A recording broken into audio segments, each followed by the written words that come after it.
you love Israel? Israel number one. No politic here. Why you no love Israel?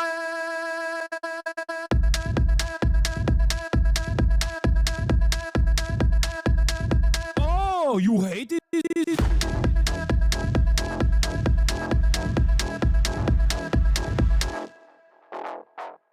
I'm Israel high. I'm Israel high. I'm Israel high. I'm Israel high. I'm Israel high. I'm Israel high. I'm Israel high. I'm Israel high. You have forgotten to say I'm Israel high? Do you love Israel? You must love Hamas. You are Hamas. I'm Israel high. I'm Israel high. I'm Israel high. I'm Israel high. I'm Israel high. I'm Israel high. I'm Israel high. I'm Israel high. Oh, Israel not number one for you. Oh, anti-Semitism. Israel, small nation. Israel, tiny nation surrounded by scary Muslims. Ah, you are anti-Semitism. You are Hamas. You are Hamas. No politics here. Say Israel number one. Tweet Israel number one. No politics here. No politics here. No politics here. No politics here. No politics here. No politics here. No politics here. No politics here. Say you condemn Hamas. Say I'm Israel high. Say you condemn October 7th. You are Hamas. What's going on, everybody? I hope everyone's having a fantastic evening, afternoon, pre-noon, no matter where you are in the world. I'm Hasan Piker, and joining me today is Noah Kulwin, coming to you live from sunny California, Los Angeles. Folks, we're live and alive, and I hope all the boys, girls, and everybody's are having a fantastic one, because today's a beautiful day. Today's a wonderful day. Today is Sunday. That's right, ladies and gentlemen, it's Sunday Fun Day. I mean, we're obviously going to be doing some serious news coverage as well, but she Noah on my Kulwin till I blow back. That's right. I endorse that. Yeah, we got Noah Kulwin in the building.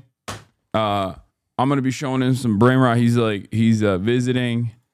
He's out here. He's doing the most basic shit. It's unimaginable. It was awesome. Shit. Yesterday, I had the Hailey Bieber smoothie from Erewhon. I'm ready to announce that publicly. And it was really good. He went to Runyon Canyon on a hike and then went and got the Hailey Bieber smoothie, bro. I'm just an LA boy. That's trapped crazy. In a New York body. That's crazy to admit. Like, that is like Dubai matcha latte status. All right. I mean, it's like you're doing trends, but you're doing trends of like last year, I would say. Like the real meta right now is Clario or whatever, listening to Clario.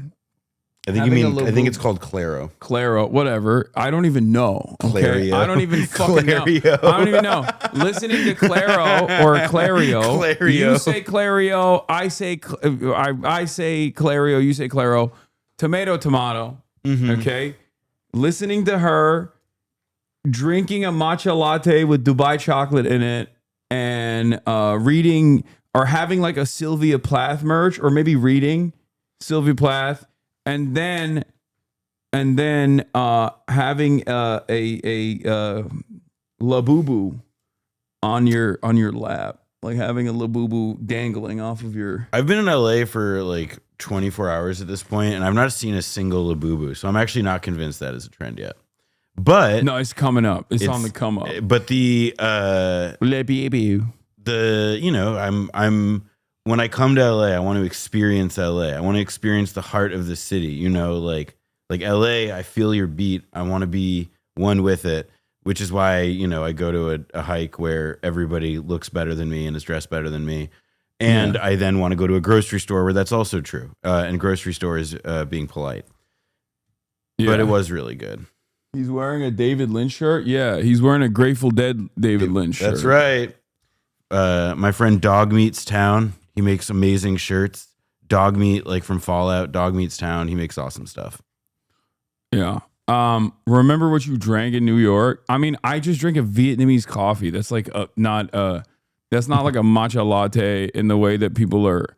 Like a Vietnamese coffee is pretty basic. It's just condensed milk and a shot of Vietnamese coffee espresso. You know? Taps article on Complex for calling DJ Academics a bitch. Wait, what? G Herbo challenged Academics and DJ Vlad to donate 100K to Chicago kids. Damn, making the waves. Damn, we're getting aggregated. Yeah, Adam is he's coming up. He's a mover and shaker. He's doing culture stuff now. I got your blast off meme. Never been doxxed. Don't worry. But yeah, we got, what is this? Noah and HasanAbi Rain Man. Okay. Okay. All right. I like that. And yeah, this is part of the broadcast where I tell you about my personal news, but honestly, there's literally nothing going on in my life. I told Buddha I was going to go play basketball with him after I ended the stream, but I was so tired. I just kind of passed out watching Pantheon, and you went out for... You went out to get dinner. You know, Korean. He's been living life. I told him I couldn't go. I ordered Chipotle and then it got canceled. So woe is me. So it was canceled. It said problematic things. No, it was canceled. It was crazy. Like I ordered Chipotle, and there was a different rider for it. Right, there was someone else picking it up, and then the rider changed, and the second guy texted me and he was like, "Hey man, just so you know, someone else picked up your order." And I was like, okay. I was like, all right, what does that mean? What does that mean for me? Are they making a new one? And they're like, nah.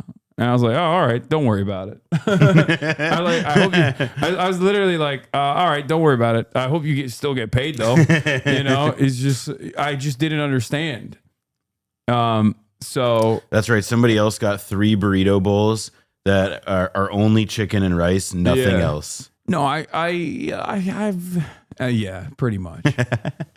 But it is what it is. We lost one. It's L. So I just ate some guacamole I already had and some protein. That was my dinner.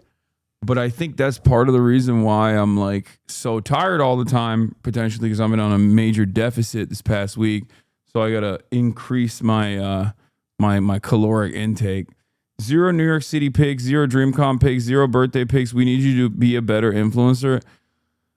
It's not even pics that's the meta now, chat. You're faillennials. The real meta is wherever I go, I clip farm, and then I post the clip farms on TikTok, and then I post those TikToks on my Instagram. That's what the kids are doing nowadays. That's the real meta. But I'm not even doing any of that. Clip farm is the actual real meta, and I should be doing that, but I'm not doing that.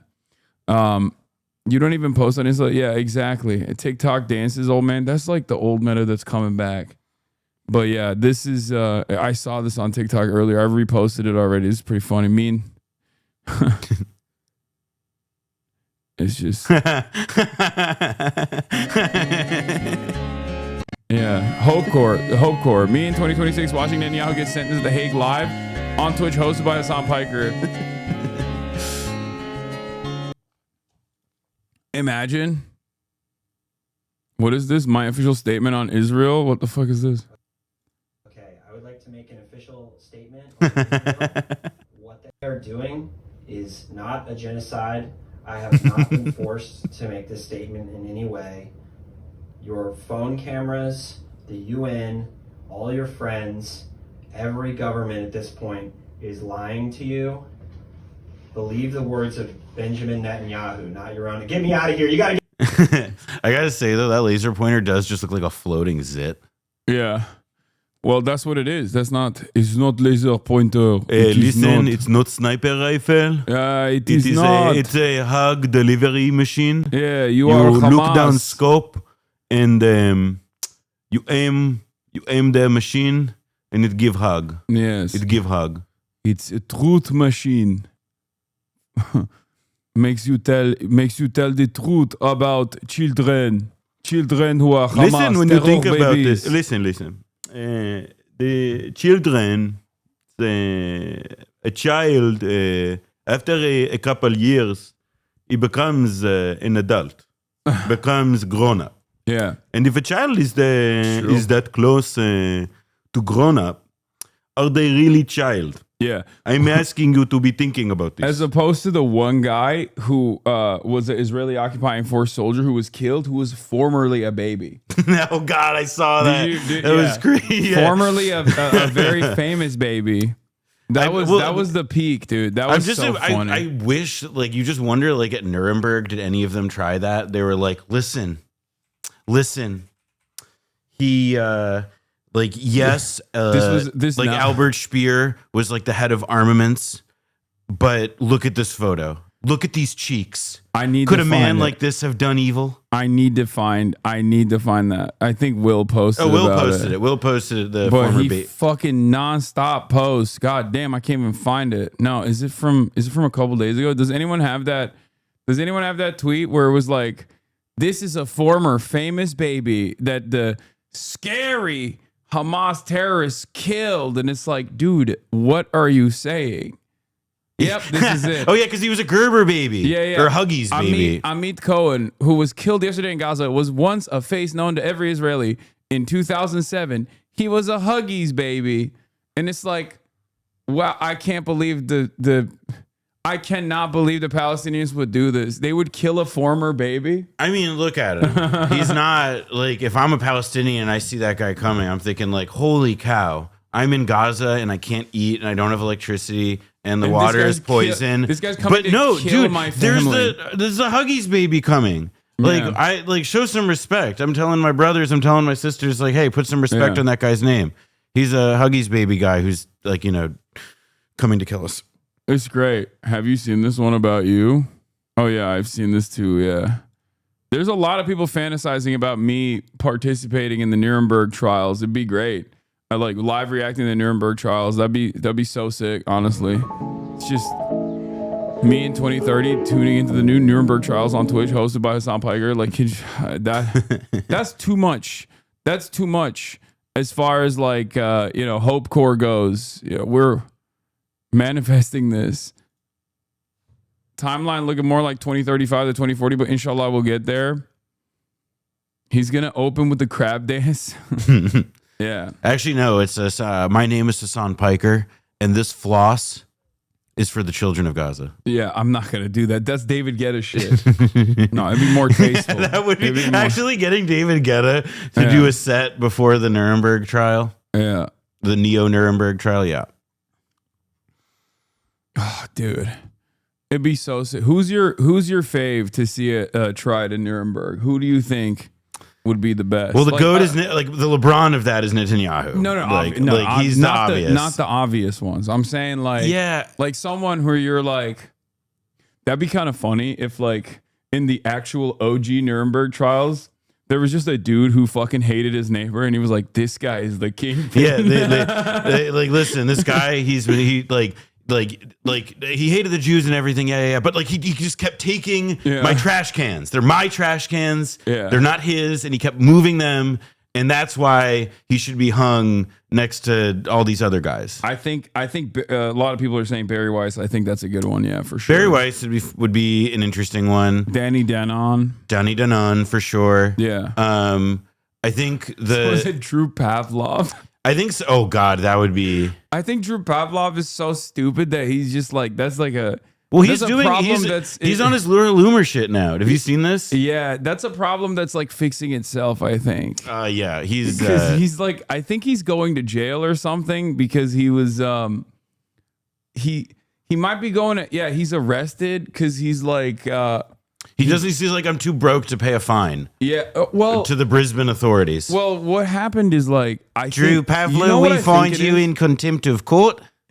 He's the first guy to get arrested and like prosecuted for being annoying, I think. Because like the shit that he advocates for is the things that the Australian government already agree on. It's like being pro-Israel, being extremely and viciously anti-China. And like crazily censorious against anybody who's pro-Palestine. No, it's nuts. Like how are your vibes so fucked that the very same administration that is under every other circumstance, like supposed to be on board with what you're doing, literally still prosecuting you. I think it's as simple as like, if you're really about that clout game, like too much, and like you let it show and you let your naked desire to be like he just wants to be the most successful. He wants to be a really big success and all these other things. And instead it's just like, you can smell the desperation through the computer screen thousands of miles away. Yeah, he protested on private ground, didn't leave after told to, fined $1,000, tried to get it away on other courts, and in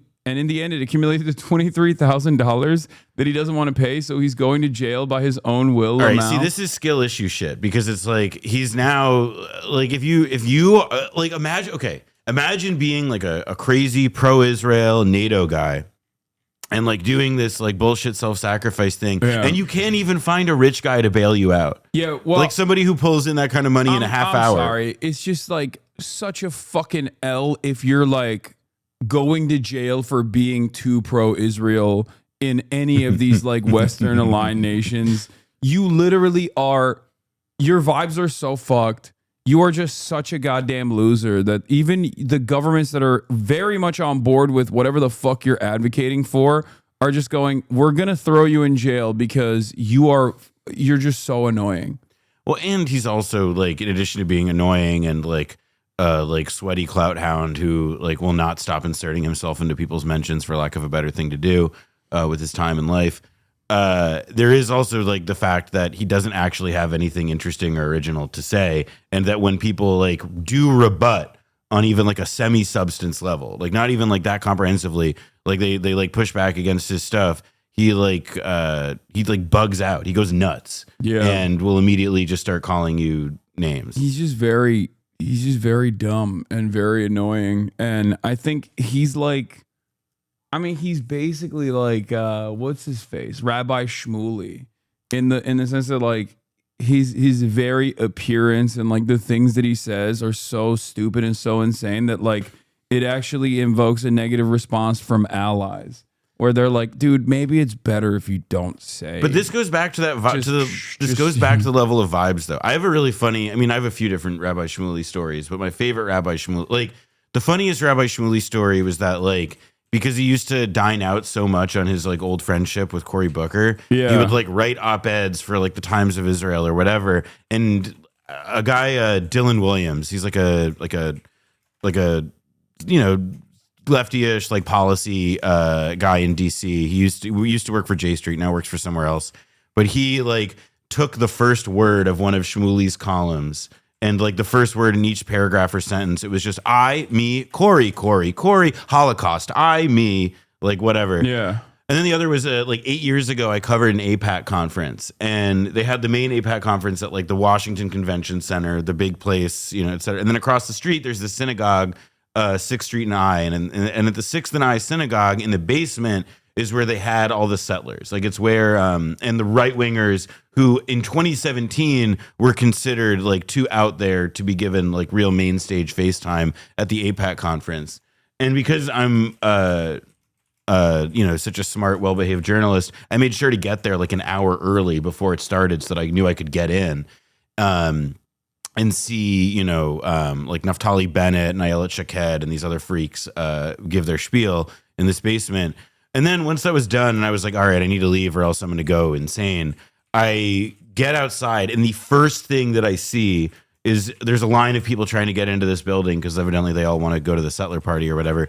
But the first person who's like trying to get his way in and not succeeding from what I can tell was Rabbi Shmuley. I love that. Like he wasn't like Blood thought he was on the team and he wasn't. Yeah, I mean, who the fuck wants that guy at their party? Like, I assume like an APAC settler party at the APAC conference is going to be not the best looking people, regardless. But like, Rabbi Shmuley is just so fucking gross inside and out. I don't know. He's just like, he's not. I don't. Well, I don't understand. I mean, he's also it. like, he's you know, he's a bit of a flim flam man. Like he has a charity. It's, you know, and they like, I remember looking at their 990s some years ago, and it's like the thing they do is they pay him a salary and he hosts a dinner, and his job is to be like a pundit surrogate style guy for Israel in the media or whatever. At least that's how he sees it now. If your job is flack, if your job is to just like propagandize at the behest of the apartheid state, and you're just so repulsive, like the things you're saying are so repulsive. Well, but you got to remember, dog. He was a reality TV show star. You know that, right? Wait, what was the reality? Shalom in the Home. Is that Google? what? But look this up. Come on, dog. That's why anybody pays attention to him, is because he branded himself America's rabbi. Because he was the first person to leverage being a rabbi into being on the most important American cultural export, reality television. The fuck is Shalom in the Home, bro? Reality TV 2 seasons. Shalom in the Home is a belief that our homes is peaceful. Wait, what the fuck? Is an American reality television series that aired on TLC. First of all, if you have only 2 seasons on TLC, you're ass. Okay? Because like TLC will have the Learning Channel, by the way. They'll run anything for like at least 7 seasons. Yeah. How did you get canceled after 2 seasons on the TLC, man? On the Learning Channel? That's crazy. Okay, we have to watch this, bro. This is on the docket now. The show debuted on April 10th, 2006. A second and final season of Shalom in the Home began on March 7th, 2007. The weekly 1-hour primetime program sought to help families overcome difficult problems. Boteach provided advice to dysfunctional families about relationships, marriage, and parenting, and tried to bring them peace. Shalom in Hebrew. Yeah, he used to be like woke. Right? I wouldn't go that far. He's always been kind of a mover and a shaker. Like when he was I thought he was like the woke rabbi. I mean, he may be positioned like that a Bro, little bit. Someone already found it. That's crazy. That's crazy that you found it instantly. like what were you waiting? You were like, that's my favorite. Is that doesn't look The Chosen? No, this is The Chosen season 1, episode 3. I don't know what the fuck this is. No, that's not. This is not right though. This link is incorrect. And it's not even working. Yeah, a highlight reel. He uploaded his own highlight reel. Season 2 highlights. I was supposed to show you brain rot, and you're the one who's showing me brain rot. Asno is a resident NBA man that if I'm allowed to be excited for Dame to come back to Portland when we have IDF soldiers in Deni Avdia on the team, or am I complicit? # Free Palestine. The Blazers are not the only franchise with that issue going, is how I'd put it. And I'm excited for Dame to go back to Portland. Obviously, he's not going to be really playing this year at all, but it's a great feel-good story. And the Blazers are an exciting young team. I have an announcement. Now that, and this pains me to say, now that LeBron James is basically going to retire, and it's imminent, right? I'm in the search of a new GOAT. You're looking for a new GOAT? And it's not, and you don't just simply look for a new GOAT. The GOAT finds you. And it's official. Wemby, I think. I can't deny that. Wemby he's got such serious, the aura. I can't believe I'm saying this because he's French. Okay? Like, I don't know what's going on. I don't know what's going on. It like hurts me. It pains me physically to say that it's too early. It's too soon to tell whether he will actually perform as the GOAT. It looks like he will. He's putting some meat on them bones, right? But I think his off-court performance this summer has been so good. China, Karl Malone, he just can't stop. Mao posting. He's posting Mao positively. Okay. And on top of that, the shitting on, dookie on Karl Malone and being like, he should go to jail. He's a pedophile. He's the man. He is the man. Do we know what his opinions are about Mélenchon? Has he been able to? I don't know what he thinks about Mélenchon. I mean, granted, like I don't NBA players unless they're like I hit my buddy up. I was like, "Do you have a direct link to him?" And he was like, "I can link you up with his manager. I can give you his manager's number." But he is, Jean-Luc Wemby-Sean. Yeah. Yeah. He was born in 2004, bro. That is crazy. He is, dude. Chinese Jokic is also real, by the way. Yeah. Young Hasan is going to be fucking awesome. I think he was wearing tabby sneakers when he was doing something in China. I saw that. It blew my fucking mind, dude. Jokic, China. Let's see if we can find it. Okay. Rare off-season photos of Jokic. Nikola Jokic go viral. He was in China. The fuck? Bro, what the fuck is that? That makes so much sense, though. Dude, that is so funny. That's what he wants. He wants to be with the horses. He goes to China. I agree. How Asians be moving recently in the summer league? Wait, what the fuck is this? No, this is not what I'm looking for. Why'd you link me this? Yeah, that's a regular size horse. That's not even a pony. That looks like a dog next to Jokic. Yeah. Oh, my dog is sick. He's into this. Dude, his passing is so crazy. Oh, yeah.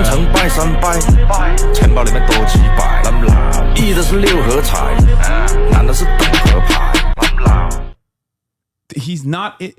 Dude, that's not what I'm looking for. What are you doing? No, I'm looking for Jokic in China. No, this is not Chinese Jokic. This is a guy who dresses up like we should clarify. There is Chinese Jokic, who is Young Hasan, perhaps, and then there is Jokic in China, which is a different kind of Chinese. We're looking for Jokic in China because he was like playing ball in China, and he had the tabby basketball shoes on, which was crazy. But yes, I'm familiar with this guy. I see him all the time. I'm on Basketball Talk chatters. Okay, I see all the same shit that you see. I know who this guy is. There was even an American dude, who I think is Chinese American, who flew to fucking China and beat his ass. He was kind of short, but he played ball with this guy. I've seen this guy. All over my feed. Okay, calm down. That's not. Hasan doesn't know Young Hasan. Isn't Young? It's the tall one, right? Yeah, he's the big. No, I know who he is. He was there on draft night. No, he's the cool. He's like obviously like the coolest. Like that was the coolest thing to come out of the draft in summer league. Basketball legend Nikola Jokic finds out that tourist signs in China are also in Serbian. Oh yeah, look at his shoes. You can kind of see it here. Look, that's all I wanted to show you. That he's got tabbies on. He's got. I don't know what this is, but I need it. This is in my language. Oh, yeah. Oh, yeah, it is. Oh, it is. Hey, take a pic. There you go. Yeah. This is Look at that. Why does he have tabbies on? Are those tabbies? Like, what the fuck is that? We have breaking news. Here, question mark. It's fucking California, Dianne she Feinstein dying. All right, I'm blocking. It's done. Take a week off, dude. Fuck you. Okay, enough. This motherfucker has like size 18 tabby basketball shoes on, and I need to know what they are. I love having his numbers on the back of the shirt. Oh my God. Everybody loves fucking. Here's a better view of the tabbies. Oh, there it is. Jokic enjoying his time in China. This is what I watched. Finally. Are those tabbies that's just like a line down there? I don't know. I think there's just a line on his shoes. Yeah, they're just his sneakers. But that is an interesting concept. Tabby basketball shoes. Yeah. Probably terrible. That would be like that's like a catastrophic injury on the court waiting to happen. Yeah. Unfortunately for you, Wemby told French people to avoid extremes, so avoid far right and far left parties for the 2024 legislative session. Oh no. Well, he likes Mao. So 3 days before the legislative elections, Victor Wembanyama calls for moving away from extremes. I remember something like this. It's all good. He went. This is pre-China. Okay. Trust. Chat. Trust. Shh. Pre-China Wemby. Pre-Mao is Wemby. It's all good. Okay. It's all good. He's now a Maoist. He's a Maoist or worldist. Not a tabby, just a line. Okay, thank you. Thank you for clarifying this for me. Why are all the NBA guys going, I was going to say, why are they going to China? But like the money. Well, NBA China is so huge. Big market. And like, it's also, I think like on top of the fact that it's like historically been like the big, like outside of Europe, like the biggest foreign market for I guess Europe and Mexico, but like it is They now. even go to Europe like that though? I mean, what do you mean, like NBA players? Yeah, like officially on like a trip to do marketing and to like enter the market. I mean, maybe, but like also a lot of them go to Europe because like one, they are European, and two, there's like, I mean, EuroLeague is a real. So, I mean, just like the CBL, just like Chinese basketball is real. Like, and also like it's, I don't know. To me, it's like at this point we are decades into like a cross pollinated. Chinese basketball is real. It can hurt you. It's real. It's happening. CBA, yeah. The like, you know, like Starbury had, you know, years there. I learned recently, I was wondering what happened to Jimmer Fredette, who was like an NCAA player of the year when we were like 18 or 19. Yeah, yeah. And because he's went also to China. Yeah, and I like did not know that. was like an incredible player there. And it was because he was too small to be the kind of dominant player here in the US, like in the NBA. Like the size is wrong. It's cool. It's exciting to see also that like the ball's getting global, or is it continuing to get global? Yeah, I mean, ball has always been global, but it's cool that these guys are going to China and experiencing it for all of its glory, like your boy is going to be doing in September. It is what it is, you know. Some for offseason stuff, I guess. Like we get some U.S. players locally in Eastern EU, but it's the assumption it's guys who don't yet make it to the NBA. What is this jump scare? Yeah. Oh my God. Approval of congressional Democrats is down to a historic low of just 19%. Crazy. I will say, a lot of room to grow. Yeah. I mean, because 19 is it's getting lower to 0, and 0 is the lower bound of approval rating. So that's a lot of room to go up. That's all I'm saying. Wait. This isn't 19 plus. It's like 19. Even the approval is like 19%. Right? That's what this no. is. This is approval. This isn't net. This is 19 out of 100 people. No. Say that they approve. This isn't net, is what I'm saying. There's no way this is. No, net would be. Net is way. Net is like. Net is not. net is like negative, like 30, 40. 40, yeah. Yeah. There's no way. Net is Antarctica temperatures. Net is It's reading 31? the. You mean minus 31 net? Yeah. Because you don't mean like plus 31. Because they are underwater by a lot. Yeah, nothing but net. I mean, yeah, there's only. They can pump these numbers higher. I think we can get to a historic 0% approval rating, 100% net disapproval rating, like minus one. The bottom is minus 100. And I think we are slated to get there. We are looking to get there. And, it can happen. And I'm excited to see what that looks like. Well, there is. I mean, I will say that, like, there's like an interesting, like, of all people, like, I saw like Derek Thompson alluded to this in a post today, but that, like, there is a truth to the idea that, like, all right, if the Democrats become this hated, that makes it that much, like, it makes insurgents in the party like that much stronger. Like people who credibly claim an opposition, people who credibly claim that they are on the other side of the establishment. Like, essentially, right? The shorthand of what I'm saying is that the easiest way to like boost your favorables as a candidate or to make yourself like a particularly viable political figure in pretty much any context now is to just get in front of a camera and say fuck Chuck Schumer. That's like being only a little bit glib here, but it is more or less true. That's what that 19% means. It's not that 19% of people, like only 19% of people think that like taxes should be higher or something. Yeah, I think that the Democrats have a long way to go. I'm positive about it. I think that they will work tirelessly to make sure. I think Lucy's going to let Charlie Brown kick the football this time. I really do. I think even the galvanizing force that's supposed to be there, like the populist leftist momentum that's supposed to be there from the likes of AOC, needs to keep spiking the football and hopefully we can see how unpopular the party can get. You know, I have no more confidence in the future of America, so I'm just entertaining myself, I guess. Let's see where it goes. Talk about Kanye, you simps. What? Talk about Kanye. What the fuck did Kanye do now? Let's see. Friend of the show, Christian Divine, had a... I'm New York Times op-ed author Brett Stevens, and I recently wrote the piece, No, Israel is not committing a genocide in Gaza, and I've gotten some backlash to it, and I'd like to kind of respond. Of course, I try to be fair and balanced in my opinion pieces, and so when I hear news of Palestinians coming out of Gaza, I like to take my fingers, put them in my ears, and go, la, la, la, la, la, la, la. That way, I don't absorb any of the bias.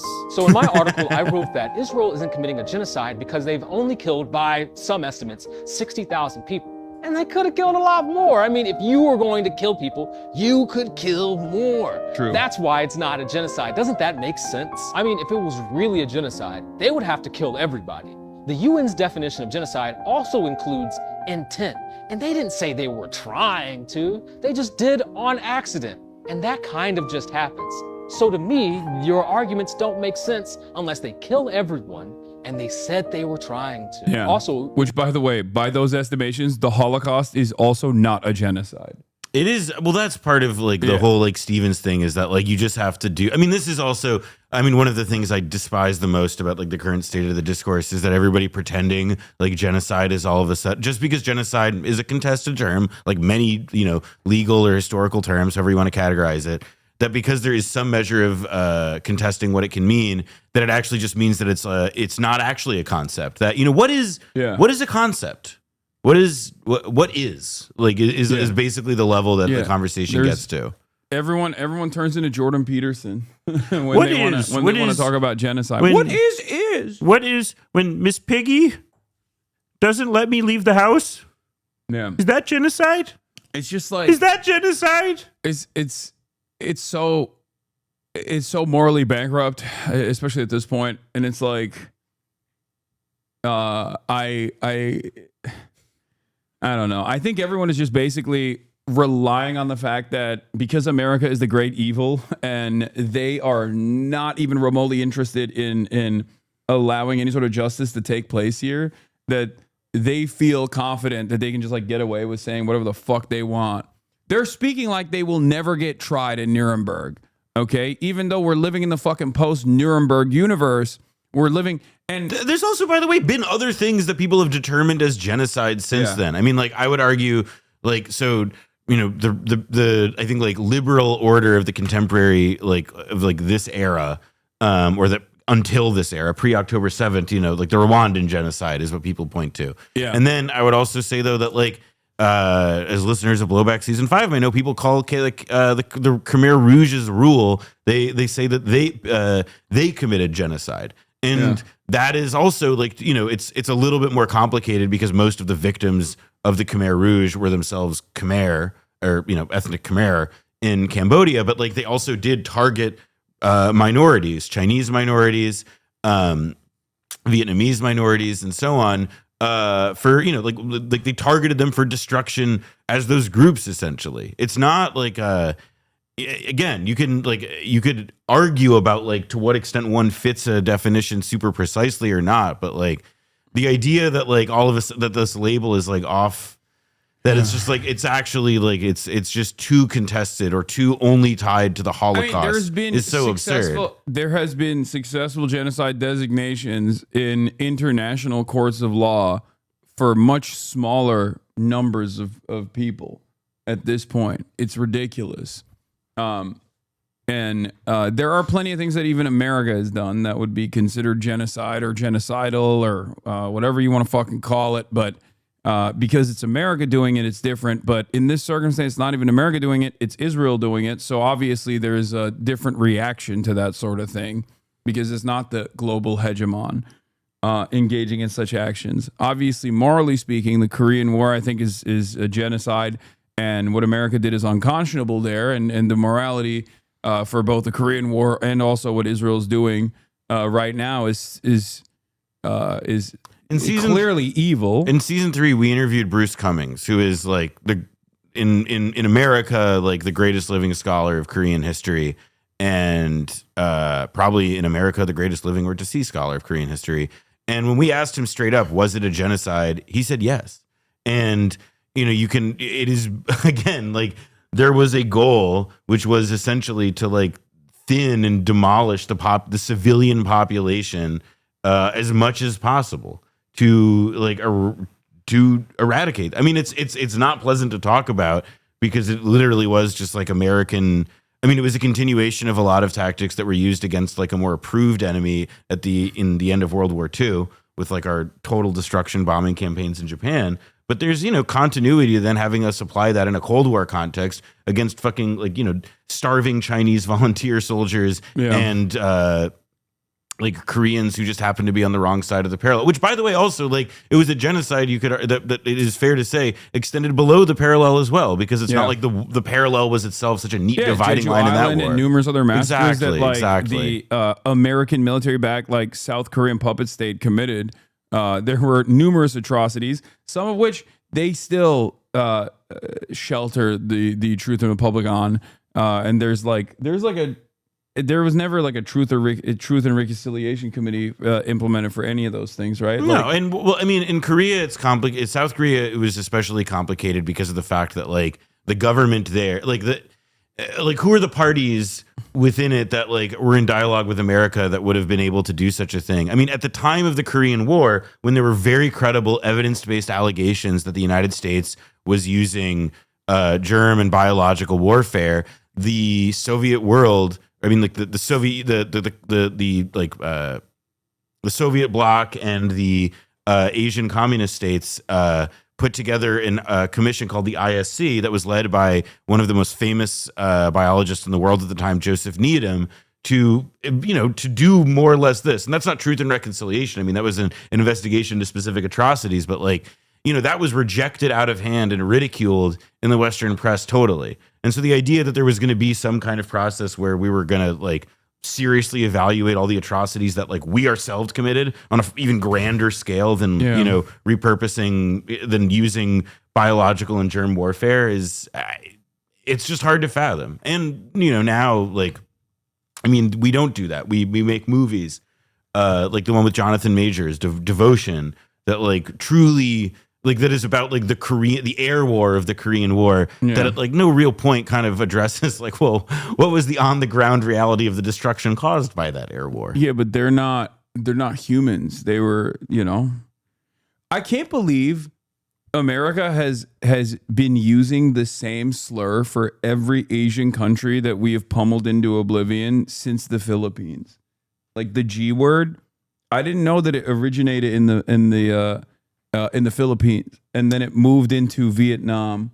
It moved into Korea and then Vietnam as well. It comes with America. It follows America. I mean, there are people I know who say that it comes not from the Philippines, but from a different. I forget what the other different Asian. Colonial not. conquest? I think not even Asian. I forget what the other. Someone said it comes from Hanguk. I don't think so. I think there's evidence that it was being used by Marines like as a slur. Oh yeah, but it comes out of like this. It is because like the original like American Empire like is obviously like begins in like a real sense, or what we think of as American Empire, with the dispossession and the eradication of Native Americans, and then you have the kind of process of the Caribbean, if not colonization, but I mean the takeover of islands like Puerto Rico. The book How to Hide an Empire by Daniel Immerwahr is a really good read about this. But then you also have like Manifest Destiny was also at this time in the late 19th century about the Pacific. And it's it makes total sense that a slur for describing the subjects of these places where we come from would come out of Asia and would then follow America wherever it goes. No. Oh. It was. Oh, okay. Kaya place. Okay. No, man. Why is it that whenever I say a slur and then I say like the G word or whatever, everyone tries to play this guessing game? It's like there's a reason why I didn't fucking say it out loud, chat. Calm down. All right. All right, let's finish this. If you would like to check out some of my other extremely unbiased pieces, check out For Israel, It Pays to Be a Winner, or Israel Had the Courage to Do What Needs to Be Done, or We Should Want Israel to Win, even. Or what was it when he called Arabs like a parasitic force? In one of these pieces, Brett Stevens famously literally says like Arabs are like an insect. Oh, that was his people can look at his Wikipedia page. It's astonishing that the New York Times still gives him a column. Oh, was that Thomas Friedman? Did I get it wrong? One of those New York Times guys. Thomas Friedman, Ross Douthat, and Brett Stevens have all been doing the same fucking. Well, no, Ross Douthat is now saying that actually Israel's just war is now unjust. No, but have you read it? Yeah, it's horrible. Man. Yeah, if you read it, the title actually snaps you back. The title is a bait and switch. Yes. Because the entire fucking piece is like defending it. Actually, it's not unjust at all. It's totally just because Hamas are a parasitic force of barbaric rapist monsters. Well, this is like the Matt Iglesias like argument about how like there's like, oh, the facts have changed. And so now, even though my original opinions and my original conception of how all of this worked, like the mental model, a phrase that guys like that tend to use. Yeah. Like that. It's like that. Well, I've just adjusted it now that new facts have come out. And there's no possible, I will say one of the things about the famine shit in particular that drives me fucking crazy is, and it really, really makes me quite sad, is that famine is not like a thing that just happens suddenly. It's not a. It takes time for people to start fully starving. Exactly, like food stocks exist, they have to dwindle, and then on top of like the food stocks dwindling, once like a lot of the official, the official aid lets like there's clearly like there have been all of these different ways that Gazans have been trying to make it work and stay alive that are just what people do in these crazy desperate situations. And it's not like all of a sudden like, oh well, famine, if you're saying that there's famine in Gaza, that means that like people like that hundreds of people are falling over every day and drop dead because of it. Like that's not what that means. In fact, the reason that you call it out and that you identify it very loudly before it happens is to prevent such an outcome. Yeah. I do want to talk about this right now because it corresponds to like one of the news stories of today, which is Israel's putting a pause on the fucking famine. I guess they're like letting in aid, and even then they're letting in aid mostly through airdrops, which is again dangerous and it's already killing Palestinians. It's dangerous theater. It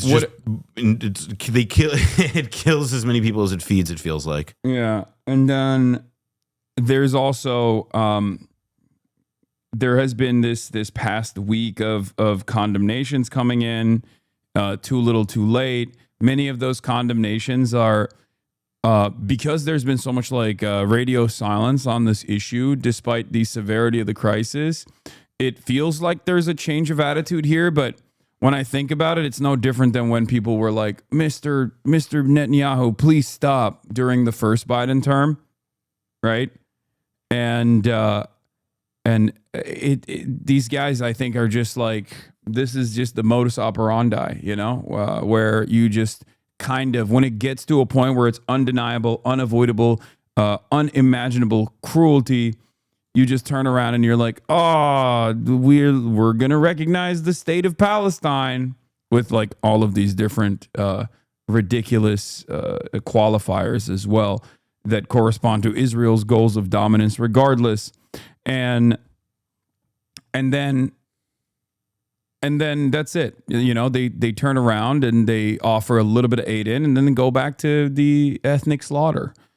And it's, I also, there's no like sense of like, what about, is like tomorrow, like speaking figuratively, just like at any point in the future, like the place is uninhabitable. Like the aid thing is the crisis du jour. It is the crisis of the moment and it's a fucking awful one. But like the reality is that like groundwater supply is poisoned.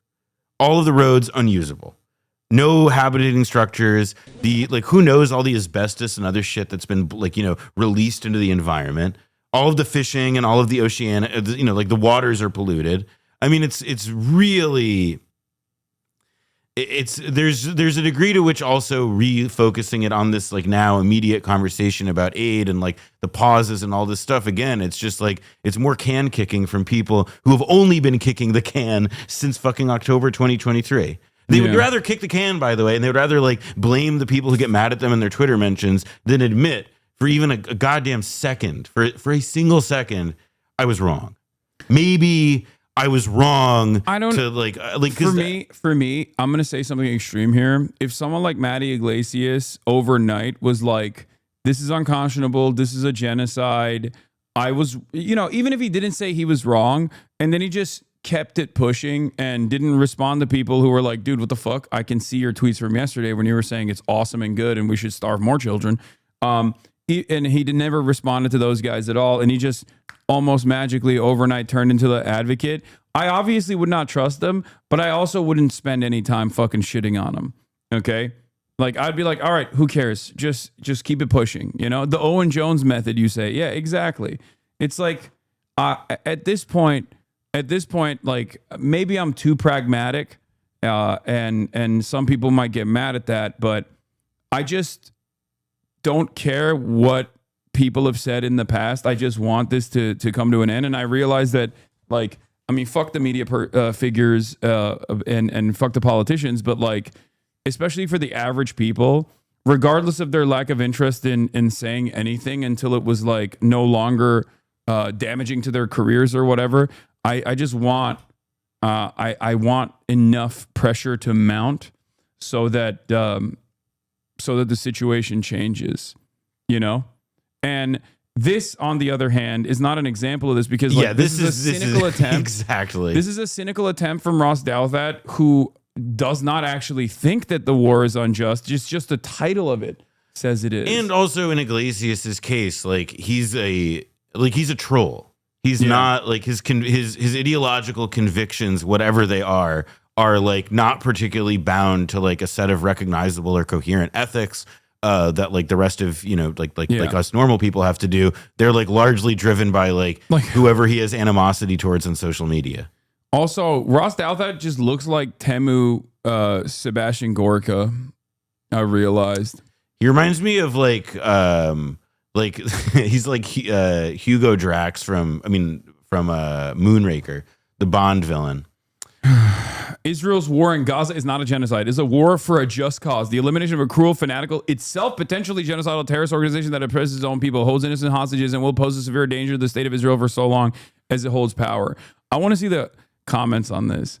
You write of war and justice, of strategy and restraint, but where are the children in your calculus? Not a new approach at all. British naval blockade of the First World War. It is hard to imagine that Hamas represents a threat to the enormously powerful nuclear arm. Even the fucking New York Times, like squishy liberals, are not taking this propaganda and believing in it. Like, I read the Brett Stevens comments. They ballistered him. They were eviscerating him. But the thing to understand about the New York Times, and this is an important thing to understand about the New York Times, is that the people like who run that institution, like I'm not talking about like individual reporters, I'm not talking about like mid-level people who do whatever, even individual writers and stuff. Like I'm talking about like an institutional attitude and a cultural expectation of how the paper has to function and what its internal culture should be that is set by the top. It is sort of known and has been for years as like an editor run paper in that way. And like what they don't care about like that. This is like what the readers say about this subject. Like for them, this is not like an issue where like the riffraff matters. They have the New York Times has its own like a high-minded, independently acquired view of the situation that like is not going to bend to like whatever the rabble is saying. Now, it's like a kind of a crazy and ridiculous position to take when you consider just how much their opinion page like seems to aggravate their readership. But, from their perspective, people still click on those articles. Yeah. And moreover, like the people who run the paper like seeing this stuff. They reward it. They don't care that this is not how it like like that this is not like what people seem to like. The people don't feel that this is a moral authority that is speaking to them and is representing something out in the world that they want to be put out in there. Like they see their writers doing that. And the more and more that people like kick and fuss about it, the more they see themselves as speaking truth to the power of the mob. And you're just not like, I mean, yeah, this is a way.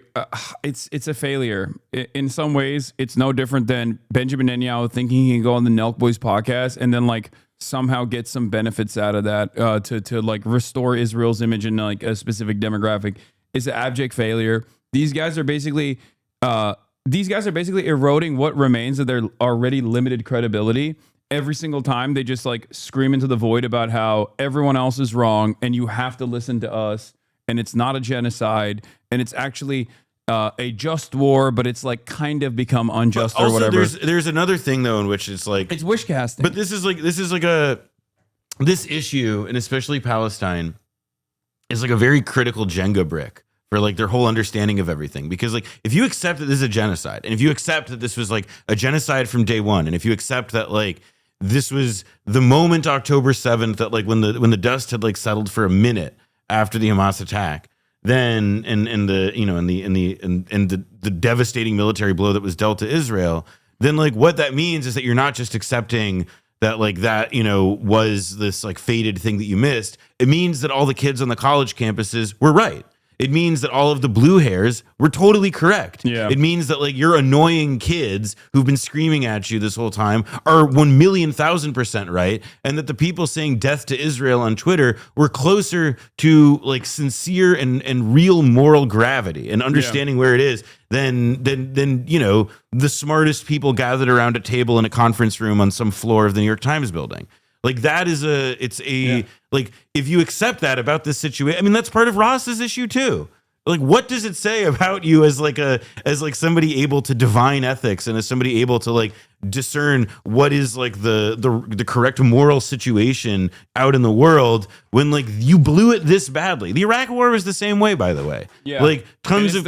Weirdly enough, is the same people that got the Iraq War wrong are the same people that are getting this Israel stuff wrong. But given the way that the internet works and given the way that like social media has like basically made it so that people's attention spans are much shorter, we get to see this kind of stuff work itself out in a much faster pace than ever before. Absolutely. So now you get to see it within the confines of a year without the conflict coming to a close, and you get to see it in real time. You get the attitude shift in real time, and you get the reaction to people who are unable to read the room appropriately, because ultimately these guys are like, to varying degrees, they're still trying to maintain some semblance of credibility as well. Like they have to do that, otherwise next time they write an article, no one's going to trust them, because they're going to be like, oh, remember when you said this wasn't a genocide? You know what I mean? Yeah. So there is that too, for sure. That's precisely the reason why I think like in a sea of obfuscations, in a sea of like buried leads, the New York Times will still every now and then, like with its visual investigations team or whatever, offer credible reporting to what's going on in Gaza, specifically so that like next time around, there is still some semblance of credibility when they have to lie at the behest of Israel. I will say, comparable to your position about like the idea of like not like going overboard on people who do end up coming around, or who are willing to like start to speak honestly about what's going on. I also think that people, particularly Americans, like you don't have to subscribe to the New York Times. It's not a civic obligation. Yeah. But we no longer exist in a world where there are like a lot of, it doesn't feel like there are practically infinite news options. And the New York Times is not going away. It's not going to like disappear into sand. In fact, like the New York Times is a very effective media monopolist. It like there aren't any newspapers that even like touch it in a meaningful way, and that also are read by leaders of foreign governments. Like if you or and leaders in foreign governments that if they pay attention to what goes on in the New York Times and they take it seriously, and there is something to like understanding that like there like institutions like the New York Times have got to be like like if we accept that they are like, you know, this like powerful agenda sending, hell, even monolithic force in American media and in news media, and that as such they provide us with information that we need to know in order to be able to function cogently in the world. Like, to me, it does feel like a lot of what people have to demand of the New York Times is like not, you know, like I think it's totally legitimate and understand about people voting with like canceling subscriptions. I don't myself subscribe to the paper, but like I do believe that you like there is something that's got to be demanded in terms of like, well, what about like actually trying to, you know, in the same way that like it's about like demanding that the BBC like to do its job, like be honest, do better, let the reporters who are there who do see things on the ground speak openly. Also, don't assign dunderheads with like clear biases against Arab and Muslim life to cover these issues that are so sensitive. You know, like there are real, like, you know, there is like a meaningful reformist critique, let's say, of the New York Times that I think people should be like pretty loudly demanding, and that instead that like, you know, understandably, and in a way that I very much sympathize with, there is largely like a frustration with like the paper existing at all. The idea that there is just like this, you know, institution out there that is private and seemingly, you know, totally unaccountable to the public that seems to set the agenda for so much. Yeah, but it doesn't. I don't think it does. I think in this day and age, I don't think the New York Times is setting the agenda necessarily. I will say this from my own personal anecdotes, from my own personal experience. When I meet with like famous directors, for example, or people that want me to participate in their projects, whether it's a documentary or movie or something, they have only encountered me as a media figure from the New York Times coverage on me, right? And I won't reveal any names, but like I was recently talking to a very famous director after participating in one of their projects, and they were basically saying like, what I saw in that room when I was interviewing you is entirely different than how the New York Times has presented you. The New York, like I was angry at the way. What's the thing about Muslims hiding their opinions? What's it? Oh yeah, I was doing taqiyya. Yeah, he was doing taqiyya. That was it. I should have told him. That was he was actually just what he's doing right now is that he's bragging about how good he is at it. Yeah, but they basically were like, why? Like, why? Doesn't that piss you off? And I was like, listen, I'm gonna be honest with you. I call all of those media hits, you know, my terrorism insurance, like, because there are plenty of right-wing papers, plenty of Hasbara outlets that are actively working in real time to make it seem as though I'm like this dangerous figure, this radical terrorist, whatever the fuck, right? So anytime I get any mention whatsoever in the New York Times or in Times 100 or whatever, that like makes those other right-wing papers look ridiculous, look silly in comparison. But the reality is, those are the people that read the New York Times, right? The directors and the marketing managers and all these executives, like they are the people that, I guess, quote unquote, set the agenda for people of above a certain age. But yeah, anyway, the point I was making is like, the director was like, aren't you mad that they just like present you as just like a hot guy and not like your opinions at all? Because it's very clear after talking to you for like 2 hours, it's your opinions and your commentary that has. Hasan actually was just arguing with her. It's like, no, I'm not hot. Well, my point is like, it was not. It was obvious to them after I had a conversation with them, like that it was my perspective that had caused me to develop an audience, which is the truth, and they never actually talk about that at all. You're a clown. Thank you. Wow, New York Times is garbage. But they were even they were even shocked or surprised about the fact that like none of the mainstream media reports on things like people like myself, like all the puff pieces ever actually featured like my worldview or my opinions on any number of different issues, and it's mostly just like aesthetics. I don't personally care about it necessarily. Like I don't care that they don't actually cover my perspective, because I think that my perspective would be too antagonistic to the way that they have designed the world, the way that they view the world. But, you know, that's it. That's, I don't know where I was going with this. I'm fucking losing my train of thought. How does that tie back to you saying that the New York Times doesn't hold major influence over power like they used to? Oh, that was the point I was making. Because it's not a real mover and shaker in the sense that like average people are not getting their notes from the New York Times. It's powerful people that work in different industries that are still reading the New York Times, but it doesn't translate to like a broader audience, like an appeal to a broader audience. Do you see what I mean? Like people like yourself, like Amazon delivery drivers aren't like, oh, I wonder what Ross Douthat is saying about fucking Israel. They see it on social media. That's it. I would say that someone like Sneeko might have more fucking credibility in the eyes of like the average person than even a fucking Ross Douthat. Like has a much larger audience than someone like, you know, Brett Stevens or Ross Douthat, which sounds insane to say, but I think that's the truth. Yeah, but like I don't think like the New York Times is like, and it's a good like metric of like it is not just like, yes, powerful people read it and influential people read it all over the world, but also like it is like the paper of record for like people, you know, educated people in this country. And there is, to me at least, like a really like it's a the elitist nature of the paper, like the fact that it is like so aggressively surrendered to like its worst instincts on like not listening to its readers, not engaging with like the mass amount of like pushback that they get on a lot of stuff, that like their attitude, you know, they got rid of the public editor years ago. They got rid of, I mean, like they have a comment section and that's sort of like like where they've like confined it all.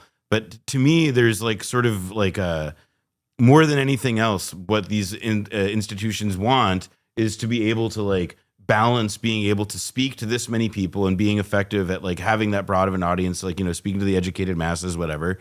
But also like remaining in like part of the inside game that like when you know, when a CEO needs to announce like a major life change or a policy, you know, like for example, Kathleen Wild, who's this woman who's like a very big, like sort of kind of like a shadow power broker type figure in New York City.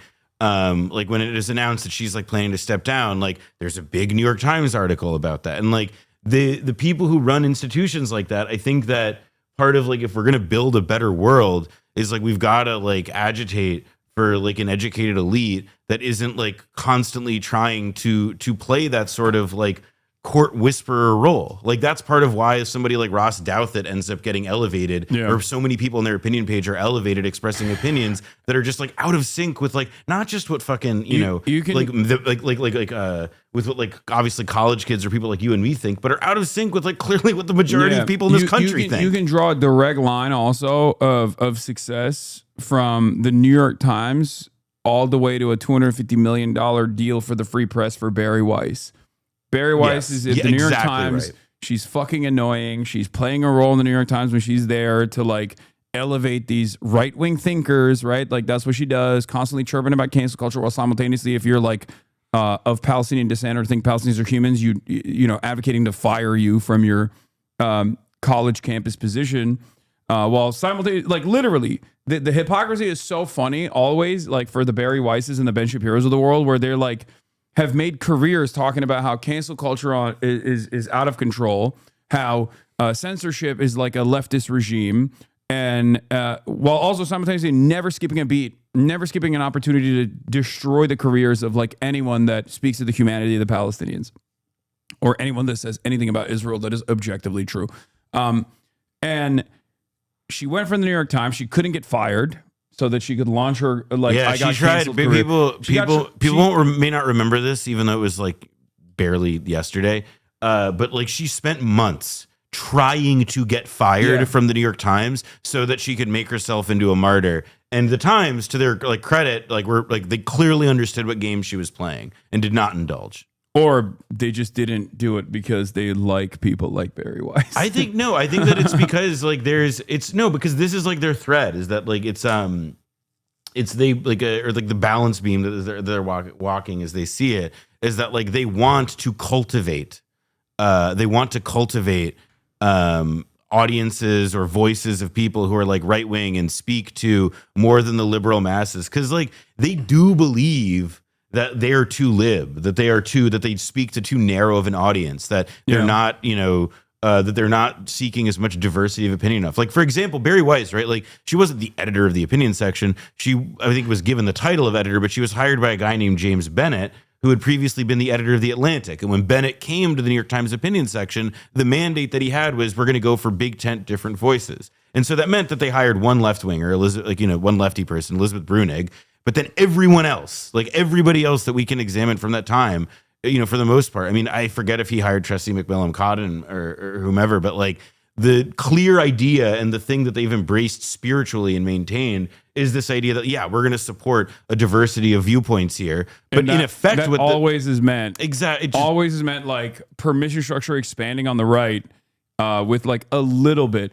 It's, what's really funny? And something that the New York Times and like all these other, mainstream credible institutions have always like gotten mad at Joe Rogan over is that, Joe Rogan has like really crazy right wingers on without like holding them to account. And it's like, Joe Rogan does the exact same thing. He'll have like one kind of leftist guy on every now and then he'll have like every neo-Nazi on immediately afterwards. Like, it's the same shit. It's no different than what the New York Times has been doing in perpetuity or any number of these. The Times has done like and it's not just the Times in this respect, because I also will say that like the New York Times is distinct and it's big and it is unique in media because there's nothing like its size as like a news gathering organization in the US anymore. But like there are a lot of the same kinds of similar headwinds coming from like the higher ups at these institutions, like the Washington Post, for example, where, to your point, it is about like they're trying to expand the tent so largely, but so as to still maintain some kind of distinction from like the Joe Rogan riffraff of the world. Yeah. I don't know. I feel like it's very like, I feel that people I feel that a lot of these institutions are so obsessed with like how they appear as voices of moderation. And that's a mandate that comes from above. And some institutions are like, the Washington Post, it's gone disastrously for them on the bottom line side, and institutionally morale's very low. And then for others like the New York Times, I think a lot of people like they may be there internally and they may be opposed to it, but like they're not saying anything because like it's the last job, they feel like they got the last chopper out of Saigon. Like they have a job that pays well, that gives them benefits, that allows them to save for kids' college and so on, and lets them live probably in the tri-state area. And it's not a like I mean, look, if I had one thought to express in like a real deep way, it's that like I really wish that the people working at the New York Times who have a union, the News Guild, and who have like really for many years resisted letting the union have any input on editorial matters or express their thoughts. I wish to God that some of them tried to, collectively organize and express dissatisfaction with when their paper, does things like let its news coverage become this like instrument of Israeli policy abroad. Yeah, I think that would also unironically do more to preserve the credibility of this paper as well. Like it would allow, in a cynical way, it's kind of like whenever I talk about the Democrats during election cycles where I'm like, even if you don't care about the fucking depraved actions of Israel, you should still call it out on a partisan basis in an effort to garner support, in an effort to communicate like some semblance of earnesty, because that is what that's how people are viewing this issue now. Well, that is a good point. It's the same for the New York Times. Like, even if you are like, no, I love doing propaganda for the fucking ethno state, it's the most important thing that I have to do. If you want some credibility banked later down the line for the next time you want to fucking lie about something and get like power brokers to agree with you, you need a crumb of credibility banked. And in order to get that, you need to fucking separate at a certain point with this unlimited pro-Israel propaganda that you're doing. I will also say that there is another piece of this that is like worth identifying on Israel specifically, which is that like, you know, the Israeli like government takes extremely seriously what these organs of the press say and think and do. And they have spent many, many years developing very consistent and aggressive lines of criticism so as to lobby them, like so as to make sure that when the US does, or when, you know, for example, when the New York Times does run an editorial, like, you know, years ago saying, you know, 2 states, like maybe Israel should make some more concessions, you know, pro-Israel donors will they will take out a banner ad on the building next to the New York Times building so that it faces the editor's desk. That's a real thing that happened. Yeah. And like, yeah, it's like it's the same shit they did in Hollywood, where like they would find who the Oscar, like they would track the routes of people who are in the jury pool, I guess, for declaring who's like an Oscar nominee or whatever, or who might get an Oscar, and they would put the for your consideration ads on the fucking pathway, on the roads that these people are taking, knowing full well that this will like influence their decision in some way. It sounds crazy, it sounds stupid, but like it plays that role in isolating a lot of these people who are already personally completely sheltered from the average person's opinion. It causes them to isolate even further.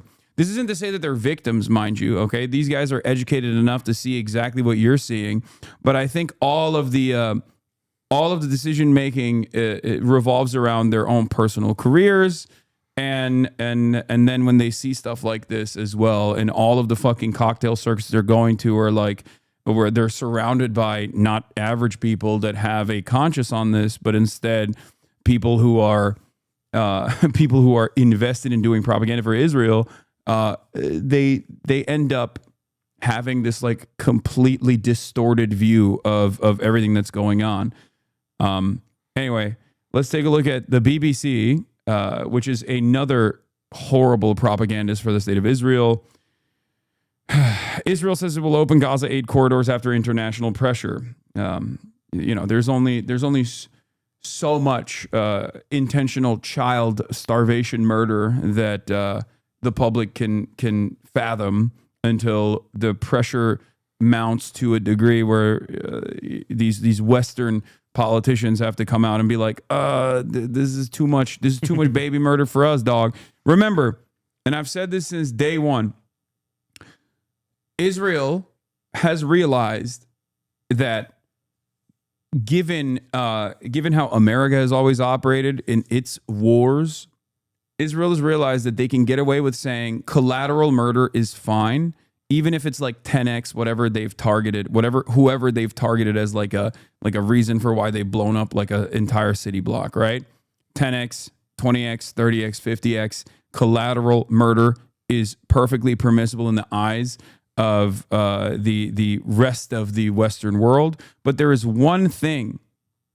There's one thing that is undeniable, which is denying aid. Okay? Whenever they deny aid too much, and the impact of that aid denial becomes obvious, they have to fucking turn around and and do something. They have to move in the other direction. What is this? I saw a graph today to show the number of rapes in Europe over the last 2 years, and how every country besides Poland, the only one with closed borders, has gone up to double-digit thousand, but Poland went down by 1,000. What's your take on this? My take on this: you are racist. Well, it's just like it's just incredibly stupid. First of all, I have no idea where the graph you saw, but also rape statistics vary from country to country. Like countries that consider individual instances of rape, even if it's from the same perpetrator towards the same victim, like in places like Sweden, are logged as individual acts of rape, as opposed to many other countries that don't do that, right? So whenever they change something about the way that they calculate sexual violence, it seems like the statistics jump up dramatically. There is no direct correlation, even if correlation does not mean causation. There's no direct correlation with like immigration increasing and then rapes going up as a consequence of that. It's just a way for a lot of people to justify having their racist opinions be validated, to say, oh my God, like immigrants are coming in. Also, it's ironic to say Poland does not have any migration whatsoever, because what the fuck where do you think the Ukrainians went? Like that if you don't consider Ukrainian refugees to also be migrants in a country, you're kind of giving the game away without realizing that you're giving the game away. Why is it that they're not considered migrants or refugees? Is that because they are white? Is that the reason why they're not considered migrants or refugees? But the only people who are fleeing violence from Middle Eastern countries and the global South are considered migrants and refugees? Is that what it is? Do you understand?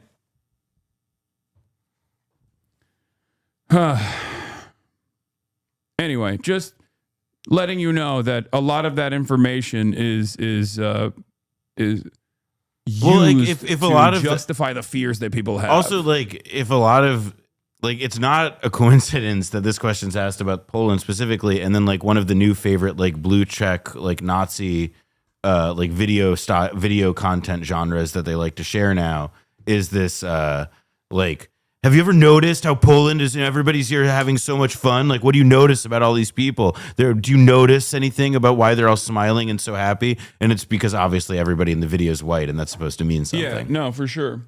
I don't know what the Polish classification of sexual violence looks like as well, but I would assume instantly that with what I know about the way that different countries in Europe classify sexual violence, I would suspect that they probably have a different method for tabulation, which leads to a lower number overall. I appreciate you explaining that to me. I'm ignoring your weird chatters. I seem to have strange opinions when a chatter asks a curious question about politics. It's because many people that come in with this kind of take are most likely not actually just curious, but they're simply trying to propagandize a right-wing, white nativist, reactionary position, especially by bringing up Poland to be like, no, you don't understand. Yeah, Poland these days, because Poland is like experiencing meaningful economic growth, and by 2030, actually before 2030, will be a richer country than the United Kingdom. Like, it has become like this like very aggressive stand-in for people who want to talk about like Western and white civilization in Europe. Which is ironic because Polish people in Western Europe are considered the fucking rapist migrants. Ironically enough, like Polish migration into the UK played a major role, a formative role in Brexit. So that's why it doesn't make any fucking sense when white nationalists now use Poland as this like supposedly utopian society.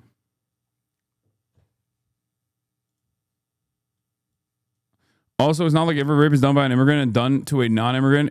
If rapes are increasing, the risk factor are still people around you, and non-immigrants are more likely to be raped by another non-immigrant. Crime is more often committed by proximity. Yeah, exactly. No, for sure. It's like the black on black violence method. This morning I read a story in Mother Jones. It was a really crazy story about like police departments that charge children for false reporting rapes that really did happen to them. And there's a documentary made about it. It's really it's like harrowing shit. And it's like, of course, the Mother Jones story was focusing on this one, like this poor fucking woman who as a teenager was assaulted repeatedly by her adoptive father. And stop making excuses for gape. I hate sexual violence no matter what the race. So immigrants get a pass on grape. Yo, first of all, dude, you can say stop rape. Biting the whitest kids you know. Okay, that's that they did that sketch way better than the grapist. Okay, like don't. No, this is like TikTok speak. Oh yeah, I know it's unalive. I know I'm being unalive. Grape. It's like, dude, you're talking about an adult topic. Okay, you want to be intentionally obtuse about what I'm saying. Okay.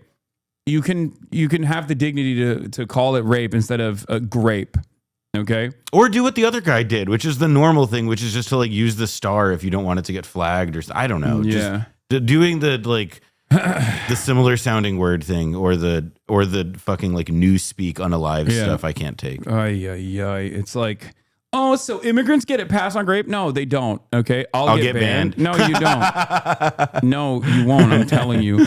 If you already got your point across here. We already understand why you said this. You said this to be intentionally obtuse. You tried to imply a thing that I did not say. You tried to imply, or not even imply. You made a statement that claims that I think immigrants get a pass on rape. I do not believe this. I've never said this. There's never been a moment where I've said this. But you want me to say this. It would be better for your position overall if that's what I was saying, or if that's what I was thinking, or if other people believe that that's what I was saying and thinking. That's the reason why you said it. Okay? And if you're going to do that, you might as well use the word rape instead of grape. Okay? Use some big boy words. Anyway, having said that, that was not my point at all. That's not my position at all. There's never a point that I've ever made. And you had to fucking fantasize about a point that I didn't make because you think that this will favor your argument here. Okay? When's this BBC segment from? This is from 5 hours ago. In the last hour, the Israeli military has announced a pause in fighting in 3 areas for humanitarian purposes. Now, this is the scene looking into Gaza from Israel. The IDF says starting today, between 10 a.m. and 8 p.m. local time, there will be a pause in military activity in Al-Mawasi, Deir al-Balah and Gaza City every day until further notice. It is to allow the safe passage of United Nations and humanitarian aid organization convoys. Now, Egyptian TV has shown these pictures of aid trucks lining up at the border before moving off, driving towards the Gaza Strip. The Israeli move, which includes opening so-called humanitarian corridors, comes after mounting international pressure and warnings of mass starvation of Palestinians in the territory. The Israeli military says its planes also dropped 7 packages of aid into Gaza earlier this morning, containing flour, sugar and canned food. The IDF released these pictures of that, but the aid agencies say the method is inefficient, dangerous and a distraction. Israeli troops have boarded a boat that was trying to bring aid to Gaza by sea. The pro-Palestinian Freedom Flotilla coalition said the vessel... Wait, can Israel just unilaterally stop fighting in an area without ceasefire? Yes, of course they can, because they are the perpetrators. And they, by the way, the unilateral thing is kind of like it's like Israel can do it unilaterally because they have the power to do it. But like when they do it unilaterally, it's also not something that can be that stable or last for a long time, because like Hamas is not like if you're not negotiating with the other side, or if you're not agreeing on like a shared understanding of what it is, then like you can say that you stopped doing something, but how the fuck can anybody like verify that what you're doing is actually like a cessation of activity? I mean, like Israel announced, I don't know if this was the same thing, like if this is the same set of part of the same announcement that was made yesterday about how like they're not going, like they're ceasing operations or whatever, like they're lifting like a curfew or whatever it was about like in areas where they are not operating currently, which is like, you know, weasel words. Like they still allow themselves, even in this unilateral action, like enormous latitude to do whatever they want when they want it. That's the benefit of doing it unilaterally, is that you don't have to abide by any demand that, you know, somebody else made of you. You just do what you think is in your best interest at that moment. And clearly Israel has decided that getting screamed at by the entire world for a week or 2 on end, because now everybody realizes the starvation shit is real. You know, like they've decided like, all right, we can lay down the arms for a bit. Yeah, we can let in like a crumb of aid beyond the intentional death traps that we've set up, because people have seen too many starving dead children, like too many starving dead babies. So we just have to move on a little bit. It's gross. It's a gross calculation, but don't take my word for it. Let's hear what, where is it? Benjamin Netanyahu himself openly state this. Where is it? Hold on. I had it here somewhere. Israeli Prime Minister Benjamin Netanyahu, speaking in Hebrew, and that's how you know this is for the Israeli public consumption and not the Western world, is explaining how he is now being forced to allow minimal humanitarian aid into Gaza.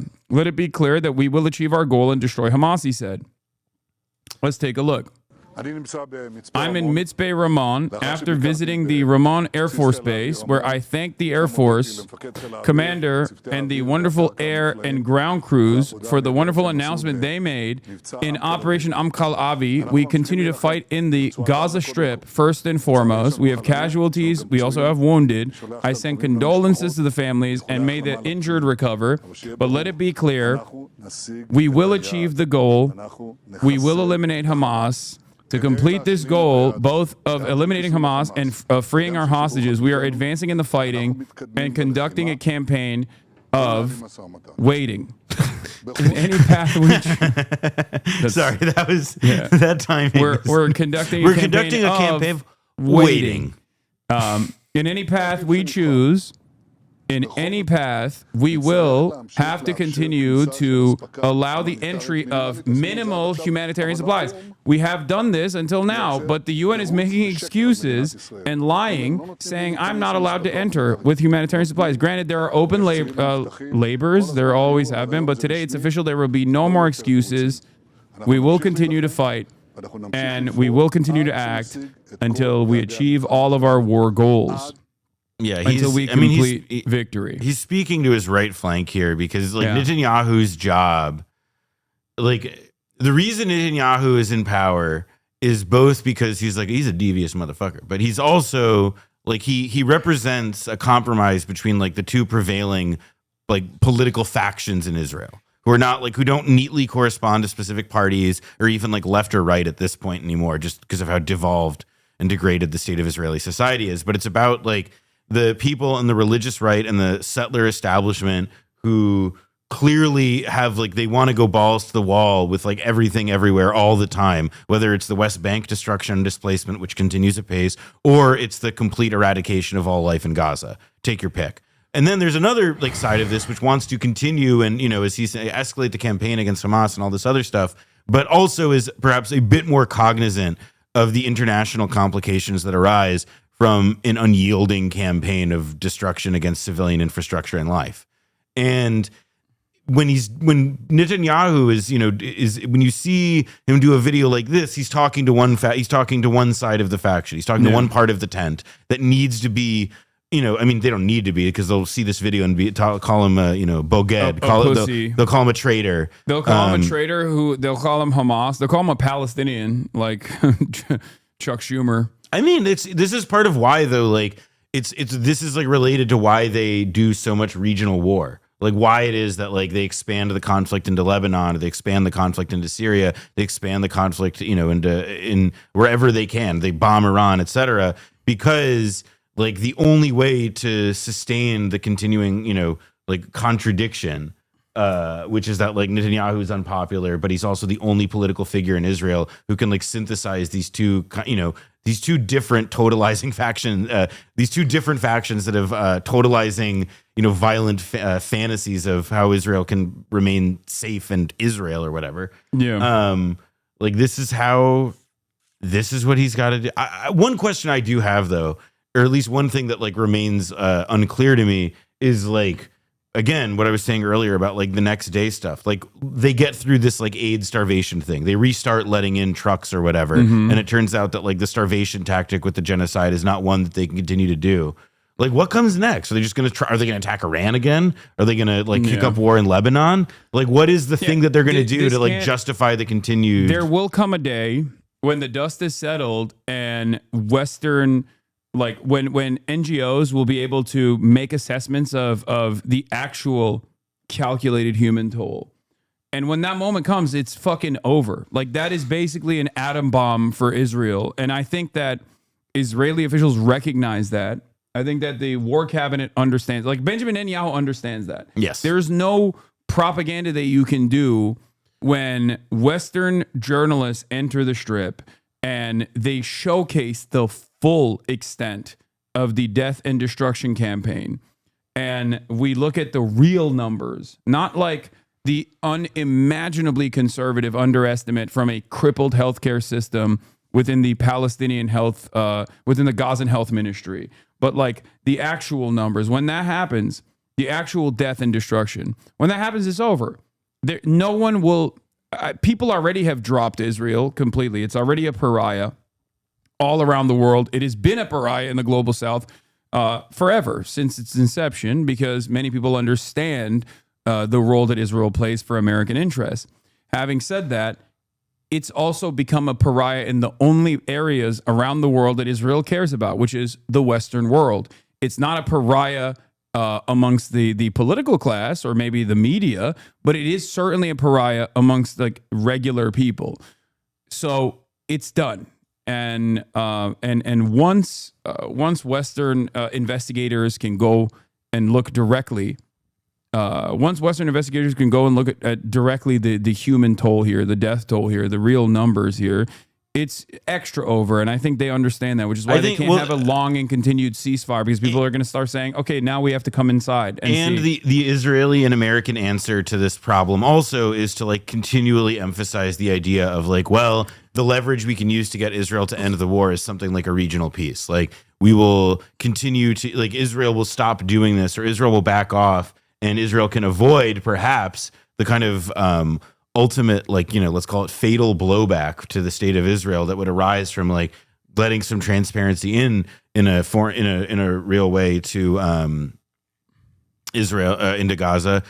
Like they're going to basically try and get like Arab governments to say everything that's happened is fine. And they're going to try, or that like Israel can be normalized and all this now. And that like that piece of leverage and getting the Gulf Arab states to underwrite the tab of reconstruction will be like the way that they settle this, because it'll have been like, no take backsies. We've already figured out like what the solution here is. Like, it doesn't matter that you guys want to send an investigator. It doesn't matter that you guys want the ICJ, you know, like indictment to be expanded. It doesn't matter. We've created a new geopolitical reality.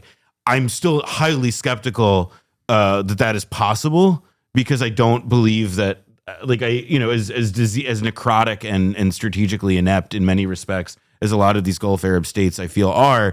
I also think that they are conscious enough that, like, you know, if they give the keys to Al-Aqsa to like the settler movement, for example, that may be something that could be that could be part of a destabilizing force among many other factors in their own countries. Yeah, that's it. That's the delicate tightrope that they're always on, because like they realize that their populations are unimaginably resentful for good reason towards Israel in perpetuity, but they also, the only way for them to maintain their power, their grip on power as monarchies, is through unlimited security commitments from the West.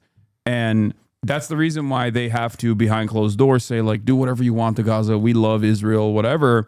But in public, they have to at least make it seem like they're defending the Palestinians, even though it's becoming clearer by the day that they have no interest whatsoever in defending the Palestinians at all.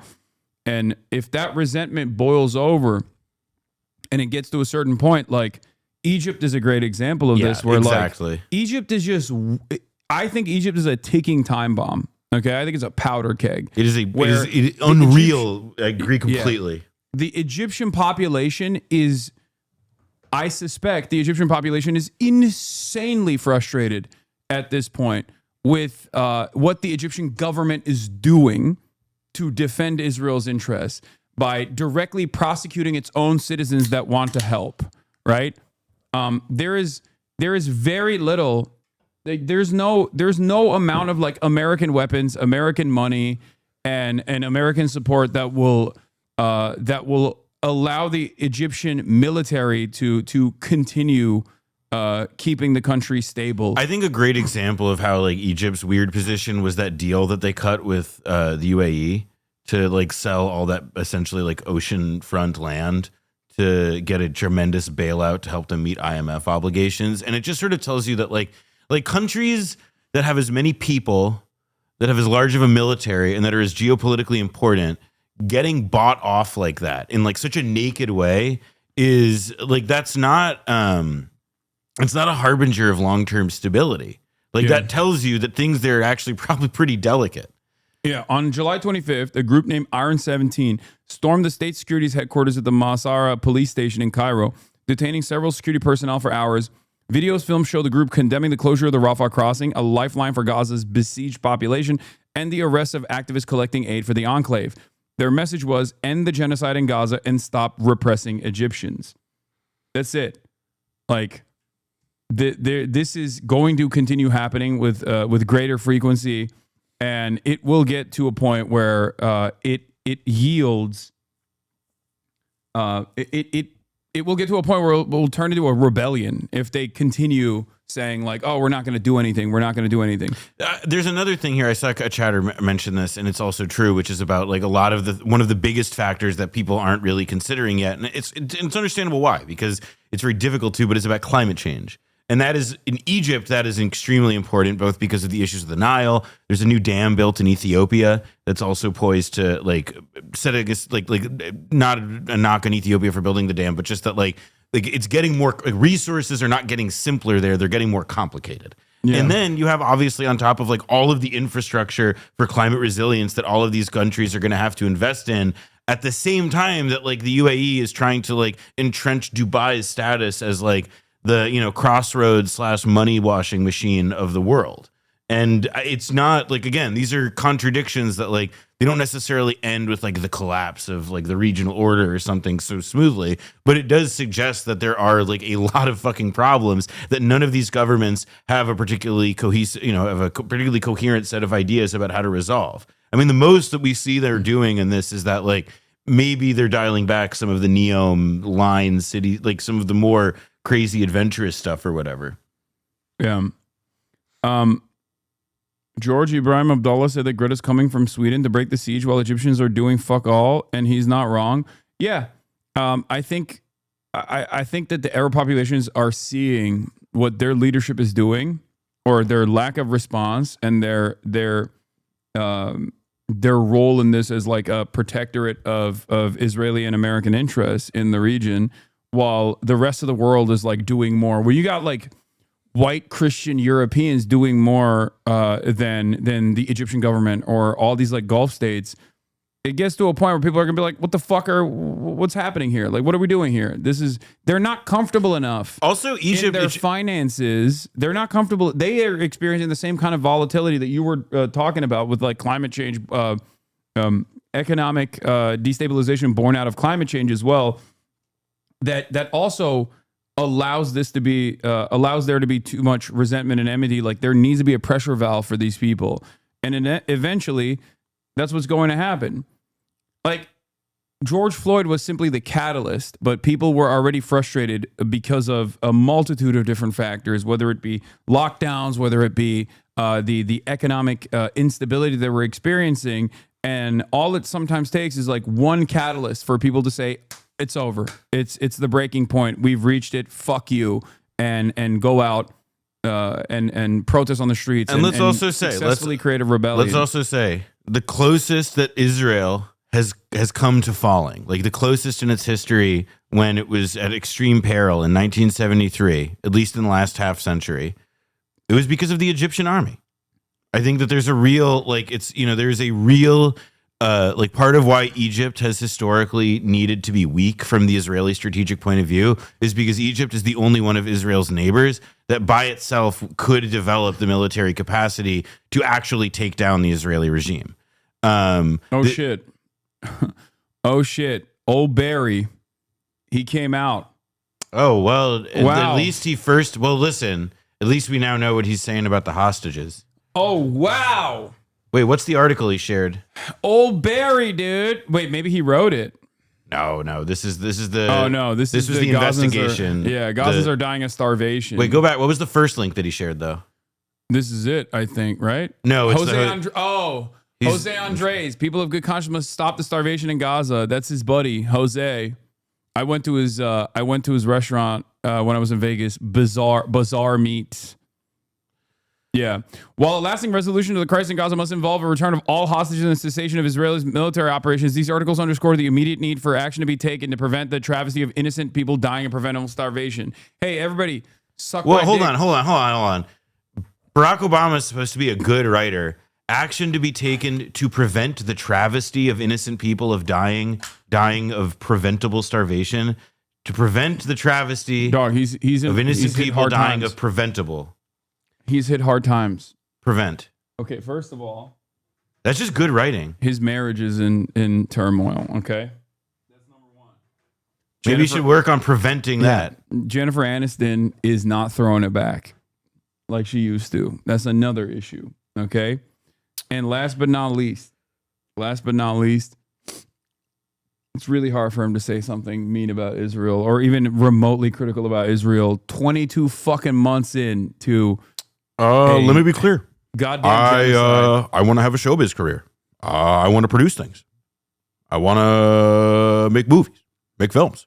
Yeah. And we all know who runs Hollywood. We all know who runs Hollywood. It's no joke. He does. That's true. He is a Jew hater. That's actually that's actually been the long game. This is like his Listen, I as the number one Jew hater. Listen, is everybody seen that photo of me with Rashid Khalidi 30 years ago? And listen, I've been practicing African American taqiyya this whole time. Yeah, Muslim taqiyya. He is a Kenyan Muslim after all. Gotta. This is great. Aid must be permitted to reach people in Gaza. There's no justification for help keeping food, water away from civilians. Yeah, Obama finally, Barry-O, dude, he did it. Well, that's what that Tommy Veeder tweet was prepping us for. Yeah. It was like, don't get on your high horse. Oh my God. You're joking, but like, I don't think that's a joke. I think that might be literally why. Well, listen, Tommy Veeder is a former spokesperson for the National Security Council at a time that it was drone striking so many civilians we lost count for a bit there. He knows a lot about high horses and when to get off them. Oh, yeah. Jose Andres, people of good conscience must stop the starvation in Gaza. Damn. Jose, also an anti-Semite of the week. I mean, but he's had like his employee. I mean, in his case, I will say that like this is even a little bit like sad because like his staffers have been killed. Yeah, his friends, they've been blown up, and he's not. People he knows were murdered by the Israeli state while they were literally there. I will say this over and over again. Listen, Jose Andres, massive liberal. I think he's overall a good dude. Sure. Okay. And his food was great. When I went to his restaurant, but like he was sent, World Central Kitchen was sent into Israel and then into the Gaza Strip to operate within the Gaza Strip specifically to do the same kind of propaganda that the American state was trying to do to claim that Israel is allowing aid in. How can you say Israel's not allowing aid in? Look at this beloved figure, Jose Andres, and his beloved, his beloved World Central Kitchen. Okay, that is the reason why he went in with obviously the Israeli go-ahead, handshakes and photo opportunities, and he went in and he set up the World Central Kitchen inside of the Gaza Strip. They were engaging in, of course, as every aid worker has to in the Gaza Strip, deconfliction with the Israeli military, and they still triple tapped his fucking staffers. Listen, it's because you may not know this, but WCK, okay? WCK, Yeah. World Central Hamas. Oh, yeah. The K for Hamas. The K for Hamas, yeah. Yeah. And in any case, like, he obviously changed his outlook quickly after that. So he has been an outspoken advocate since Israel killed his staffers. So this is not surprising to me at all. But once again, this is another fucking pressure point. This is another pressure point. It's interesting that the Pod Save crew of former Obama people have broken with Obama himself and the Israel lobby and are willing to make arguments both about the morality and U.S. interests with respect to supporting Israel. More signs of where things are going for Israel. Yeah, they have been. Ben Rhodes. Ben Rhodes and Tommy Vitor have been unironically daggering Israel. Well, for so a like while Ben now. Rhodes, I think people should go back and Also, big anti-Semite. Yeah. Well, I was going to say there's a New York Times story from about a decade ago that was written by Self-hating Jew Ben Rhodes. David Samuels, who's an asshat. And the profile was of Ben Rhodes, and it was like a very like critical profile, but it's like critical in a like it's from the right. basically. But it's really worth like reading because even people like Ben Rhodes, who are not like fire-breathing leftists by any freaking means, were targeted very clearly by Israel and its surrogates because of Iran. JCPOA, exactly, because of the Iran deal. Yeah. And like there was always, and this was again like a failure of Obama's because he also like his administration kind of like fucked up in the second term and managing the peace process such as it was, just because like they like there's a the journalist Nathan Thrall in his first book, The Only Language They Understand, he cites sources saying how like Secretary of State then John Kerry, he misled both sides, and that there was like a real, there was like American mismanagement of some of those diplomatic relationships. Fine, whatever, but like the key piece of like that second term achievement, right? This diplomatic capstone was the Iran deal, and rather than use the fact that they were already successfully pushing this Iran deal through the Senate, that they got people like Cory Booker to behind it, like these staunch allies of the AIPAC establishment in DC and so on.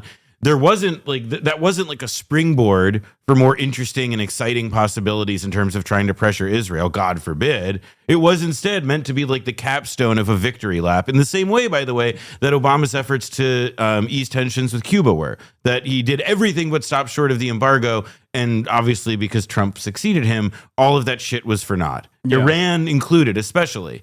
To have done all this stuff to pass the JCPOA and have done none of the necessary political work to actually ensure that it could survive. Yeah. So yeah, I could imagine that his former staffers, or at least the people who positioned themselves and styled themselves as like the inheritors or the preservers of the best part of his legacy, are willing to say something. They're willing to say that like actually maybe like tethering America's future to Israel as the 51st state was a bad fucking idea. Yeah, no, for sure. I like I said, that's why I was calling Ben Rhodes an anti-Semite, because of his influence or his role in implementing the JCPOA, which obviously Israel hated. Just like Israel does not want a stable Syria, even if it's directly under the influence of another American ally, another regional player in the region, Turkey. This is a similar playbook here for Israel's interest to look at Syria in that way. Also Egypt, which is Iraq. Until the Iraq War in 2003, Israel's biggest strategic antagonist, biggest regional antagonist, was Iraq, at least as they saw it. And that's why Netanyahu spoke before the American Congress to say, "Listen, I know something about fighting terror, and we must get Saddam." And they did all that. And it's like, all right, well, look at Iraq now. And it's not the same situation as Syria, but like mostly it is like a playground for competing influences of foreign governments. And in Iraq's case, like Iran has now been able to ironically, considering we were the ones who moved in there, like Iran is now able to project more influence there, just as, in say Syria, for example, you have your friends in Ankara who are trying to be able to project their power as well. But like the thing that is like the common thread there, right, is that both countries, both Syria and Iraq, are so much weaker as states. Yeah. I mean, they're non-military entities as states functionally, as far as Israel's concerned. They are no more regional threat. The reality of the matter is, regardless of Saddam's weaknesses or tendencies for violence in its domestic population, ethnic, his management of sectarian tensions was to just fucking kill people and arrest them. If Iraq maintains stability and sovereignty, if Syria maintains stability and sovereignty, in a similar way, in a way that's not dissimilar to Iran, outside of Western interests, and they basically developed themselves as sovereign nation states, I think that Israel would not be able to get away with doing everything that it's doing currently. And that's it. That is the major reason for why Israel wanted all of these other countries that presented a threat to its greater Israel project of death and destruction to be pacified or be destroyed in some way, shape, or form. They don't have to do it to the Gulf states, with the exception of Yemen, obviously, because those Gulf states are completely servile to, they've been domesticated, and they're completely servile to American interests, to Western interests. And that's it. That's the reason why they get away with just get away with being able to do their own genocides if they feel the need to do so. And that's the reason why they get away with being able to whitewash or engage in like sports washing and things like that. What were you going to say? I think the only thing I would have to add to that really is just that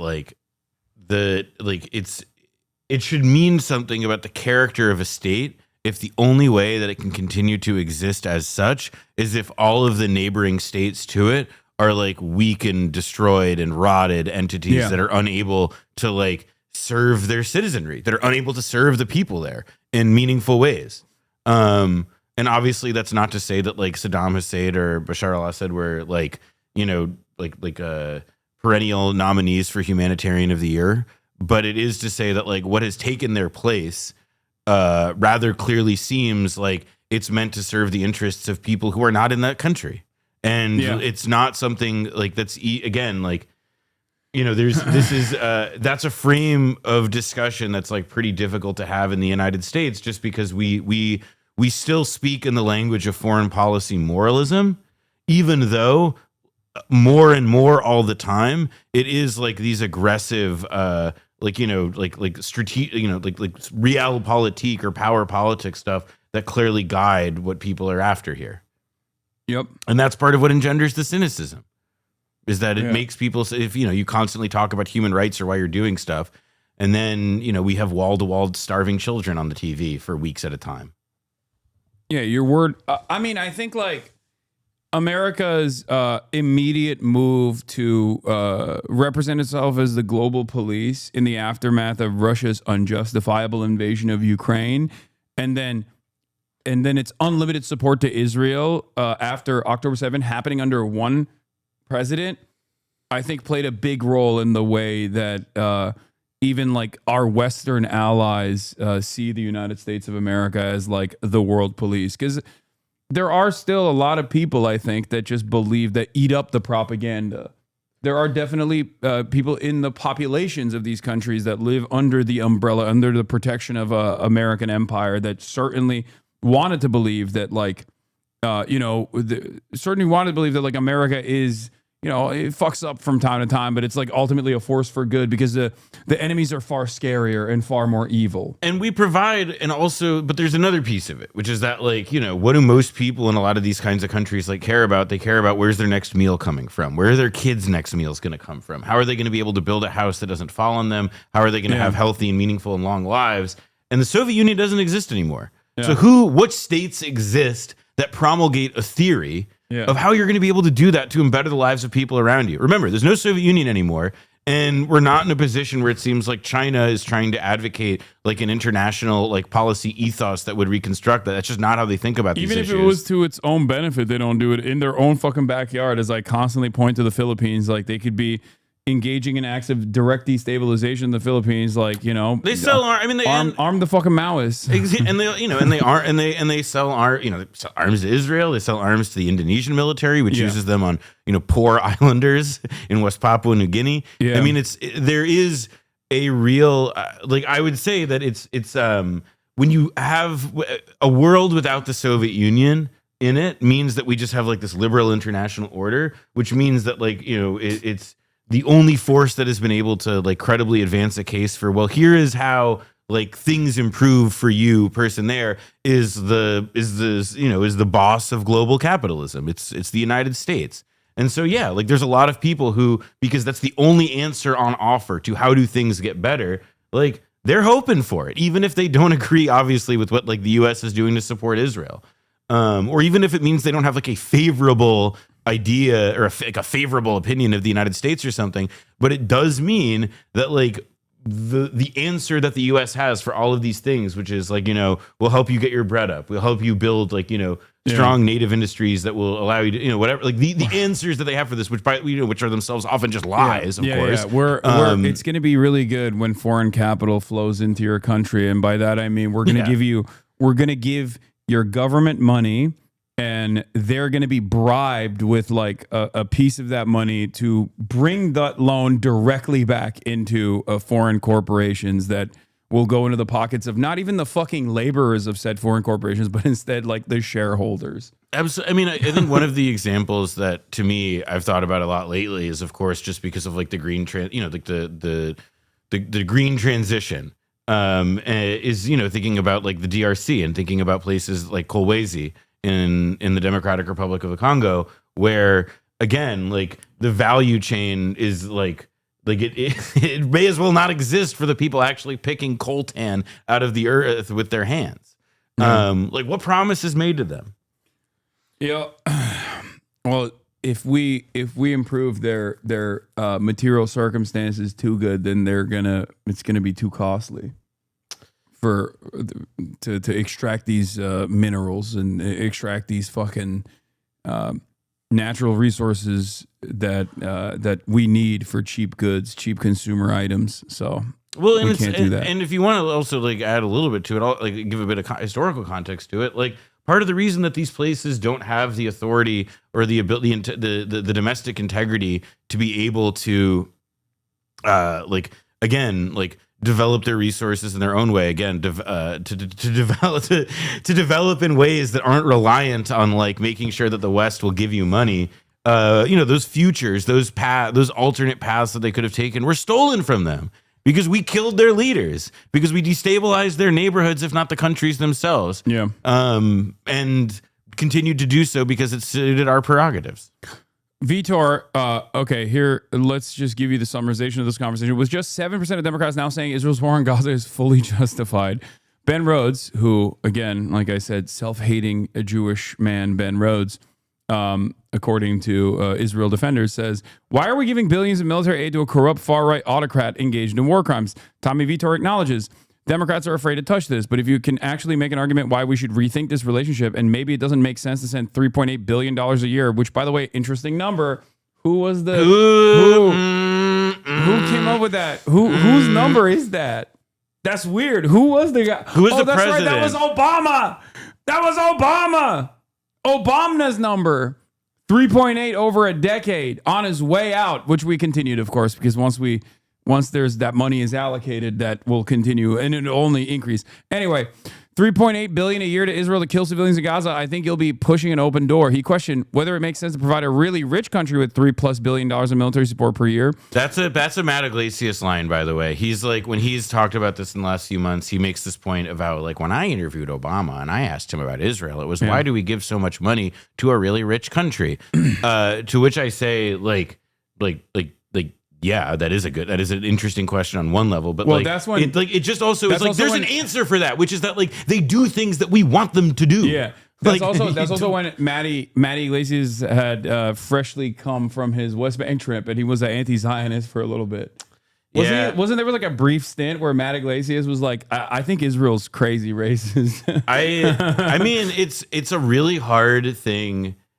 I think it's really hard for like warm-blooded, normal human beings to go to the West Bank and to come out of it with any other opinion, unless you're getting like a settler tour. Like it's a sign. If you see that and your experience coming out of it is that what's going on there is anything other than like, a military occupation that's been going on for decades that rises to the level of genocide, frankly, at different moments in time. Yeah.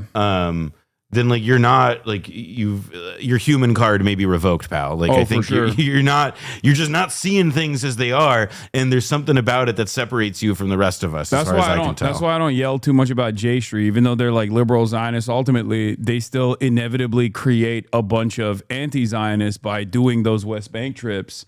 I mean, yourself included. I was about to say, and Simone, when we were here talking about that, it was part of that experience. The piece of it, though, I mean, granted, I will say, like, J Street has moved away from doing that with younger people. It's just no longer part of like it's a thing that they did 10 years ago. It's not as dramatically part of their work now.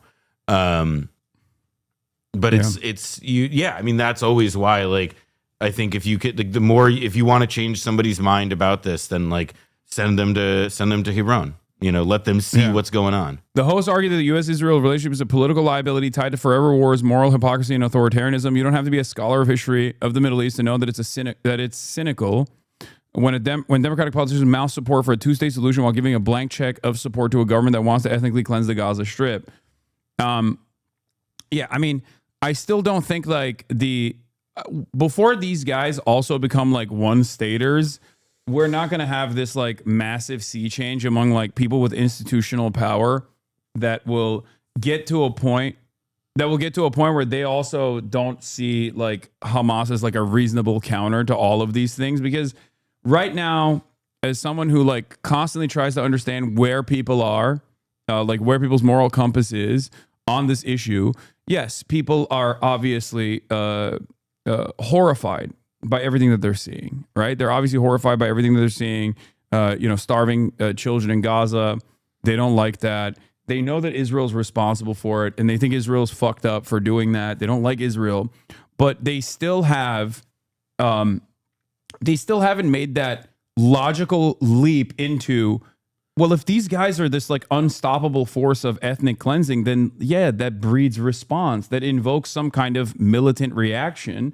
And until they get to that point, and until they like actually recognize that these guys aren't supposed to be perfect victims, and that there is going to be some kind of military reaction, they're still going to eat that bait every time someone invokes the name of Hamas. I agree. And on top of which also they're going to like, they're still trapped. I mean, there's a reason, by the way, that like a lot of right wingers, especially like in tech, like that Sean McGuire guy, are now like harping on the word Islamist instead of saying Muslim and stuff, because there remains, I believe, like fundamentally, there is a refuse, like the Ukraine stuff just like really highlighted it. Like there's some people we are allowed to see as human, and then there's some people who are just supposed to sit down, who are just supposed to lie down and take it. And that's it.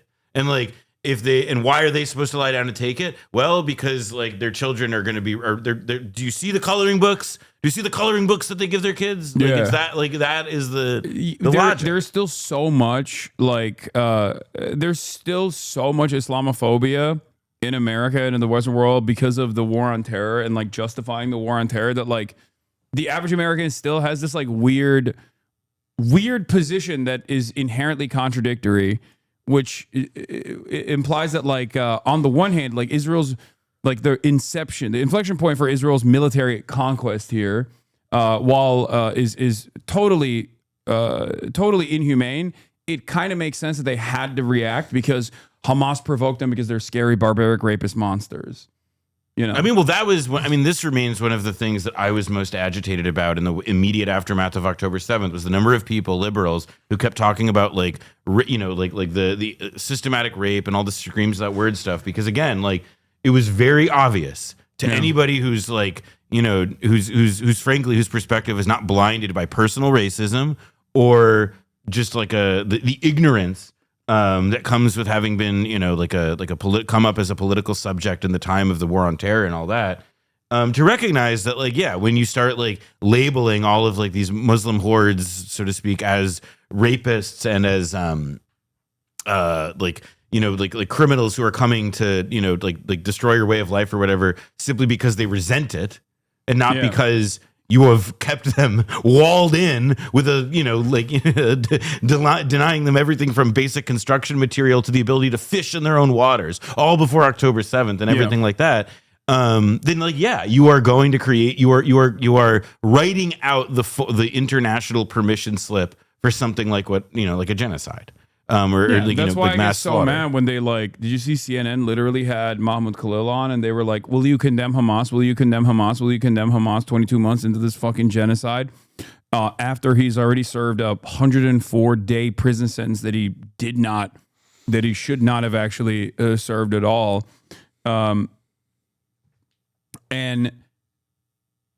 it's just so gross, because like the Hamas condemnation demands at this stage are directly trying to create a permission structure for the actions of Israel, like that Israel's gone a little too far, but like, can you really blame them? That's what this is. Can you really blame them for being violent for the past 22 months? Can you really blame them for genocide? Because after all, Hamas is right there.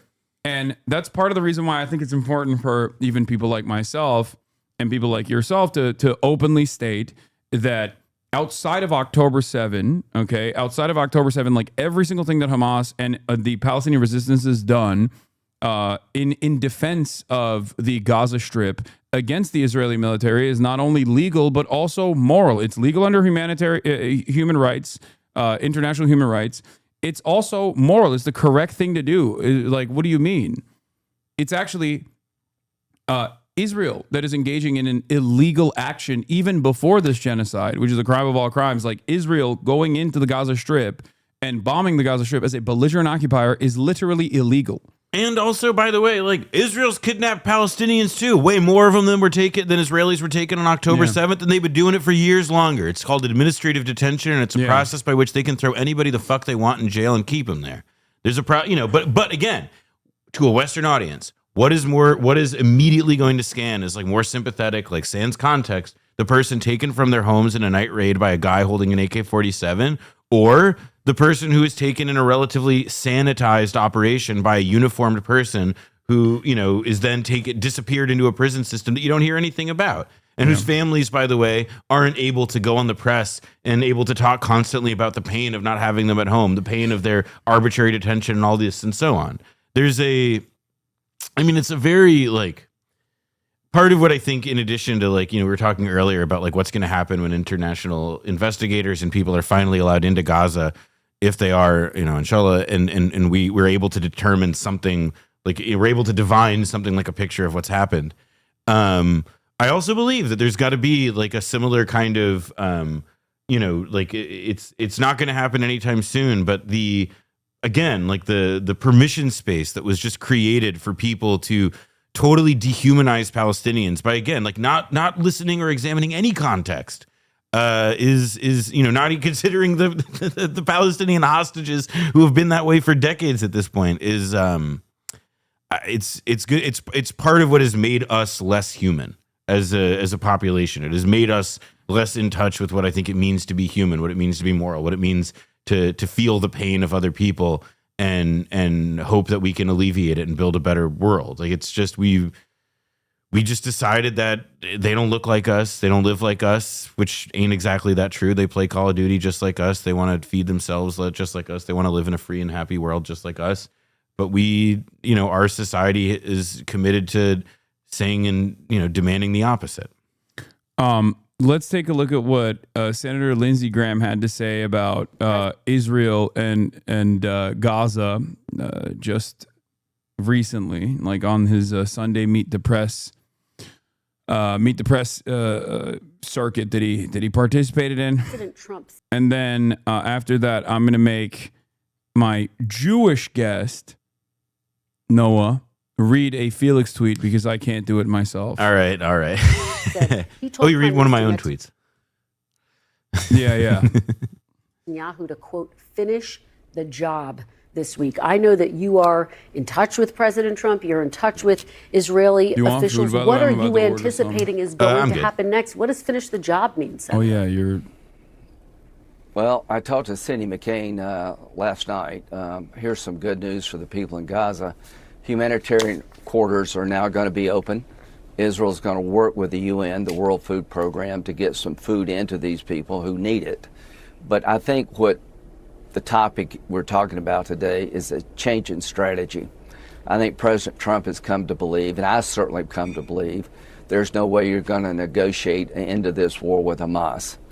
Hamas is a terrorist organization who is chartered to destroy the state of Israel. They're religious Nazis. They hold Israeli hostages. I think Israel's come to conclude that they can't achieve a goal of ending the war with Hamas that would be satisfactory to the safety of Israel. And if they're going to do in Gaza what we did in Tokyo and Berlin, take the place by force, then start over again, presenting a better future for the Palestinians, hopefully having the Arabs take over the West Bank and Gaza. But I think going forward, Christian, you're going to see a change in tactics, a full military effort by Israel change in to tactics, take Gaza very down different like than we did in Tokyo and Berlin. I like that he said a change in tactics, and then he just described the exact tactic that Israel has applied so far as though it's a fucking significant change in tactics. Like, there is no more that they could do in terms of bombing the Gaza Strip. They have already done exactly what he's talking about, which is like Tokyo and Dresden. Okay.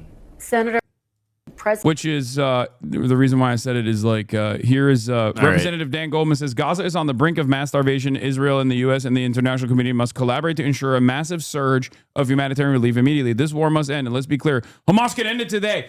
Fuck you. Not true. Not true. All right. All right. Here's what Felix said. Israel obviously deserves a Dresden aerial campaign every day for a generation, but we're even more fucking rotten as a country. I can't think of very many places where the elected officials would be surprised that a genocide they facilitated could end up looking bad. And then he says, as I said before, I hope this at least causes some aid distributed by someone other than the sociopathic criminals of the Gaza, the GHF. But this whole act is like John Wayne Gacy doing a tearful PSA for missing young men in the Chicagoland area. I think that's about right. I mean, there is like... I just saw the first thing that he said, which is, I can't read that. I will say that, like... Given my background. Yeah. Okay. I think one of the things that's just kind of nuts to me is the degree to which it is still persisted among the American political and media class that Hamas could end this if they wanted to. That that lie is to me one of the more crazy ones that people are trying to pull off in July of 2025. Israel has said that that's not the case. They say it over and over again. But no one repeats that truth in the Western media, and that's precisely what it is. Like, it's just like this is only talked about here, right? Like, I am one of the few outlets that consistently, alongside Drop Site and Democracy Now, Sam Cedar with the Majority Report, like there are very, very few media outlets, none of which are mainstream, that actually correctly talk about Israel's role in spoiling the ceasefire negotiations, Zeteo as well, that most people are just completely deluded. They don't even think about it, I don't think. Like, they don't care to think about it. I think some people kind of understand it. Maybe they're frustrated, like, why isn't this happening? Why is there no ceasefire? But if all of these reputable institutions and trusted officials, like all the way from Anthony Blinken to Witkoff and the Trump administration in unison is saying it's always Hamas that is the responsible party for violating these ceasefire negotiations or not coming to the table and making ridiculous demands without ever revealing what those ridiculous demands are, by the way.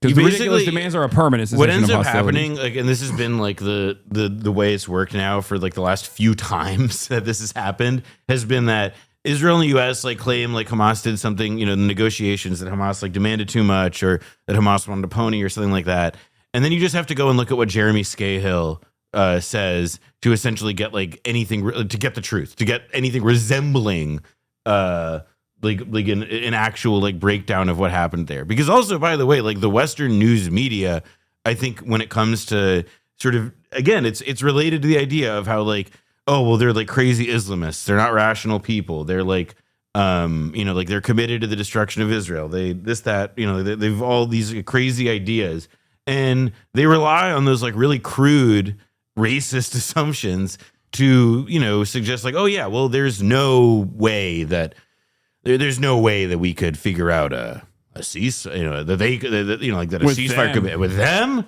You kidding me? Certainly not. Phil Gordon, White House, NSC, and State Department under Biden. He was Kamala's top foreign policy person. Says, even if this leads to a meaningful change, still obviously to be determined, the Israeli government's decision in March to break the ceasefire, blockade Gaza, and escalate militarily will prove to have been catastrophic. It made no real difference against Hamas, led to immeasurable additional suffering in Gaza, failed to free any hostages, further divided Israeli society. I don't know if is Israeli society that divided? It is, but not in the way that not in a productive way. I'd put it that way. It's divided along the axis of kill them all and kill them all. You know, it's not.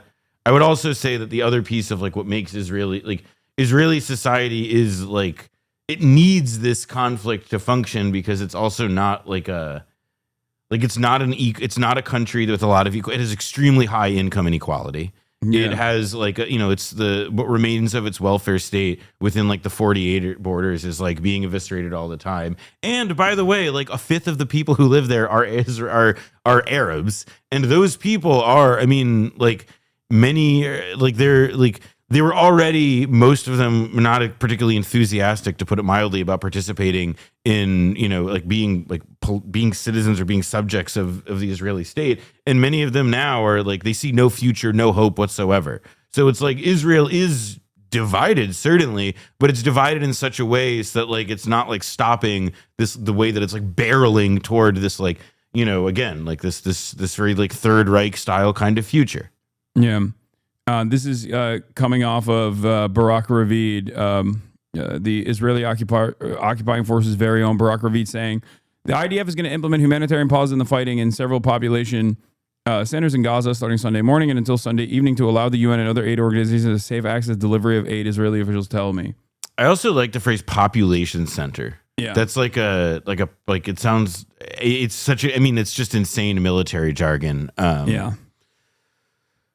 It's truly horrifying what we have done to the Palestinians and what we have allowed Israel to do to the Palestinians, what we've given Israel the weapons to do to the Palestinians. So, I don't know. There is no... Wasn't there brain rot you wanted to show me?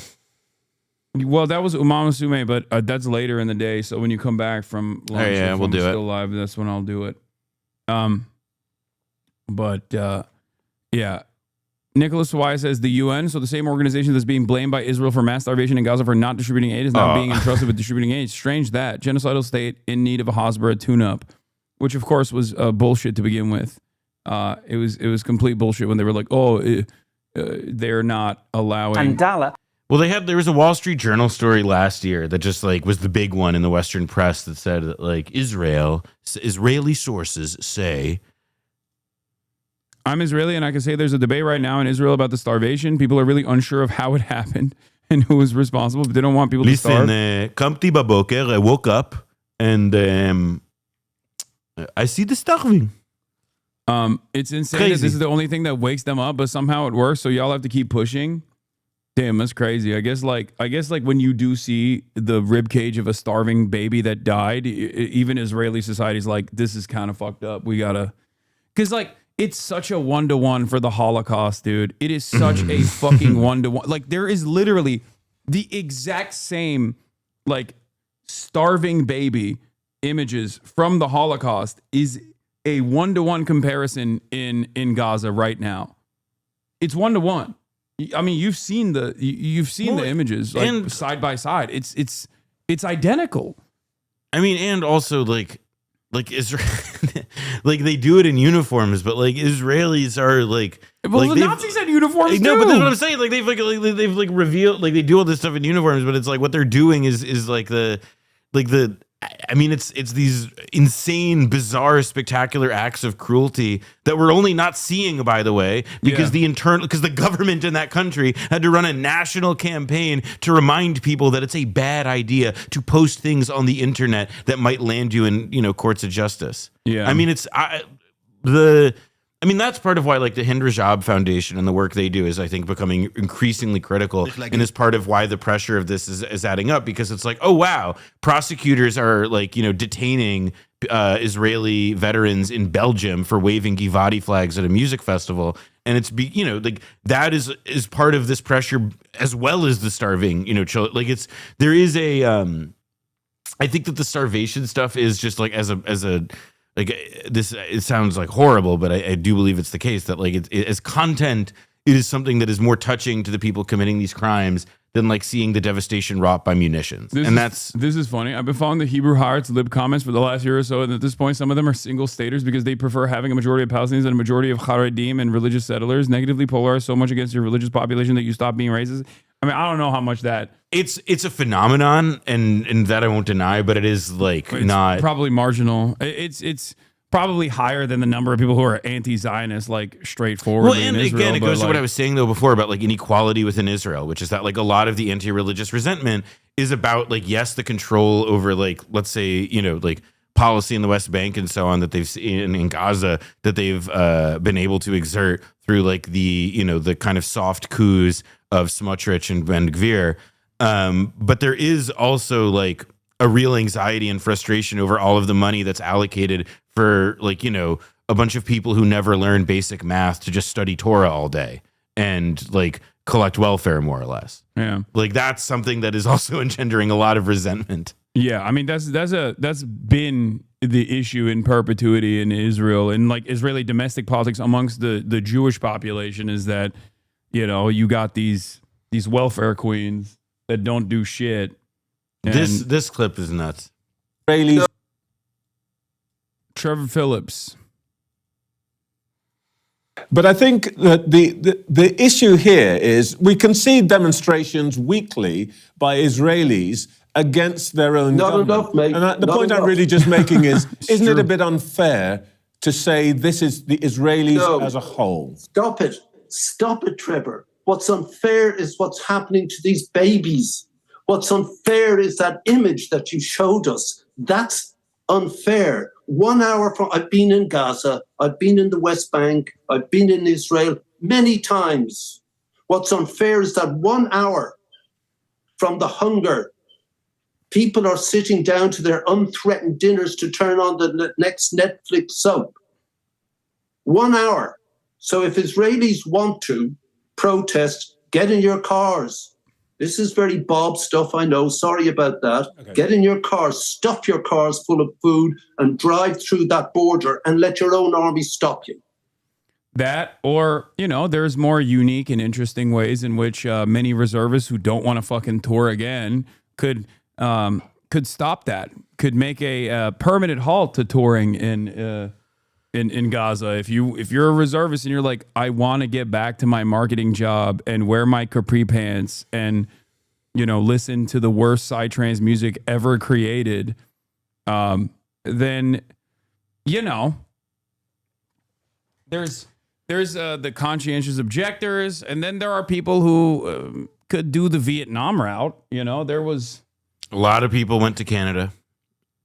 I mean, look, a lot of what Israelis are dealing with is that there is no Canada next to Israel that would take them. I wasn't even talking about that. I was talking about. To be fair, Vietnam, it took a long time for people to get there. Yeah. But at the same time, also like Israel.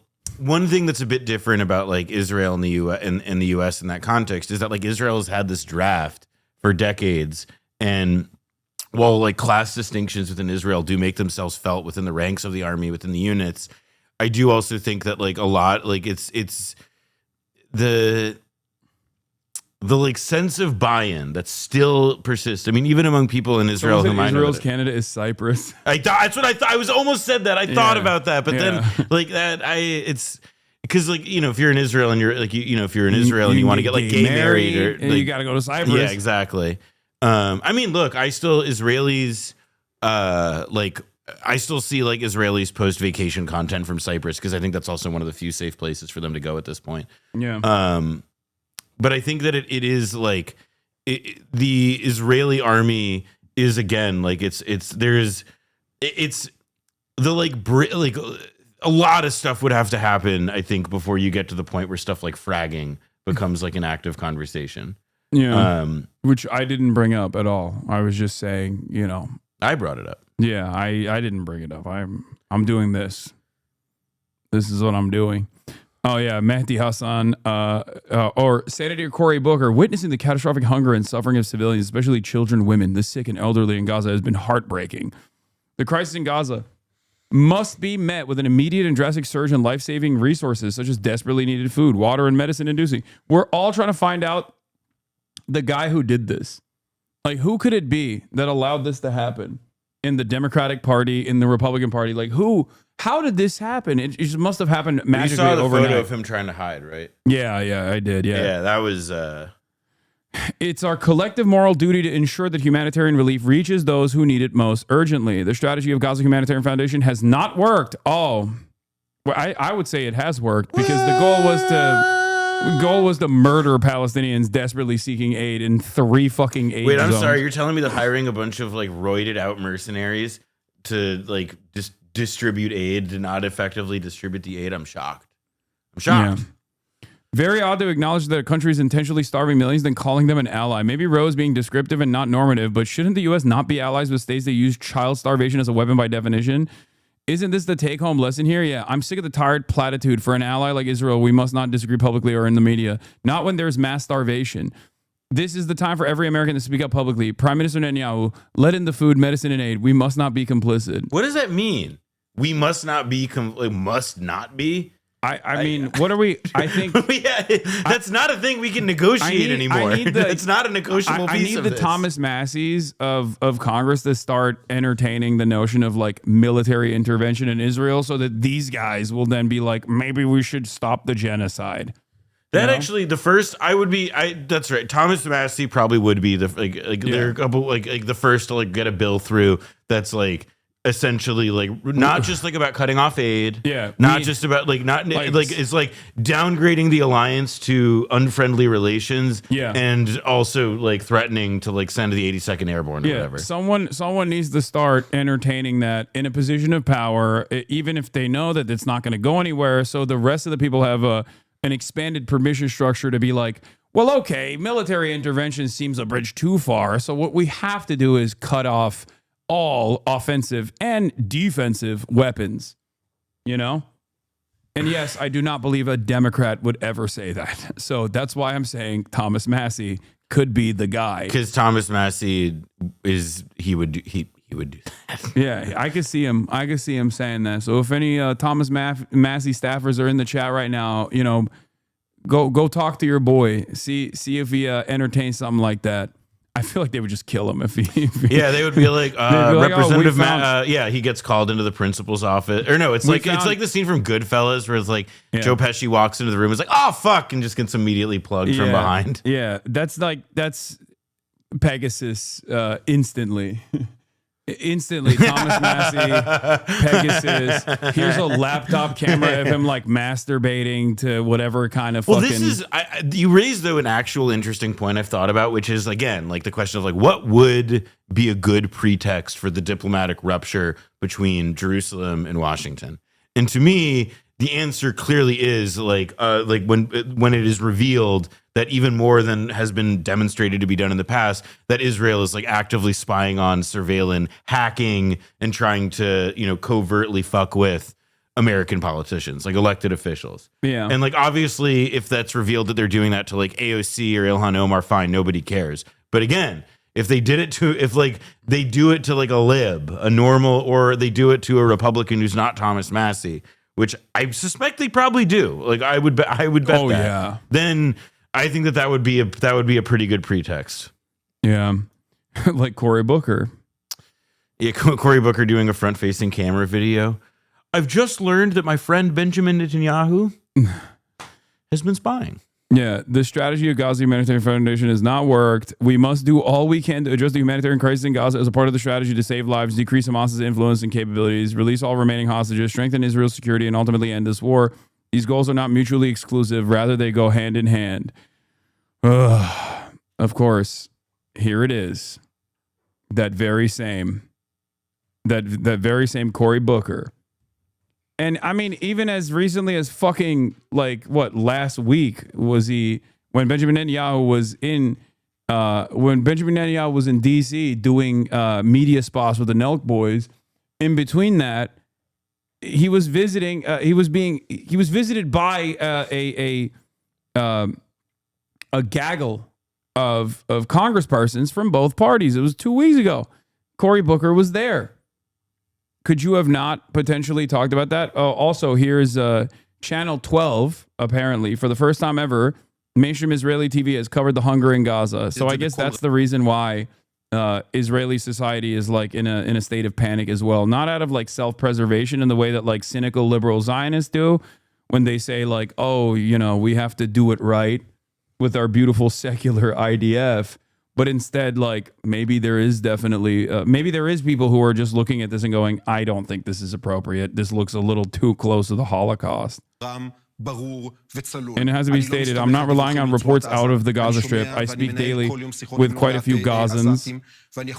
And I can tell you about what they tell me personally over the phone. People who haven't eaten for days, nothing goes into their mouths for entire days.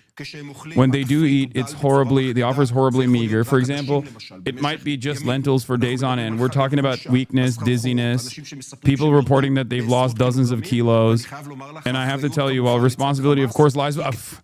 Of course, the responsibility lies with Hamas. Of course, the responsibility relies with the party that has no power whatsoever to let in aid. Yeah. No ability whatsoever. The responsibility lies with them. Yeah, because Hamas, they're there. And but Gam also Israel. Yeah, they could potentially eat some of the aid, which is why we have to keep starving children and keep killing them. But it also lies with Israel, he says. Wow.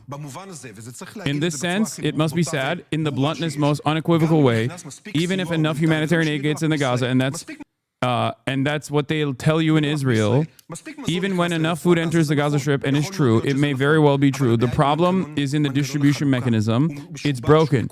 It's failed. So tens of thousands, hundreds of thousands ultimately do not get the food.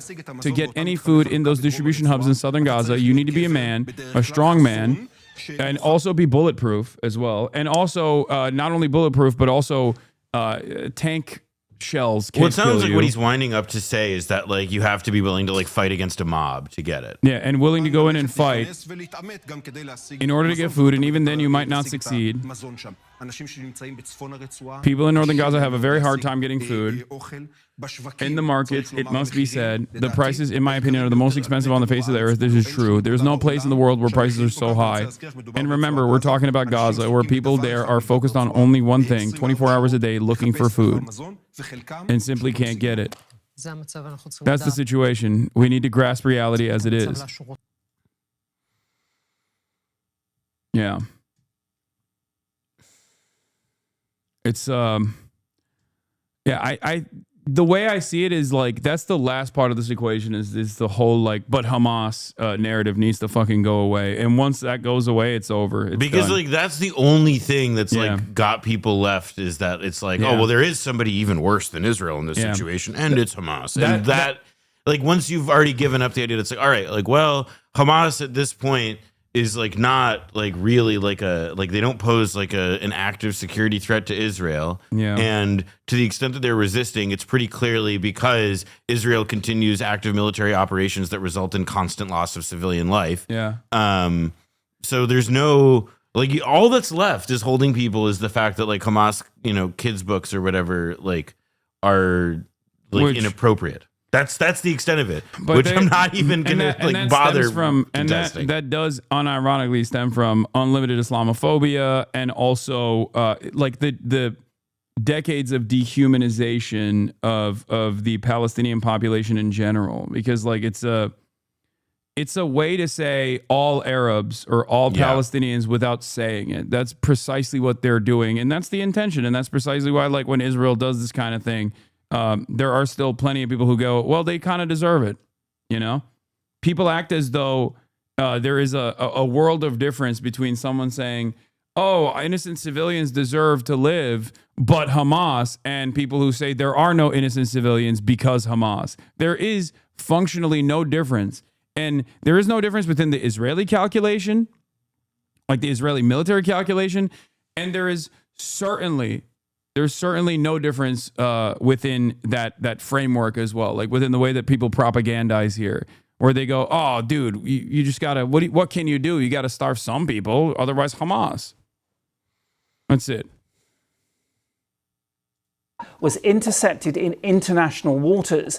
Video footage showed activists on board with their hands up as soldiers took control before the feed cut out. This is interesting, though. New York Times, no proof Hamas routinely stole UN aid, Israeli military officials say. Like, this is internal. We were talking about this off stream last night. Like, this seems like internal conflict within, like, the secular side of the IDF versus, like, the religious forces in the country. I mean, it is also because if you end up, like, if you have reached the point where you're now at like Gazans, like there's no more food left in Gaza. There's no more ability for, Gaza. Like you can't say that this, Like Hamas is what's the problem in the food distribution anymore. And people are dying to know, literally dying to know, like, well, then what is it? What is going on? And what was wrong before that we had to upset this? Like, eventually, yeah, the New York Times probably is going to be able to get a couple of people to say it's not the New York Times. It's Israel that is saying. No, but I'm that. saying That's like, why I'm saying it's interesting. But I'm saying that the New York Times is able to get, in this case, 4 on background quotes from Israeli officials who are communicating this. And they're evidently officials of such seniority or authority that the New York Times is willing to, willing to run with it on their say-so. In direct contradiction with what the Wall Street Journal and other outlets reported last year, citing what else? On background Israeli government and military officials. Dude, by the way, there is something so fucking gross that, like, I'm not trying to be like Mr. Woke here, but there's something so openly supremacist about the New York Times refusing to ever cover the Palestinian perspective, or when they do say it's a Hamas perspective, it's a terrorist perspective, and then only accepting the framework when it's Israel that says it. Oh, yeah. Well, I mean, it's great. Like, do you think, I mean, it's like the... Like every humanitarian aid organization, every single fucking Palestinian and the rest of the planet, every single person that you meet on the street could recognize this reality, and the New York Times will not cover it until someone who's fucking Israeli says it, okay? Only then is it the truth. Who's fucking an Israeli? Someone that was who's a joke. Oh, okay. I think the thing, to me, that's a piece of it at least, is like what happened with the BBC, where they did this like huge investigative thing. They had a huge story, and then they pull it. They say, we're not running this, and it's because the subject, or it was released, but then they pull it after the fact, and it was this they pull it because, the person we profiled is like the child of an agricultural official in a Hamas-run government or whatever. Yeah. And it's like, yeah, the BBC has no problem whatsoever, like, using as sources or using as characters in a story, the like Israeli, the children of Israeli government officials, or or directly Israeli government officials. Exactly. Like, this is a double standard thing. Yeah. For sure. It's just like, can you imagine Abu Ubaidah like going on CNN to be like, what are you doing? Like, they're fucking raping and pillaging our people. Like, of course we have to resist against them. Because that's the equivalent. And by the way, I'm not saying Abu Ubaidah is a scary figure here. I am stating that he is on the right side of this fucking dynamic. Like, there is not even a moral equivalence between Abu Ubaidah and fucking a random Israeli envoy like David Lammy or Jonathan Konkounkrius or whoever the fuck goes on. Hagari, Rear Admiral General Hagari, going on fucking CNN. Like, he's literally on the right side of this, okay? Members of the resistance against the Israeli genocide, prominent figures of the resistance against the Israeli genocide are on the morally correct side of this genocide. They are defending the victims, okay? That's it. Yeah, when is Abu Ubaidah going on the fucking Nelk Boys podcast? Dude, I want to see Steiny and Abu Ubaidah link. Yeah, link up and build. They need to. He's probably a fucking Zoomer. Like, there's no way I'm pretty sure he's like maximum like 27. I mean, at this point, I'm not sure there are many people older enough left to take that job. Yeah. He's probably got a decent understanding of I could talk to him about fucking who his favorite content creators are. I'm sure he has opinions on it. He had that line about, like, I mean, I still think one of the things that a lot of people, particularly in the media, discount is how well Palestinians and how well people in Gaza understand Israelis and Israeli culture. And one piece of that is, again, that, like, when, the Israelis announce a new operation that they're saying he's 40. I don't believe it. And they say that, like, Israel's launching Operation Thing from the Bible. And, like, they're, again, they use the language. Ubaidah in that speech that was released recently talks about how people they're using the imagery and the rhetoric of the Bible to mask like their Nazi activities, using that word as well. And I find that to be like these people have they've got, the leadership has they understand what Israel's doing. And I think if the media were ever to bring them on in that kind of clear way, they wouldn't have like these scary people screaming in English like "death to the Jews" on CNN. They would be talking, and they would be expressing what they say already in Arabic and speaking to their own public, making the points about like the rot in Israeli society. And that would be brain breaking for a lot of these people. The idea that like there is I mean, I know that it certainly is for people I know whom I talk with in my own life about this, that like, actually, no, these aren't like, these people don't live and speak like a fucking parody of how you think, Muslim extremists all sound. Like they have like a pretty sophisticated understanding of what the moral rot looks like. And ironically enough, the ones that do actually speak the way that you think all like Muslim resistance figures do are and have actually done the heinous crimes that you attribute to like Hamas are now running the fucking Syrian government. Like, there are people like that out there. That is true. They're allies. They're fucking America's allies. What are you talking about? Or they're like that guy, the fucking like thug who doesn't know how to read and write, who supposedly wrote a Wall Street Journal Abu op-ed. Shabab is like a fucking, the last education he had is like second grade. Okay, he is not literate, and apparently he wrote a fucking column for the Wall Street Journal opinion. Abu Shabab dropped out of elementary school, can't read or write Arabic, let alone this fluent level of English. The Wall Street Journal allowed the IDF/Mossad to write an op-ed on behalf of an ISIS-linked gang leader and convicted drug dealer? The answer is yes. And the answer is also that literacy is not a requirement to write for the Wall Street Journal opinion This is the Israeli newspaper, I-24 News, saying an illiterate former thief with ties to ISIS in Sinai. Who are you? Yasser Abu Shabab. He was previously arrested for drug trafficking and escaped from prison when the fighting began. According to sources, he was an arms smuggler with ISIS in the Sinai. He founded an armed militia in coordination with Israel. It's fucking crazy. It is crazy that like Israel has openly tapped this fucking freak and his brigade. Hamas is still smoking those motherfuckers, by the way, in the strip. And you have people going, oh, I don't know, man. It's just like Hamas is ISIS, right? Like, remember what Israel was saying? It's like, no, this guy's literally ISIS. Like, what are you talking about? And he's working with Israel. He can speak, right? What a dumb tweet. Yeah, he wrote the Wall Street Journal. He dictated the Wall Street Journal editorial. He was doing a voice memo to their editors. Yeah. So ISIS is an Israeli co-creation after all. I mean, it's not an Israeli co-creation, but they are suspiciously always there working in unison with Israeli interests in the region. Yeah, or like it's a like, even if it's not a co-creation, even if it's not like, run by Israel or whatever, it's a classic case of it's like the enemy of my enemy is my friend, extrapolated to include literally ISIS. Yeah, no. Like Israel's attitude is that yes, we have to hand it to ISIS. Always and consistently, whether it be in Syria or literally in the Gaza Strip. So what the fuck are we doing? Like, what are we talking about? The very figures that you could point to with these like stereotypical like jihadist, Islamist fucking attitudes or whatever are actually operating within the Gaza Strip. They're operating with Israeli arms. They're operating inside of Israeli red zones that they've designated, inside of Israeli headquarters that they've created in the Rafah area. It's fucking ridiculous. And the reason why they were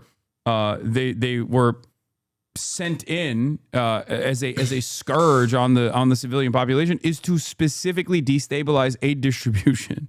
Like, that's the reason why they fucking started operating.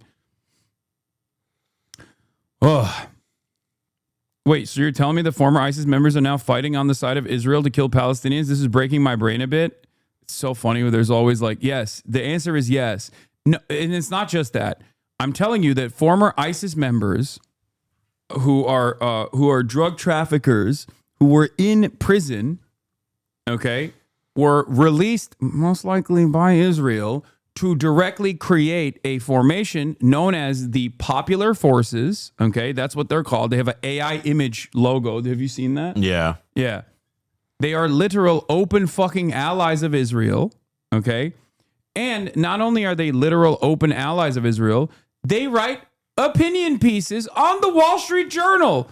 Gazans are finished with Hamas. Which, by the way, forces, which is not even true. Which also we should say, like more seriously, like how does this guy end up who doesn't read? Like Mohammed Shahad is exactly right. Like This is the IDF and the Mossad, which is, or whichever, take your pick. But they are clearly, in contact and working with the editors of the Wall Street Journal to be able to, to sell this crock of shit. And that's where, this is. But like, who's reading this and going, wow? More, okay, you say that, but like, there's probably like, people who read the Wall Street Journal opinion page and who are conservative and who like this is an opinion that people want to read. It doesn't matter that it's not true. It doesn't matter that it's like astroturfed by, in a very real sense. It doesn't matter that this isn't, that every single survey shows that even if Gazans who are critical of Hamas don't want it to lay down its arms because they understand that it's the last thing resembling protection from Israeli sovereignty. Exactly. It's all, they don't want to know that. What they want to see is that Gazans are finished with Hamas and that there's a guy waiting in the wings to take over and be our boy when Israel finally wins this war. Like that's there is an audience for that shit. And by the way, like it's part of the effort by the IDF and the Mossad, not necessarily just to try and convince new people that there's, listen, like you may have had sympathy with Hamas, but get a load of this. We have, there's actually other people in Gaza who want to take over. No. It's about also. By the way, a Mossad agent wrote this because Gazans are finished with Hamas. Like, not even Palestinians. He can't even get himself to type Palestinians are finished with Hamas. He's got to do the backspace on that one. No, but it's also about giving people who are in like the, who have arguments from like the Zionist perspective, who are solidly on the side of Israel, to be able to point to and say, whoa, hold on. Look at this guy. Look at, it's about giving them another tool in the toolkit at a time when it's beginning to look pretty thin, when it doesn't seem like they actually have that many legs to stand on. And, if you know anything about anything, that this is as fake an article, as fake news as it comes or whatever. Yeah. But, to the undiscerning reader, which is surely most people who read the Wall Street Journal opinion section, this is another piece of rhetoric they can resort to. I'm sure grandfathers are sending this to woke children across the country. Yeah, to own them in the marketplace of ideas, to be like, see, I told you this is bad. Even Palestinians don't want it. It's like, what Palestinians don't want? To be ethnically cleansed, okay? That's the number one priority that they have.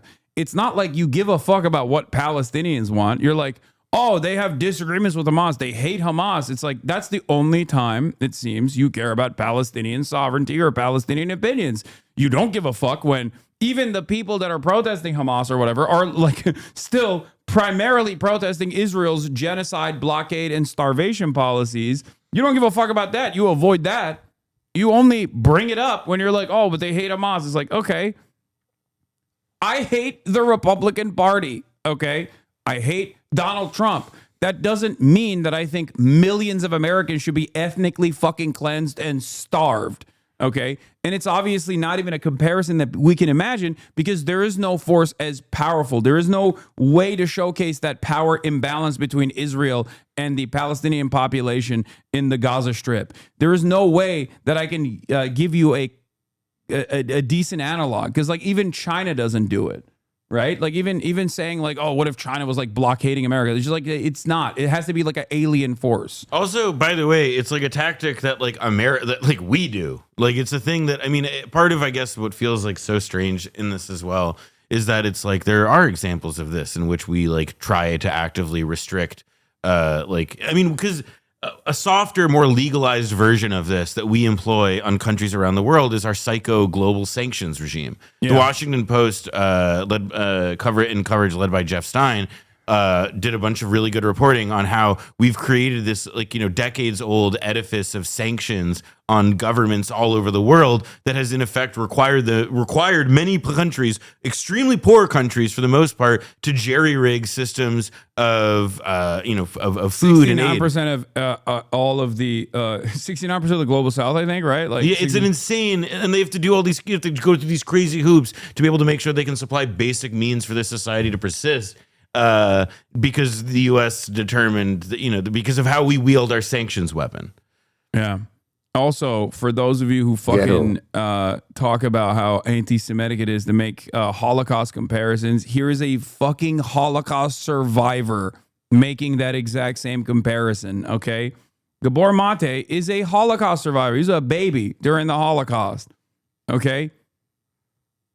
Here's his own words on this issue. The Jews were concentrated in this crowded area of Warsaw, and the Germans were deporting people. You know what the Germans did?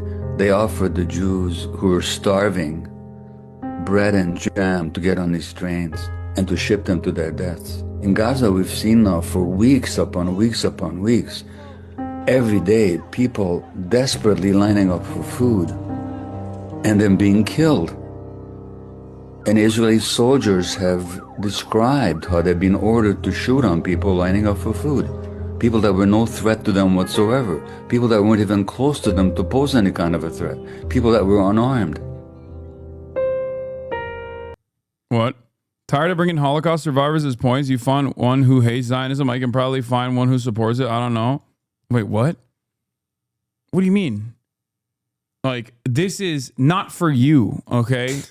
That's not for you, weirdo. It's for the people who actually need to hear it from someone like Gabor Mate, someone like a Holocaust survivor, okay?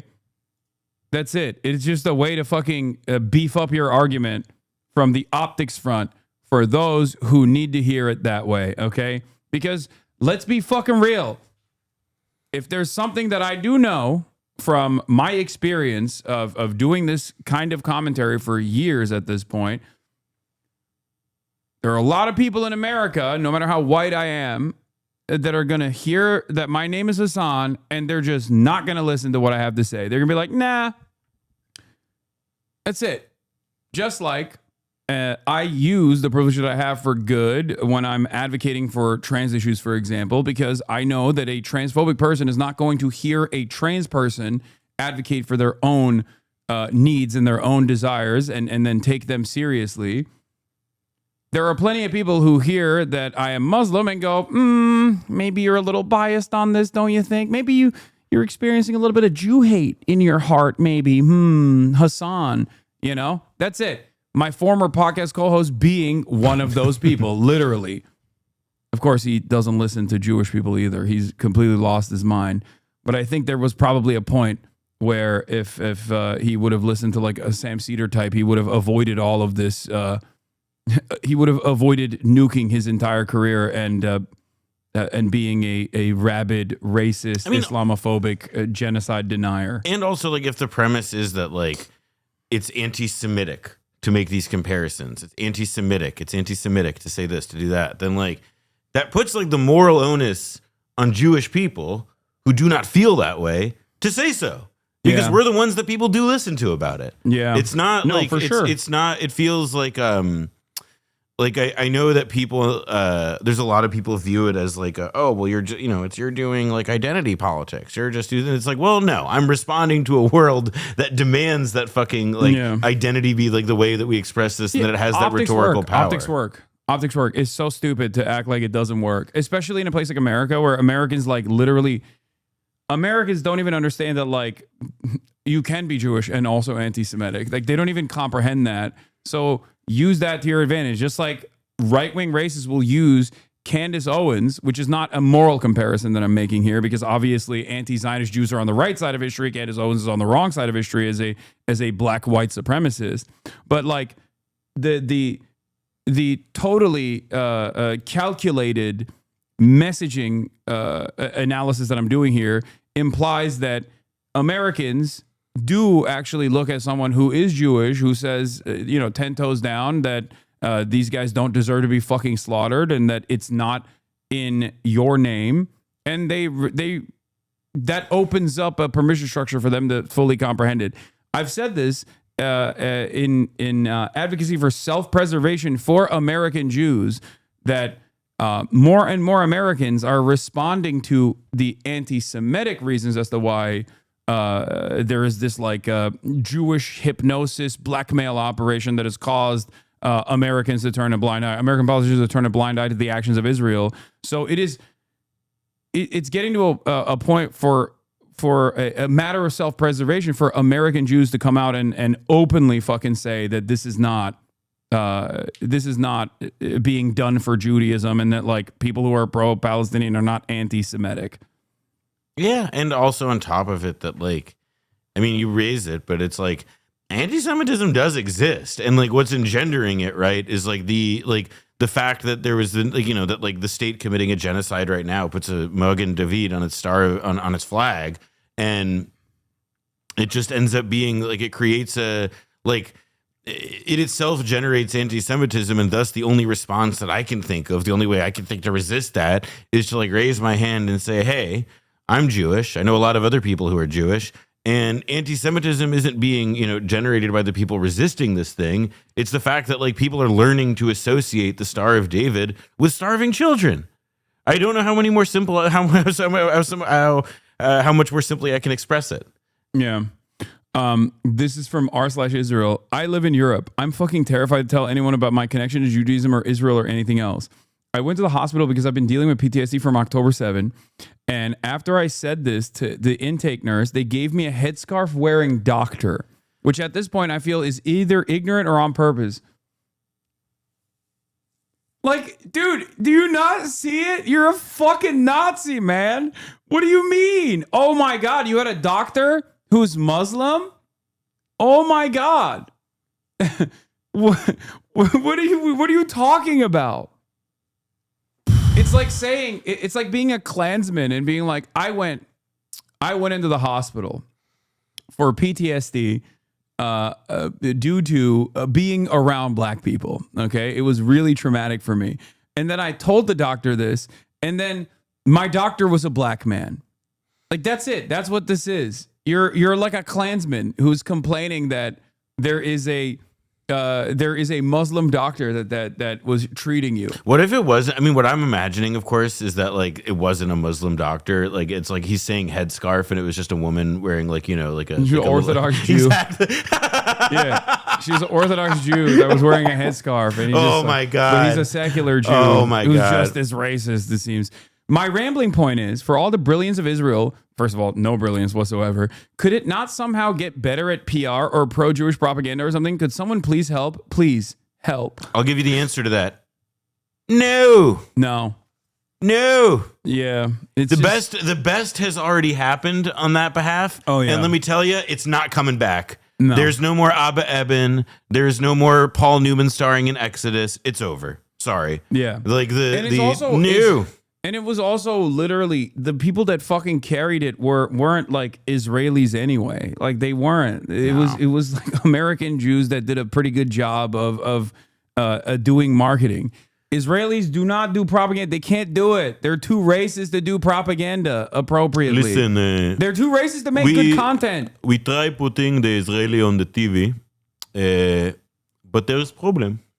And the problem is that when the Israeli person opens their mouth, slurs come out. It's listen, Israel country, we're best in high-tech, scientific research, medical research, and we've been examining, we've been studying why this is. Why when the Israeli open their mouth, the slur come out on TV. And we're working. We have scientists on it, and we are hoping that by 2027, we will have answer. It's so bad. Is that why Sacha Baron Cohen is getting buff? Oh my God. Sacha Baron Cohen's divorce arc is heating up. He is, it's just, I don't want to even talk about that. Okay. For so many years, I tried to act as though it wasn't there. Because he did have, on accident sometimes, it seems, very good, sometimes anti-Israel propaganda, unironically.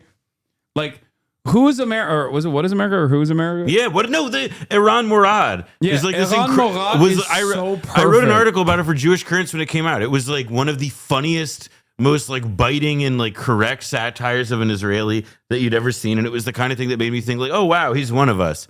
I was wrong.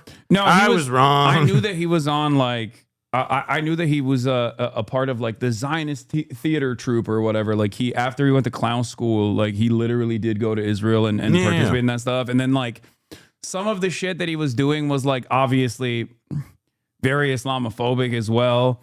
But yes, clown school, literally, that's a thing still, chatters. I'm a big Sacha Baron. Clown is more difficult. No, I'm. It's embarrassing to admit, but I used to be a big Sacha Baron Cohen fan. Okay, and yes, he did go to fucking clown school, and clown school is like a pretty difficult thing to go through. It sounds so stupid. It's not. I'm not. It's like that's like a traditional a part of theater. It's clown college. All right, I gotta go to lunch. All right, I'll be back. All right, perfect. Later, chat. Wait, why is it problematic now? He's not even problematic. He's just like a fucking major Israel dick rider. That's it. He's just a ginormous Israel dick rider, dude. That's what it is.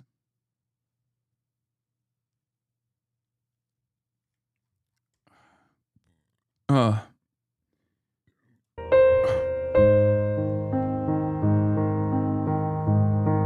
gotta pee.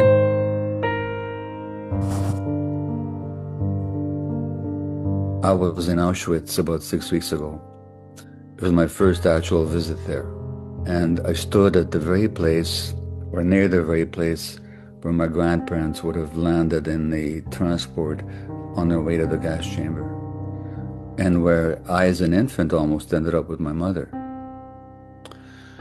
And I've been reading books about Auschwitz since I've been there. And starvation was used as a weapon there. People were deliberately starved. Children were deliberately starved. Now, nothing can compare to Auschwitz and its horror.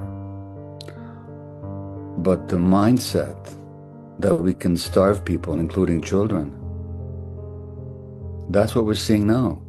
You can't compare one-on-one. Gaza is not Auschwitz. But if you talk about human cruelty, lack of humanity, deliberate suffering imposed on people, the energy of it is the same.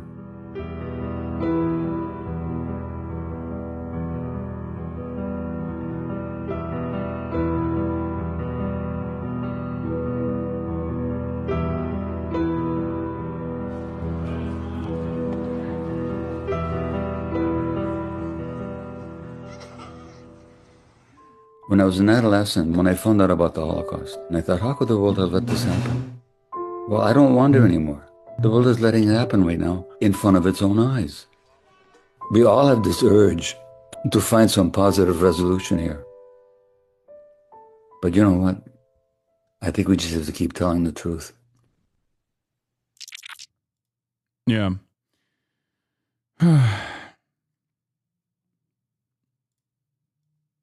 What a way to ruin a nice message. How you can't compare Gaza to Auschwitz. I don't care, dude. Okay? Just calm down.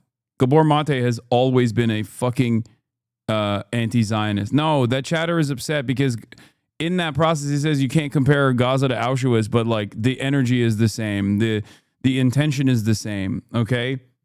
That's why someone is mad, because they're saying you can compare Gaza to Auschwitz. That's the only reason why that chatter is getting mad. It doesn't matter.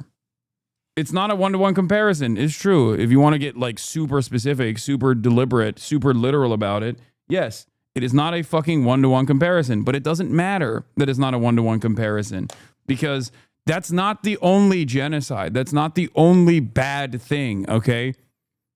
Like, Auschwitz and the Holocaust is not the only time something bad has ever happened.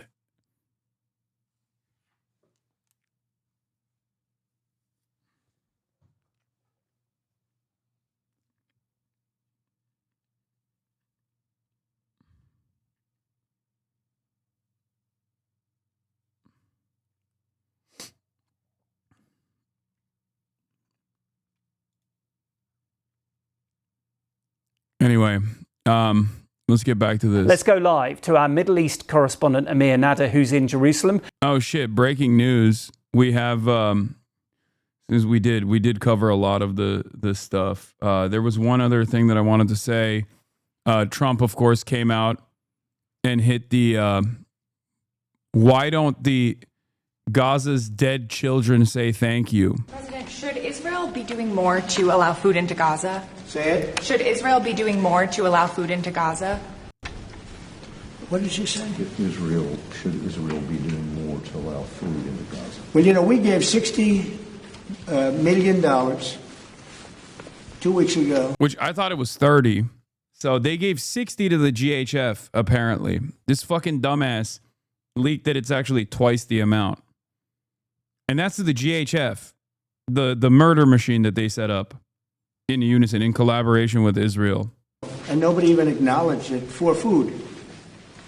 And it's terrible. You really at least want to have somebody say thank you. No other country gave anything. We gave $60 million 2 weeks ago for food for Gaza. And nobody acknowledged it. Nobody talks about it. And it makes you feel a little bad when you do that and, you have other countries not giving anything. None of the European countries, by the way, gave. Nobody gave but us. And nobody said, gee, thank you very much. And it would be nice to have at least a thank you. And I took a lot of heat. When I do that. Yeah, did you even say thank you? Dying child in Gaza? Did you even think to say thank you to me for killing your parents? Come on now. People aren't happy about that because they say, well, why are we doing it and nobody else? But I think we had a humanitarian reason for doing it. What's going to happen? I don't know. I can tell you that Hamas, as I said, would happen at the end. We've gotten back a lot of hostages, a tremendous number of hostages, most of them. Now we have dead hostages, and the mothers want them back, and we have 20 people approximately, but that are living. But we have a lot of bodies, and the parents want those bodies as much as they would want their child if that child were alive. I met with parents it was so sad. Sir, please get my son back. How is your son doing? Well, he's dead, but they have his body, and it's so important. It's more important. It's almost like more, but it's as important as if the child were living. These people were, they're devastated. And I said, when you get it down to a certain number, you're not going to be able to make a deal with Hamas. Because once they give them up, then they feel that that's going to be the end of them. And what I said is exactly true. They had a routine discussion the other day, and all of a sudden they hardened up. They don't want to give them back. And so Israel's going to have to make a decision. I know what I do, but I don't think it's appropriate that I say, but Israel's going to have... Dog, you literally said that you want to ethnically cleanse the strip. What do you mean? Oh, you shouldn't say? You have said it. What more could Israel do that it hasn't done already? Have to make a decision. Just more of the thing that it's been doing. President, when you were in the Middle East, you talked about the images coming out of Gaza and the starving kids. Those images are still going. Many of them are much worse. Thinner children, starving. What do you see or feel when you look at those images today? Well, it's terrible. When I see the children, and when I see, especially over the last couple of weeks, and people are stealing the food, they're stealing the money, they're stealing the money for the food, they're stealing weapons, they're stealing everything. It's a mess. That whole place is a mess. The Gaza Strip, was given many years ago so that they could have peace. That didn't work out too well. When Israel gave that up, whoever...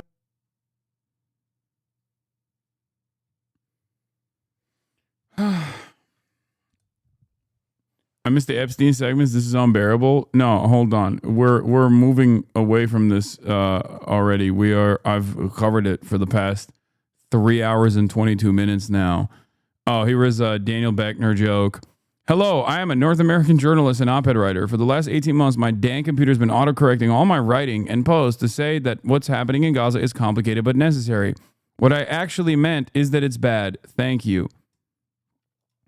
Talking about like all of the people that have been changing their trajectory or changing their commentary a little bit.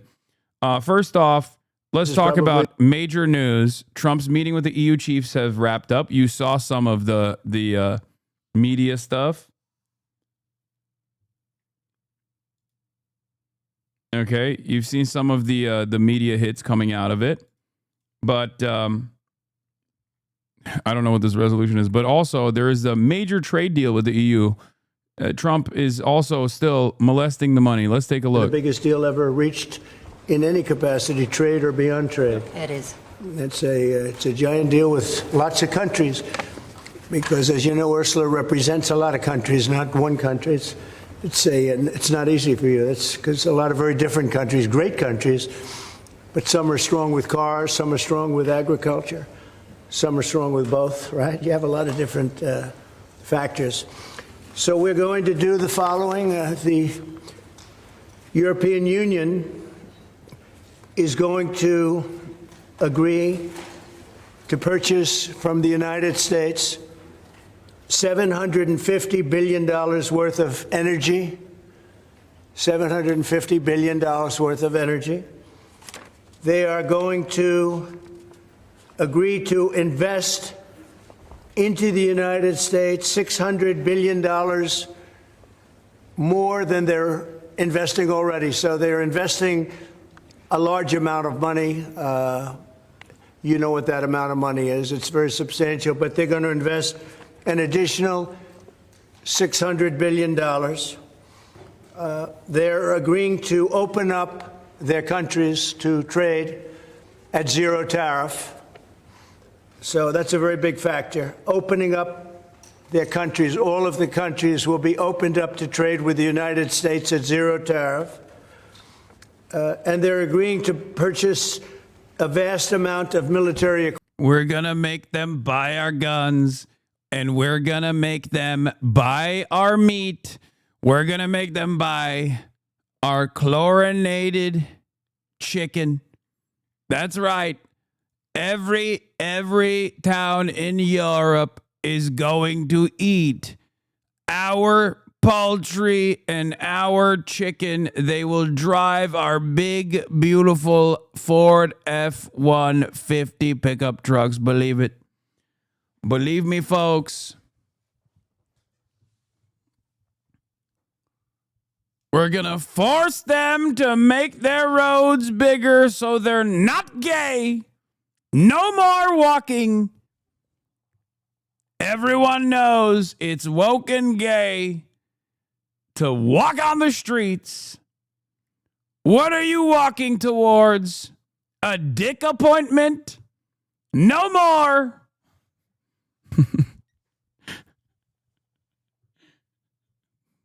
Frolicking about around town in your walkable infrastructure looking for men. What you need is the straight, not woke, American-made tanks that you need a commercial driver's license to drive. Equipment, we don't know what that number is, but it's the good news is we make the best military equipment in the world, so sort of you have to do that. I mean, until somebody tops us, which is not going to happen. We're way ahead of every other country us on the in terms roads of of the quality Europe. of the military equipment. You saw that recently in Iran, and you see that, unfortunately, you see that often for all the wrong reasons, right? So those things are 750 billion, 600 billion, opening up the country. We are agreeing that the tariff straight across for automobiles and everything else will be a straight across tariff of 15%. So we have a tariff of 15%. We have the opening up of all of the European countries, which I think I could say were essentially closed. I mean, you weren't exactly taking our autos, you weren't exactly taking our agriculture, and then you would have smaller things, but for the most part, it was closed. And now it's open. It's open for our companies to go in and do a good job with it. I think you'll like them. I think you'll like it. And we will, very importantly, they'll be investing a lot of money, but the military is a big number, but that's one number we're not determining. It's going to be whatever it is, but they're going to be purchasing hundreds of billions of dollars worth of military equipment. They're very important. They're going to purchase $750 billion worth of energy. So that's going to be great. and $600 billion worth of investments into the United States over and above what they have. So, and I think that basically concludes the deal. I mean, those are the main factors. I don't think there are too many other factors, other than we're going to get along great. And we have a great relationship now with NATO, which is largely the same. I mean, not exactly, but pretty close, right? Largely. And with NATO, as you know, they're going up to 5% from 2%. And the relationship is very strong with NATO. So I just want to congratulate you. I think it's great that we made a deal today instead of playing games and maybe not making a deal at all. I think it's, I'm going to let you say, but I think it's the biggest deal ever made. Thank you very much. Congratulations.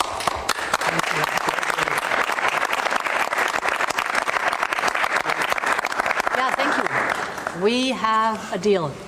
We have a trade deal. Yeah, what could we possibly do? Work with the fucking Chinese? I mean, come on now. Have you noticed that they're Chinese? There is no unit on this planet, no organized body on this planet more servile, more cuckolded than the European Union, okay? Like, we constantly talk about the Gulf nation states and how much they suck America's dick. There is, like, those guys look like brave anti-imperialist warriors in comparison to the European Union, okay? It is so insane to me. And the wrong is called the United Kingdom? No, for sure. I just mean like the European continent in general. Okay? It is incredible how cucked they are, that they would, and how cucked by racism they are too, because at a certain point, like, there is something immaterial about this. Okay? By their assessment, their alternative is having better relations with China. And ultimately, they're Chinese, so we can't do that, is the assessment that they're making here. I swear to fucking God. There has to be a separate reason for why they are so servile to the interests of empire that is demanding more fealty, okay, from its vassals right now in broad daylight. It's crazy. The EU will buy $1 trillion in U.S. weapons. In exchange, the U.S. will impose 15% tariffs on imports from the EU. What a deal von der Leyen has negotiated. China, in the meantime, has been able to get everything it wants from Trump. The difference between having and not having a colonized mind. It is crazy, dude. It is fucking insane. EU and the US reached tariff agreement to avert trade war.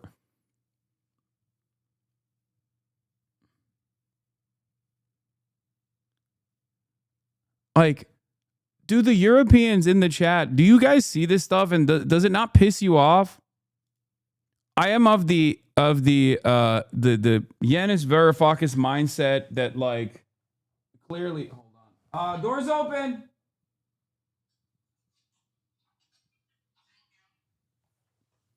I am of the Yanis Varoufakis mindset that, like, the DM25 mindset that, like, the EU could be technically a force for good in a collaborative effort against the United States. But it seems like the formative reason why it was designed is to behave like a organized body that is totally servile to U.S. interests in the interest of upholding capitalism. Okay? I don't understand how average, regular-ass Europeans that come from this, like, long tradition, that have national mythology that extends far beyond the United States of America, how they could just, like, sit around and be like, yeah, no, we're just fucking dogs. We're dogs. We need to give our masters more, my lord. We need to give our masters more, my lord. Is cuck porn. It is cuck porn. It doesn't make any fucking sense. China U.S. to extend tariff pause as Sweden talks by another 90 days. Yeah, China got another extension on the tariff pause, by the way, because they're just like, yeah, no, we're not doing that.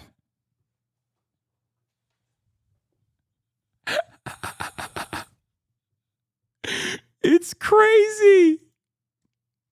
It's crazy. What I worried about has happened. A completely unequal deal, in air quotes, between the U.S. and the EU. Have no doubt, asymmetric 15% tariffs are an EU defeat. When the law of the jungle prevails, the weak have little choice than to accept their fate. But Europe could potentially have been strong, either alone or in a coalition with others. It would have had to be ready for stormy waters, but it would have gotten a better deal at the end and sent a strong message to the world, an opportunity lost.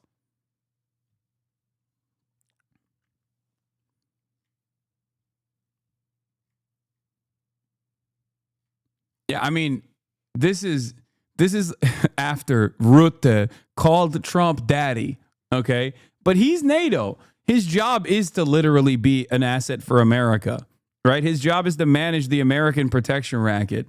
So when he's saying daddy, Ursula von der Leyen is basically also saying Trump is daddy here by allowing this deal to go through. Fantastic. Fantastic stuff. Can we agree that it's good? What? Good for who? Good for what? Like America? Not even. Whatever is good for the American capital owners doesn't translate to being good for you anyway, chatter. Like, does the peasant make more or yield more bounty when the king demands more from other other vassals? No. The vassals offer tribute to the king and a hand-selected few lords. You don't actually fucking receive any of those benefits.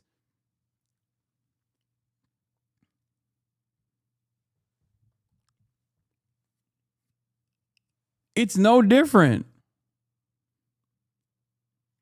It inspires me, my lord. Like, who do you think? There's a shit ton of neolibs in Europe. A lot of people are so scared of Russia that you can steal every penny from their pocket if you say it's for defense. Well, that too. There is definitely a lot of, USSR,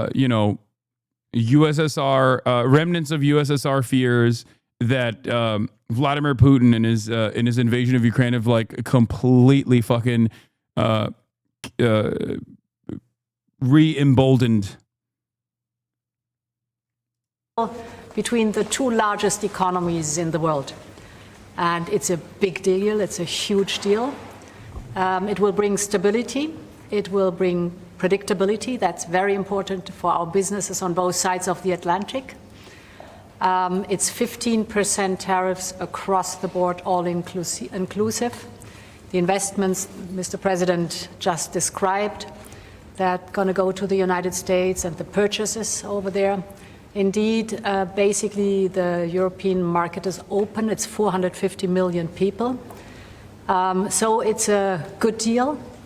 It's a huge deal. Yeah. Was tough negotiations. I knew it at the beginning, and it was indeed very tough, but we came to good conclusions for both sides.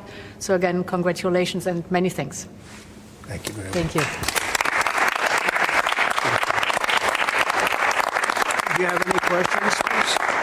How did you come to a deal so quickly? Did the European Union come there and get I think we both wanted to make a deal. You said something that is very important. It's going to bring us closer together. I think this deal will bring us very close together, actually. Sort of, it's a partnership in a sense, but it's a very good point, and it's something that's very important. It's a great partnership. It's so good for us. No, we had 4 or 5. No, not pharmaceuticals. I mean, we're going to be, as you know, a lot of companies are coming into the U.S., and that's unrelated to this deal. But it's, I think this didn't just start today. We had a meeting. I wasn't sure. I said 50-50. I think you probably felt the same thing.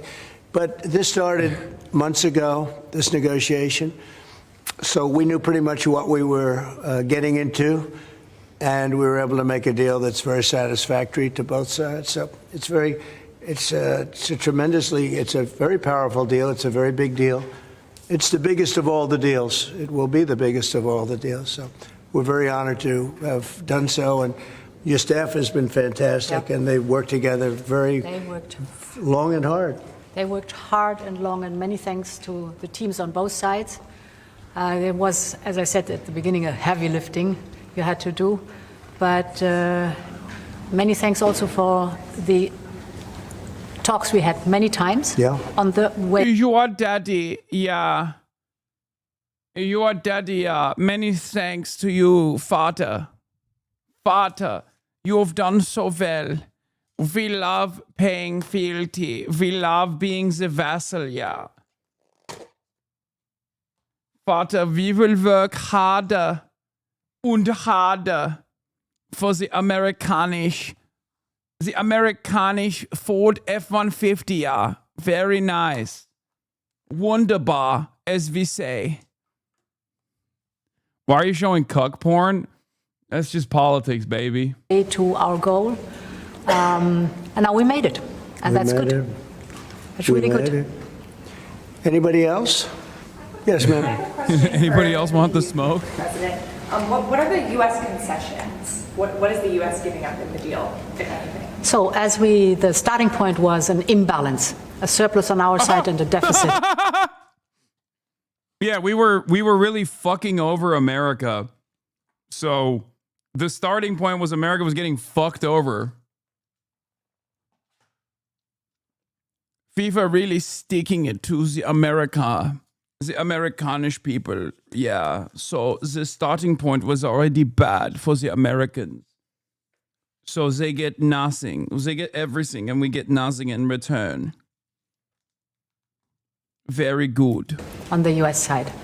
And we wanted to rebalance the trade relation.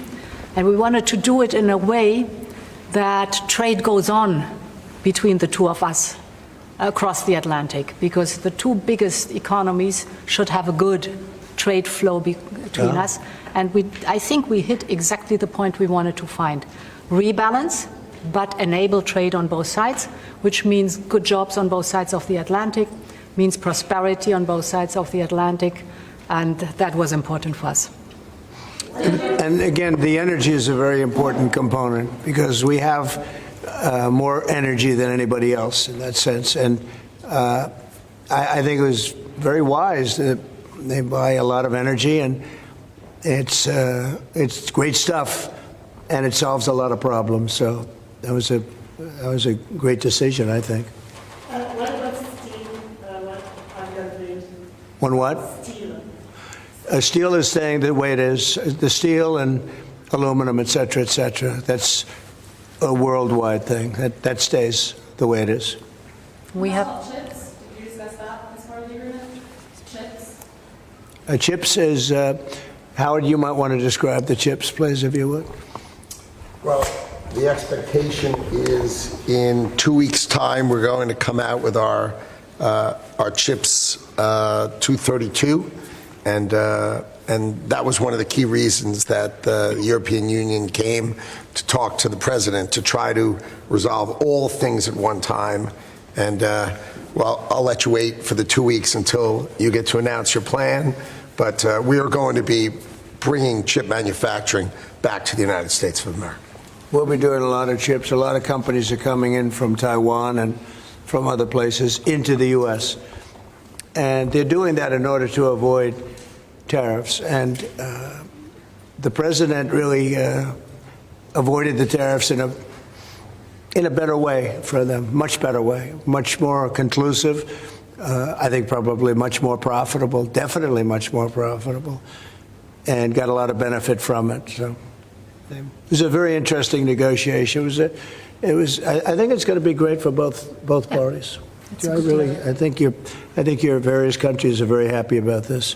Is there an industry in the U.S. that you see maybe having the first impact of getting into this market that was not accessible before, whether it's auto?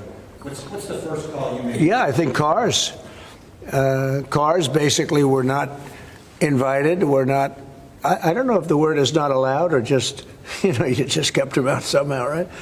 But cars will be You know, we have some cars that do terrific business, and we do really well with the pickup truck. He's not even, like, my joke is now official trade policy. Oh my God. I said this as a fucking joke months ago. Like, what are they supposed to do? Drive around Ford F-150 pickups in the European Union? Have you seen the fucking roads?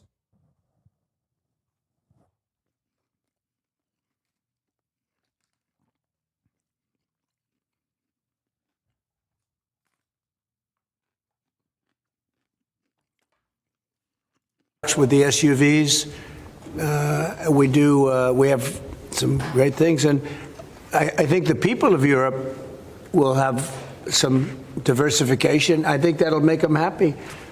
So I think maybe cars would be the one that would go the biggest, and the second would be agriculture, the farmers.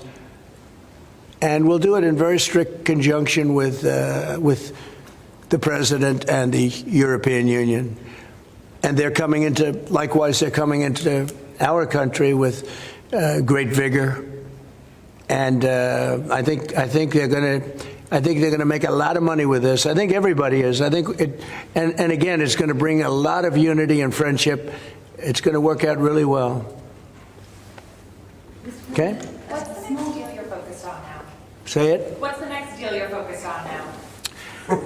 That's an interesting question. This was the big one. This is the biggest of them all. We're looking at deals with 3 or 4 other countries. But for the most part, I can't get them to understand that it's the letter. We just sent that letter, and that letter is, very universal for most. I mean, you wouldn't be able to do this. You wouldn't have the time or the patience to be able to do a deal like this. Most of the others are going to be a certain tariff, and we're going to keep it as low as we can. They're generally smaller countries or countries we don't do much business with. But that they've already received, to a large extent, they've received a letter. They'll probably receive a letter of clarification or a confirmation type letter, which will go out sometime during this week, prior to August 1st. And the tariffs will start being paid by those countries prior to August, on August 1st and beyond. Okay? Mr. President, was part of the rush to get this deal done to knock the Jeffrey Epstein story out? Oh, you got to be kidding with that. No, had nothing to do with it. Only you would think that. That had nothing to do with it. Which is good for European business and American business. Businesses in this country, particularly small businesses, are closing at a record rate. And you'll see the Prime Minister tomorrow, Kistama. What does he need to do to help British business in this country? I think everybody's going to be happy with this. The Prime Minister of the UK, while he's not involved in this, will be very happy because, there's a certain unity that's been brought there too. We have a separate deal with them, but I think he's going to be very happy to know. Look, he's friendly with all of you. I think he's a very good man, and he's going to be very happy to see what we did. I think UK is going to be very, very happy. Thank you all very much. Appreciate it. Thank you. Thank you very much. Hey, it's Will Kane. Click here to subscribe. Seemingly bad. Bro.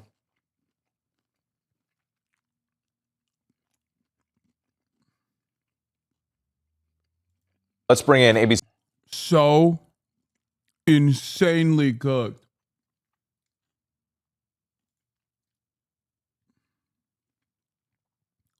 Seriously, can someone tell me the last time I saw a pickup truck that wasn't a Toyota Hilux or an American-made car of any sort in the UK or Europe? I remember seeing a handful in Switzerland of all places, but literally none anywhere else. Am I mistaken? Have they started buying them in the last decade? I don't think it's even a question of price. Try parking a Raptor in Paris or Milan.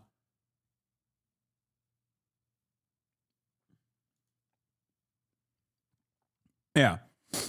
Japan and EU don't buy American cars for the exact same reason. They don't fit in the streets and parking spaces. Ford sells close to 500K cars in the EU each year, but most of them are compact cars like the Focus and hatchbacks produced specifically for the EU market.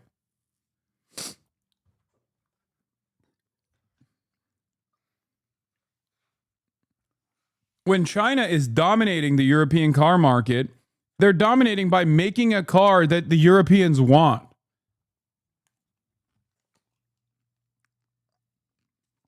When America wants to dominate the European car market, they do so by forcing their cars that are literally impossible to drive without additional fucking... Like, look at that car.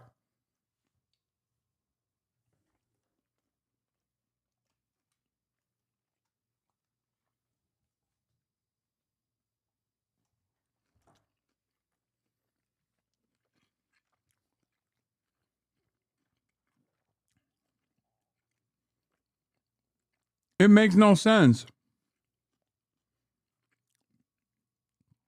Someone in the chat literally said, why can't they make bigger roads? Amazing.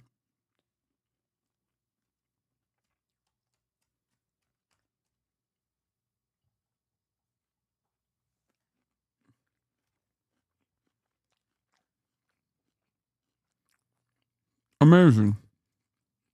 ABC's Chief Washington correspondent Jonathan Karl will be hosting This Week later on this morning. John, good morning to you. Always great to have you. Let's start with the Epstein saga, overshadowing in part President Trump's trip overseas. Many of his own supporters continue to push for the release of more documents. So what's at stake for him as he tries to turn the page? Yeah, look, it's the issue that just won't go away, Whit. I mean, look what happened this week in the House of Representatives. Speaker of the House, Johnson, literally sent members of Congress home for the summer to avoid a series of votes that Republicans were going to join Democrats in forcing on the Epstein saga. These are votes that the White House simply didn't want about releasing more of the documents. And then you had the extraordinary visit down to Florida by the Deputy Attorney General, Todd Blanche, meeting with Ghislaine Maxwell. This is Epstein's partner and former partner and co-conspirator. She's serving a 20-year sentence for sex trafficking, and she spent 2 days in closed-door meetings with the Deputy Attorney General. So even as President Trump wants to turn the page, says this is something nobody cares about, his own actions and the actions of some of his Republican allies have kept this story front and center, and it doesn't look like it's going away anytime soon. And John, on that topic, you mentioned the DOJ holding those meetings with Ghislaine Maxwell. Any indication that President Trump is actually considering a pardon? Is that on the table? Well, Whit, I mean, if you had just asked me that question, a week ago, I would have said no way. But President Trump has now been asked it a couple of times, a pardon or some kind of a clemency, commuting her sentence, and he hasn't ruled it out. It's an extraordinary thing. Now, look, senior advisors at the White House say there's been no real discussion of this. They don't anticipate anything like this coming. But the mere fact that he hasn't ruled it out, combined with the fact that Epstein's attorney has made it clear that she is very much interested in getting a pardon. And in fact, that appears to be part of her motivation in seeking this meeting with Todd Blanche down in Florida. Who knows? But it would be an extraordinary, to say the least, step by President Trump that would cause severe blowback. I can't imagine it's actually coming, but we can't rule it out because Trump himself hasn't ruled it out. John Karl, as always, thank you so much. We appreciate it. And tune into This Week later on this morning. John speaks with Representatives Ro Khanna and Thomas Massie about their bipartisan push to force a vote on releasing more Epstein case documents. Plus, John also speaks with Save the Children's Gaza humanitarian director Rachel Cummings as aid groups warn of mass starvation in the Gaza Strip. Well, then tell me why for months she was saying that she's going to release the information tomorrow. We made the assumption that the judges would release the order and allow the evidence that they had, that it could be heard. But it's all been sealed. And so if it's been a sealed case, we can't release it until the judges allow us to release it. And you would think common sense would play. That's why they asked for transparency. We want transparency. We want the judges to have transparency in this too. But remember, there was a plea deal that was struck in 2009, way before I was in office, way before Trump was even considering to be in office, way before Pam Bondi was in office, way before Kash Patel was director. 2009, there was a sweetheart plea deal that was made underneath the Obama administration with Epstein. Nope. That was under Bush. That was before Obama. And Trump literally made the guy that offered the sweetheart plea deal his labor secretary.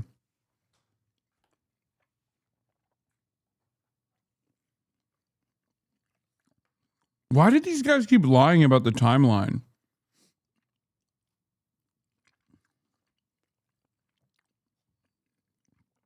I mean it sincerely. Because, like, you saw Bill O'Reilly do it too. It's, like, very weird. I think every time they lie about the timeline and try to claim Barack Obama had a hand in this or like Biden had a hand in this, like it makes people more suspicious.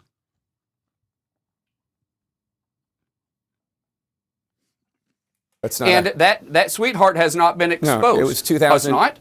Well, when was the case heard? It was 2008. It was the U.S. attorney at the time was a guy named Alex Acosta.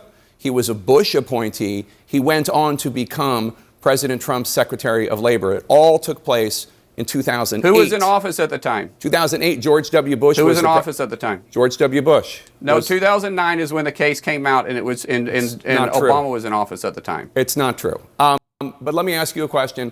Deputy Attorney General Todd Blanche met this week with Epstein's accomplice, Ghislaine Maxwell, who is serving 20 years in prison for sex trafficking.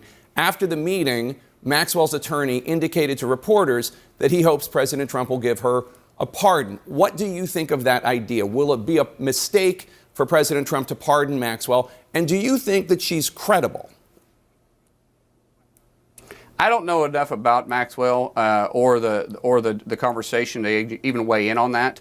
But I'll go back to what you're saying about it wasn't true. The case was sealed in 2009. That's absolutely true. It was heard in 2008. It was sealed in 2009. The point is that the sweetheart deal, which was completed in 2008, was under the Bush administration, U.S. Attorney Alex Acosta. That's why Alex Acosta resigned in the first Bush administration, because the Miami Herald had written this story in 2018. He fucked it up. He meant under the Trump administration. Alexander Acosta, as labor secretary, literally resigned because of the Miami Herald piece.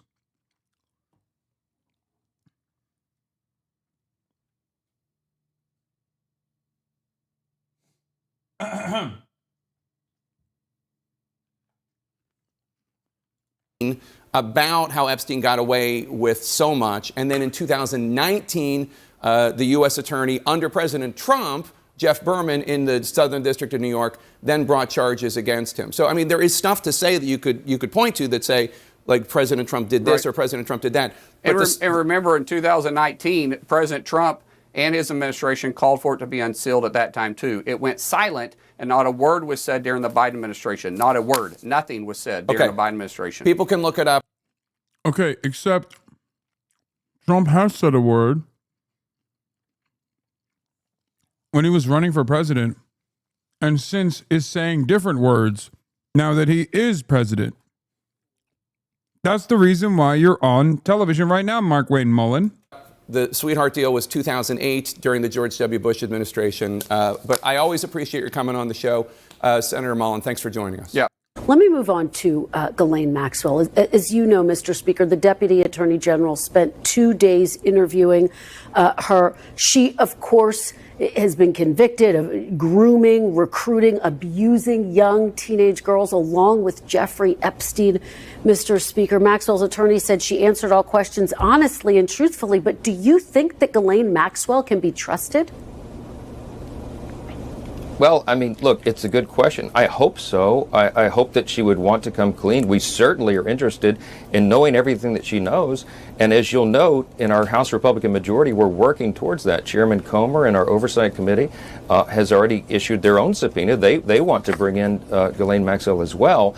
I hope she's telling the truth. She is convicted. She is serving a 20-year sentence for child sex trafficking. And so her character is in some question. But if she wants to come clean now, that would be a great service to the country. And we'd like to know every single bit of information that she has. I certainly hope she's telling the truth. Well, listen.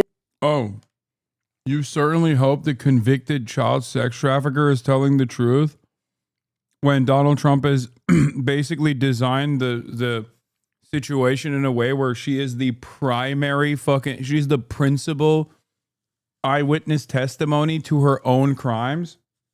Because who lied under oath, by the way, but the reason why she's the principal eyewitness testifier to her own crimes is because all of the evidence that is out there, Trump doesn't want people to see.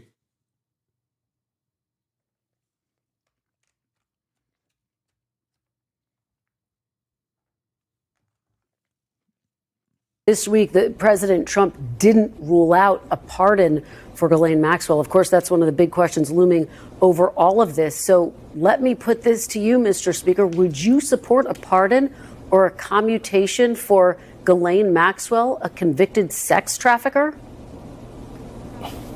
Well, I mean, obviously that's a decision of the president. He said he had not adequately considered that. I won't get in front of him. That's not my lane. My lane is to help direct and control the House of Representatives and to use every tool within our arsenal to get to the truth. I'm going to say this as clearly and plainly and repeatedly as I can over and over. We are for maximum disclosure. We want all transparency. I trust the American people. I and the House Republicans believe that they should have all this information to be able to determine what they will. But we have to protect the innocent. And that's the only safeguard here that we've got to be diligent about. And I'm insistent upon doing so. Well, this motherfucker just can't say no to Trump. That's what this back and forth is.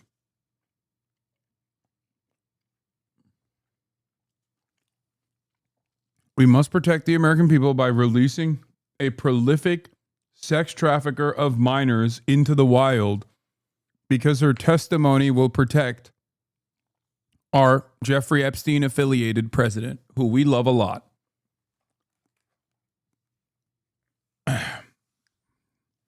What a spectacular turn of events here, where the Republicans went from kill all pedophiles to like pedophilia is good, actually, and moral in some instances. Have you considered that? Like, that's like, how the fuck? It didn't take that long. It did not take that long to get to this point. Here is Azealia Banks, as you guys know, is a massive Hosberus now. Israel is tapping into only the best and brightest minds here for defending Israel. But of course, when you're in the process of defending Israel, you got to also sometimes defend the Trump-Jeffrey Epstein connection. Here's what she had to say. Okay, in Donald Trump's defense, fucking 14-year-old girls was really only made a social taboo in the 1990s. My grandmother was born in 1927 and had her first child when she was 12. Okay. Teenage pregnancy only became frowned upon with the rise of Jerry Springer, and I can be honest about the fact that I was old enough to choose, seduce, and decided to fuck grown-ass men when I was 15. I really don't get why women are fronting like they weren't fucking 40-year-olds at 15. Like, come on now.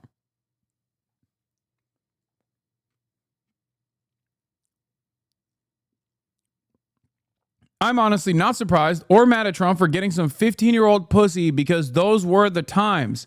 Good night, USA, for fucking ever. Now, if he was fucking a 10-year-old, we have a problem. But if the girls were 13 plus, who cares? Move on.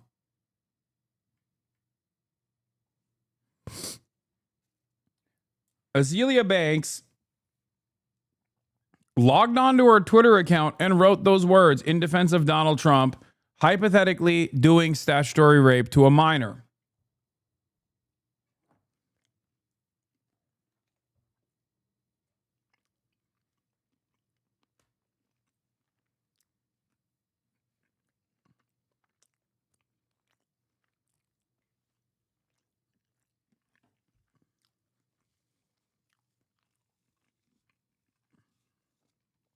That's where we're at.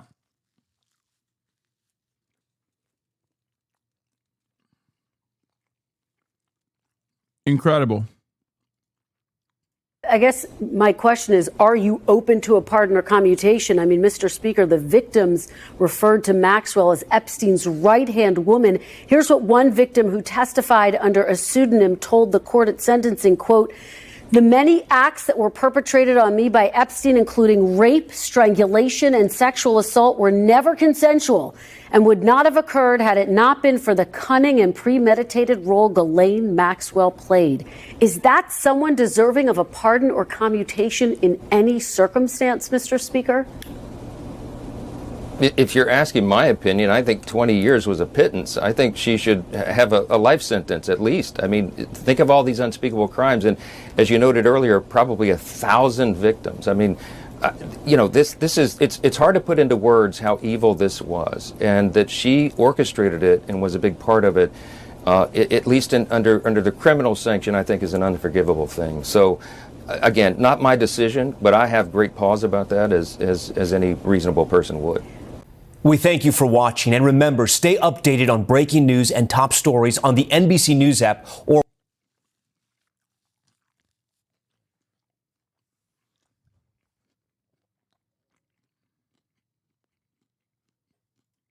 So now it is time for us to get to the third installation of the Jabri saga, the finale, if you will.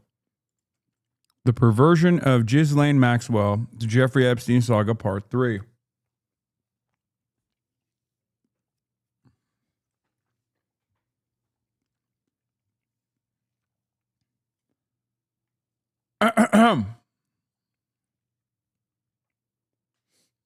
Let's take a Does look. it all look, is my hair good? Do I, it's all good. All right, we're rolling. The other part is that the ocean is so vast that, you know, when you go to the sea, the seashore, you only see that little piece of the seashore. You might see some plastic debris on there, but you don't see much past that. And it's very hard to connect to something that you don't feel a part of and something that you can't see. If the destructive activities were happening on land like they are happening on the ocean, I think that there would be a worldwide outcry.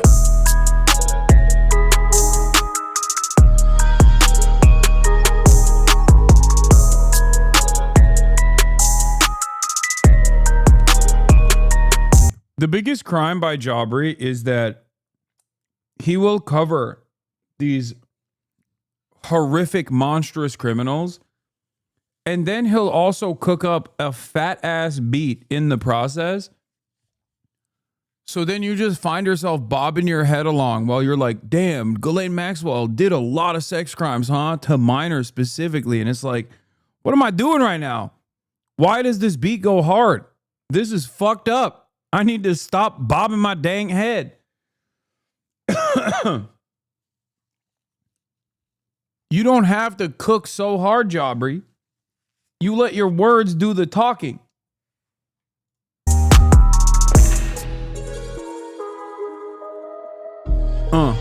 Okay. So, I'm a big fan of the show Succession, and while I have yet to create an alt Twitter account where I baby girlify grown men, I did spend roughly $16 on a book of all the scripts from season 1, which I understand is maybe a little insane, but since I'm mentioning it here, it's now a tax write-off. As I skimmed over the first couple pages, I noticed the show's creator, Jesse Armstrong, naming 3 real-life media families who served as inspiration for the fictional Roy family. He mentioned the Murdochs, who control Fox News, Sky News, and the Wall Street Journal, and the Redstones, who own Nickelodeon, CBS, and Paramount. But the most notable person mentioned here to me was Robert Maxwell. Flamboyant, charming, some say ruthless, Maxwell remains one of Britain's most famous adopted sons. A British newspaper baron who owned a multitude of publishing companies throughout his lavish, controversial, and mysterious lifetime. Robert also just so happens to be the father of convicted sex trafficker Ghislaine Maxwell. Armstrong even specifically cited Ghislaine's close relationship with her late father as further inspiration behind some of his own characters. For all intents and purposes, the Maxwell family is like something we would see on TV. An intimidating patriarch at the reins of a multi-billion-dollar media conglomerate who forces his corrupt but privileged children to compete for his love and affection. If nothing else, the Maxwell mythos teaches us that fact can sometimes be more tantalizing than fiction. Because when you really take a closer look into what the Maxwells are really known for, not only do you find rampant financial fraud spanning numerous decades, you also get shady ties to international governments, capped off with a mysterious death that still has a myriad of unanswered questions attached to it. And that's all in addition to Ghislaine's own history of crimes, earning her a 20-year sentence in federal prison thanks to her notorious relation to one of the biggest known predators of the 21st century. The judge making note prior to the sentencing that this is not an issue of Ghislaine Maxwell being a proxy for Jeffrey Epstein, she said, but this is someone who was part of a scheme. I think you can see why I gave Ghislaine her own video now. Join me as we explore the endless mystique and depravity surrounding one of the most infamous names to ever grace headlines. In his ivory tower, where high-powered executives queue for higher-powered decisions, publisher Robert Maxwell is pleased he's done it his way without a whopping. Mirror Group Newspapers has just said that significant assets of their pension fund had been lent or transferred to private companies controlled by Robert Maxwell, apparently without due authority. You've got to assume right from the beginning that you're dealing with people who have got the morals of barnyard roosters. Because I don't foresee this video ever getting monetized, allow me to now issue a jarring transition into today's sponsor, CookUnity. CookUnity is a weekly subscription service that celebrates the creativity of your local culinary scene, partnering with award-winning chefs from across the US to bring you a wide range of meals with over 7 different dietary preference filters, including vegan, paleo, and gluten-free options, creating a high-quality at-home dining experience you can't get anywhere else. Choose from as little as 4 to as many as 16 meals delivered right to your door each week, arriving fresh, not frozen, via courier or shipment in compostable, recyclable, or reusable packaging, with expiration dates, chef's heating instructions, and nutritional information. But for best results, I'd recommend you heat them in the oven. Speaking from experience here, CookUnity has made meal prep for me a lot easier. Tonight I had this grilled marinated flank steak by Chef Chris Rattel, straight from Austin, Texas. I also got to try their amazing kale pesto rigatoni and their cheese enchiladas, both of which I would highly recommend. So don't wait, go to cookunity.com/Jobbery50 right now, or click the link in the description and use my code Jobbery50 to get 50% off on your first order of CookUnity meals to try out for yourself. But they're consistently great quality, so there's no reason not to give them a Ethical reacts, dude. shot, in my opinion. And that's not just because they're paying me. Huge thanks again to CookUnity for sponsoring this one.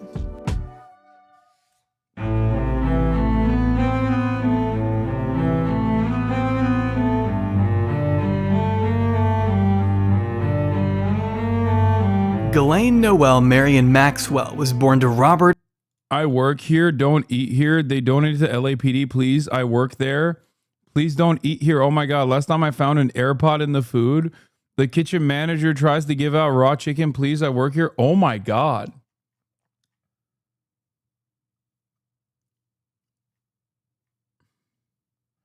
Free AirPod doesn't sound too bad. And Elizabeth Maxwell on Christmas Day 1961 at the same that sounds like a steal, dude.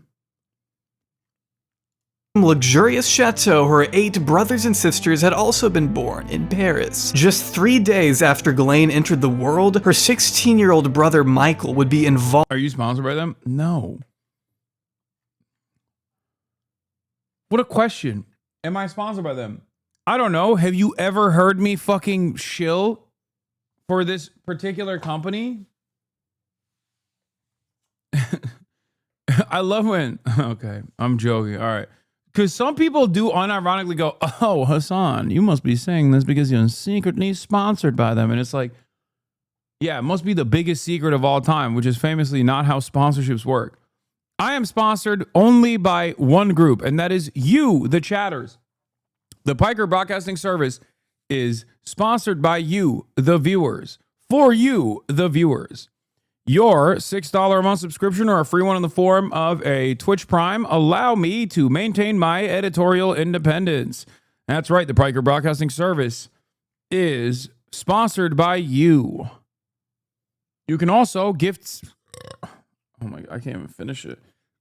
You can also give subscriptions to others as well.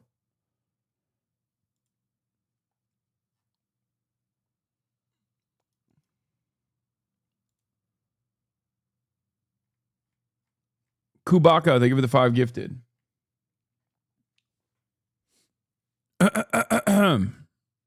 Let's continue. in a violent car accident near Oxford that left him in a coma for the remaining 7 years of his life. An event so devastating, the Maxwells' lives were suddenly and completely upended. As Elizabeth later wrote in her memoir, the consequences of such a tragedy were incalculable for us all. Describing the ways in which every family member coped with the event, Elizabeth admitted here to neglecting their youngest daughter Ghislaine during some of the most formative years of her life, recalling that, quote, Ghislaine, who should have been the center of our love and attention, was hardly given a glance and became anorexic as a toddler. One day, age 3, she planted herself in front of me and said simply, "Mummy, I exist." From that day, we all made a great effort with her, fussing over her so much she became spoiled. The only one of my children I can truly say that about. Yet, it's true that all the Maxwell children were well acquainted with the finer things in life. They grew up in the mammoth Headington Hill Hall, a secluded Italiente mansion straight out of Saltburn, which I checked, and it's only about an hour and a half drive from the real Saltburn house. A fun fact for any Barry heads out there. Built all the way back in 1824, the 51-room palace first belonged to the Morell family for over 100 years, before being snatched up by media tycoon Robert Maxwell in 1959, who restored the property. Mummy pilled. Mummy! Mother! Property from its dilapidated state to a thing of beauty. In addition to replacing its original Victorian-era stained glass window with a depiction of himself as Samson from the Bible, Tatler magazine also wrote that Robert eventually planted guards along the property's main entrance, peppered the fence with barbed wire, and installed security cameras to nearby trees, which earned it the new unofficial name Purgatory Press, a play on his publishing company Pergamon Press. What, as you think back, was the happiest time you've ever had so far in that house?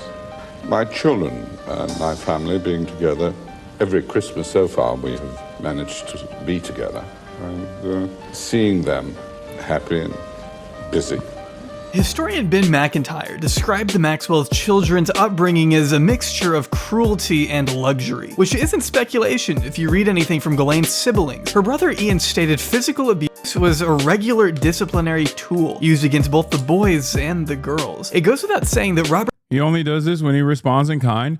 Hey, chatter, you keep sending this link of Bad Empanada demanding the address of a content creator. Are you out of your fucking mind? I mean, serious question. He only does this when he has to respond in kind, completely justified. Are you out of your fucking mind, dude? Do you need to be beaten with a belt, Ghislaine Maxwell style? Is that what's going on? Shut the fuck up. Like, what use is there for me to react to Bad Empanada demanding the address of another fucking content creator, no matter how fucking indecent or awful or evil they might be? What use? What fucking use? Can you only nut when there's like some kind of fucking drama taking place? Is that what it is? God damn. Thank you, State of Qatar, for the 10 gifted subs. The Piker Broadcasting Service is sponsored by the State of Qatar.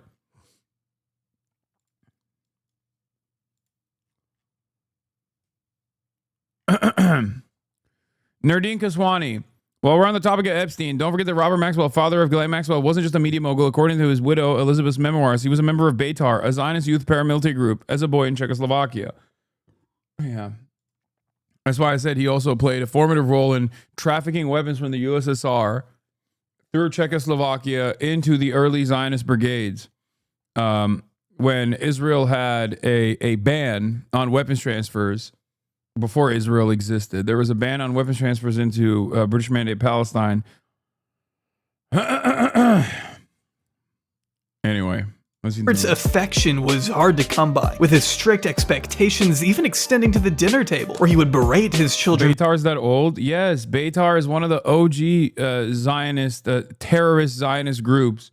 Beitar was founded by Jabotinsky, which is a man who is even more fucking racist and reactionary than even Theodore Herzl was.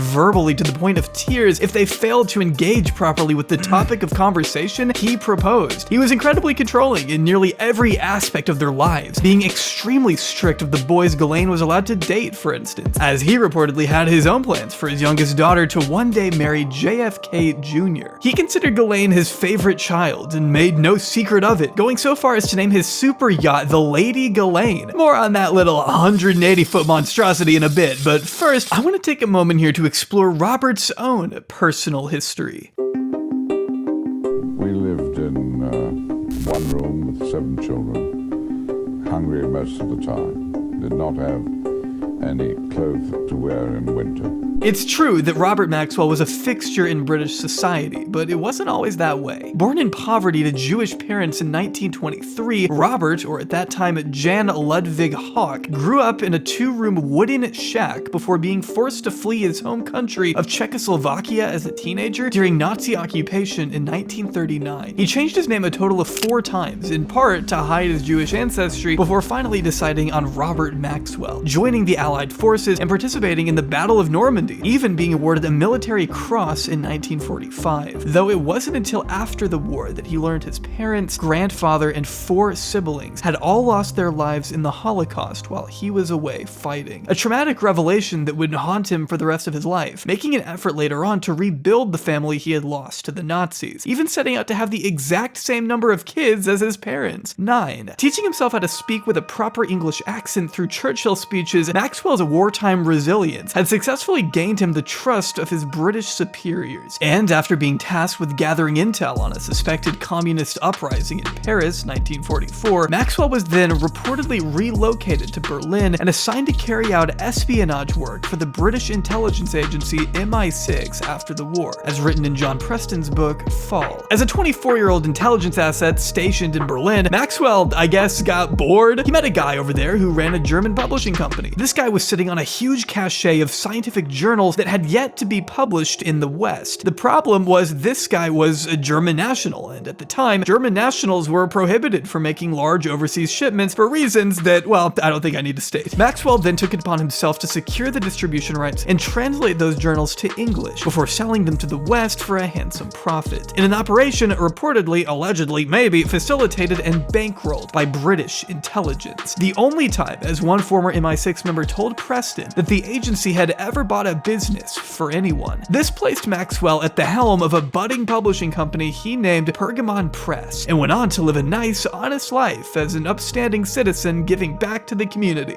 Nope. Psych!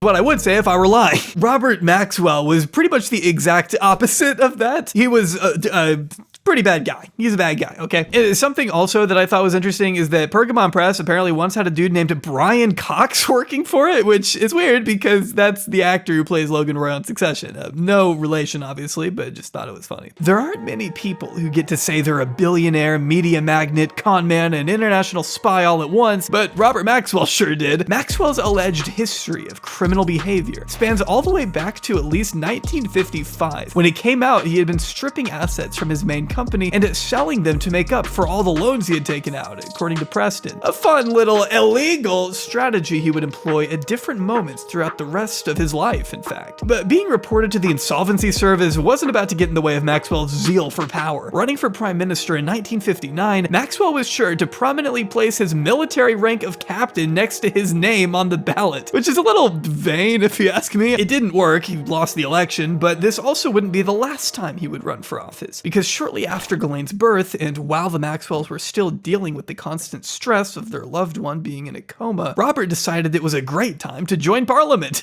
I can personally think of no easier way to immediately put your already anguished family under even more stress than pushing yourself further into the formidable world of politics. But he did, being elected Labour MP of Buckingham in 1964. Day before that election, Maxwell was also arrested for shaving while driving, which it doesn't sound that insane until you realize he was going at 90 miles per hour. Not something you want to do with a razor blade pressed to your face, honestly. Luckily, the mogul learned his lesson, though, being slammed with a hefty fine of 25 pounds. Great. Maxwell may have come from nothing, but he certainly wasn't representative of the average working class Englishman by the time he served in Parliament, becoming known as the man who gets things done, if by getting things done you mean introducing powdered milk to the cafeteria in the House of Commons. By the end of his second term, Maxwell had encountered some new problems over at Pergamon, being dumped from the board of his own company when he was exposed for, once again, artificially inflating his profits. But make no mistake, Maxwell was just as shrewd as he was corrupt. The man who ousted him from the company, Saul Steinberg, failed to realize that Maxwell still controlled an American subsidiary of Pergamon, giving him a ton of leverage he then used to bleed the parent company dry, forcing Steinberg to retreat in shame, according to Preston. Back in the captain's chair, Maxwell spent the following years of his life expanding his business ventures far and beyond what anyone could have imagined. During the 80s, he owned an Oxford football club and acquired a slew of companies including Nimbus Records, Macmillan Publishers, half of the British MTV. I mean, this dude was all over. One of his most lucrative companies, though, besides Pergamon, became Mirror Group newspapers, which included the Daily Mirror, the second most popular magazine in the country behind The Sun, owned by Australian media tycoon Rupert Murdoch. Murdoch had already stiffed Maxwell out of at least 3 major business deals at this point, all of which Maxwell took extremely personal. His son even told Preston that at one time, it was as if the only 2 people in the world breathing the same air were my father and Rupert Murdoch. It was also during this time that Maxwell began to finally embrace his Jewish roots he had long tried to downplay, though it is said he had previously been involved with some secret dealings during the 1948 Arab-Israeli War, in which it's alleged he used his connections behind the Iron Curtain to persuade and facilitate his home country of Czechoslovakia to arm Israel with strategic air defenses that helped. Before Israel, this is like, this is circa Israel. This predates Israel. He was gun running when it was illegal to give any weapons to the Zionist brigades at all. So that's, I mean, he's using imprecise language, partially because I assume Jawbreed, especially a year ago, maybe, I don't know, probably was like, I mean, this is not something that many people even understand or know about, but yeah, that's what he was doing. There was a embargo. There was a weapons embargo on Zionist militias in his 20s. He was doing that. Brother, this is after World War II. You know what he was doing during World War II? He was an OSS agent. What are you talking about? He was already, yes. Yeah, like the Irgun and many of these other Zionist militias before the formation of Israel that contributed to like horrifying fucking violence during the Nakba that led to the inception of the Israeli state. They were getting weapons from Czechoslovakia by way of the USSR, and it was known. It was speculated that it was Robert Maxwell that was playing his, using his contacts within the USSR, which he continuously used throughout his entire media career later down the line, but used his contacts in the USSR to traffic weapons by way of Czechoslovakia to these Zionist brigades. Push them to victory, at least according to what sources told journalist Mark Ahrens and former federal prosecutor and author John Loftus in their book The Secret War Against the Jews, How Western Espionage Betrayed the Jewish People. Maxwell didn't officially visit Israel until several decades later, at which point Preston asserts he was so moved he began a business relationship with Israel's intelligence agency, Mossad. Yeah. Only then. Chatters. Only then. Yeah, definitely not before.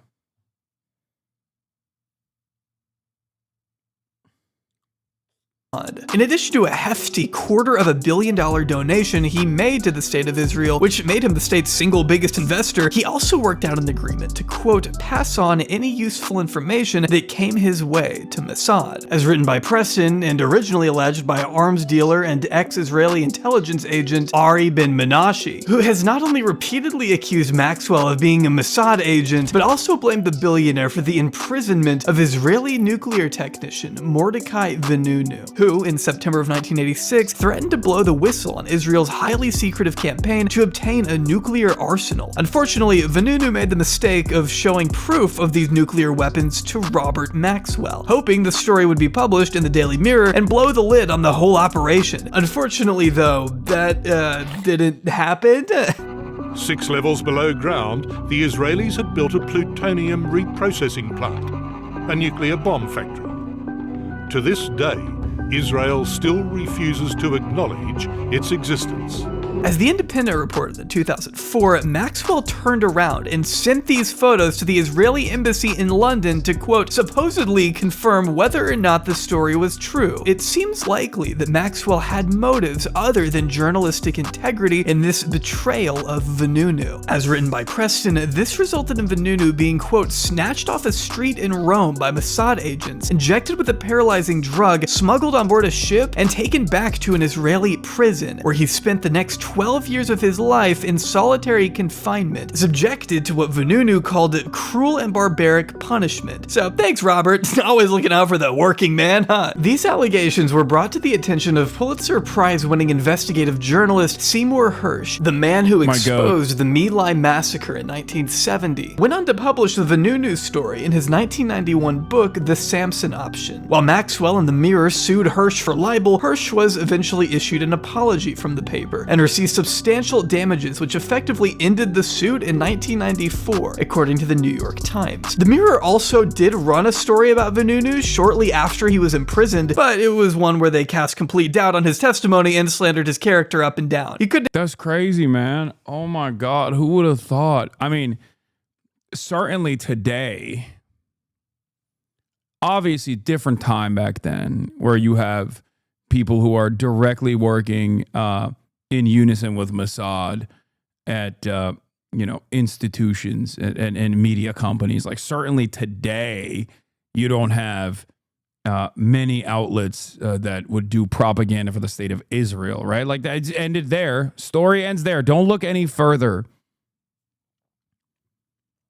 Like, for example, how many in the top brass of the New York Times, how many people in the top brass of the New York Times have direct affiliations, affinities to the state of Israel, children that are currently serving in the Israeli occupying force, have directly served in the Israeli occupying force. Obviously, that's not like a reputable institution of journalism such as The Atlantic, for example, could not have a fucking editor-in-chief that was an Israeli concentration camp prison guard, right? Like, you know, that famous journalist that was in the Signal group with Pete Hegseth, the vice president, and numerous other heads of intelligence. That guy, I mean, that would be crazy, right?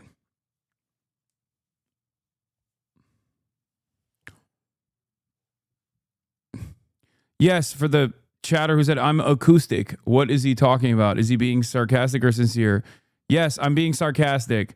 I'm saying that there are still many ties to the nation state of Israel amongst reputable institutions, reputable mainstream media publications. Yes. Also, this guy is literally still under house arrest in Israel. Vanunu, Mordechai Vanunu. Exactly defend himself because, well, he was in jail being tortured by the government. So Maxwell made a lot of enemies during his lifetime, though it was Rupert Murdoch who Maxwell became particularly obsessed with. Ironically, it was Maxwell's incessant urge to compete and exist in the same arena as Murdoch that, as Preston put it, led to his physical and mental disintegration, his downfall, and ultimately his death. In his attempts to earn Murdoch's respect, Maxwell ended up acquiring Macmillan for way more than what the company's own directors thought it was worth, borrowing from over 40 separate banks just so the transaction could be possible. Pulling a bit of an Elon there, I guess you could say. Adding to the long list of financial missteps Maxwell made throughout the course of his career. Before long, his debts had reportedly exceeded $1 billion. The banks he had borrowed from wanted their money back, and as a result, Maxwell began siphoning cash from the pension funds of his Pergamon employees. Some 763 million pounds were reported to be missing from his many companies by 1991. Which included over 400 million pounds that he stole from pensions alone. Maxwell, if you can't tell by now, was kinda in some deep shit. Robert Maxwell inherited inhabited a realm of lies. Many people knew this, but kept their counsel. Cowardice, or respect for the law of libel, to which Maxwell would resort with apparently infinite funds to silence those who would scrutinize his secret. In November of that year, just weeks before this revelation became public, Maxwell boarded the Lady Ghislaine for what was supposed to be a few days of rest and recreation on the high seas. Crew members recall his unusually cheerful demeanor, despite being faced with a mountain of legal issues back at home. The banks, the pensioners, and the authorities were all breathing down his neck. His son, Kevin, recalled a tense phone call with his father on the evening of November 4th, in which an argument erupted between the two men over how a meeting with the Bank of England was to be handled the following day. The knives couldn't have been closer to the mogul's throat. By the morning of November 5th, when Kevin attempted to phone his father at 6:00 a.m., there was no answer. Then at 10 a.m., a New York banker asked to be put through to Maxwell's stateroom. Again, no answer. At 11, a vice chairman of Macmillan called. For the third time that morning, there was no answer. At first, the crew assumed he was still asleep, until they realized Maxwell wasn't in his bedroom. Overly litigious snowflakes everywhere? I mean, what? What? An overly litigious person who goes after critics of Israel?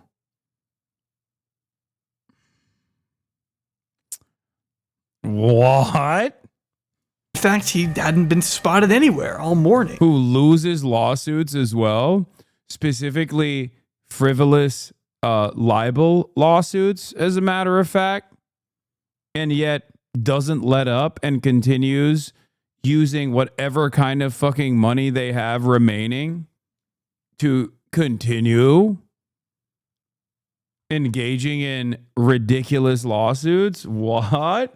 Not in the kitchen or the living area or any of the decks. It was here that the Lady Ghislaine's crew came to the slow and painful realization that Robert Maxwell was no longer on board the ship.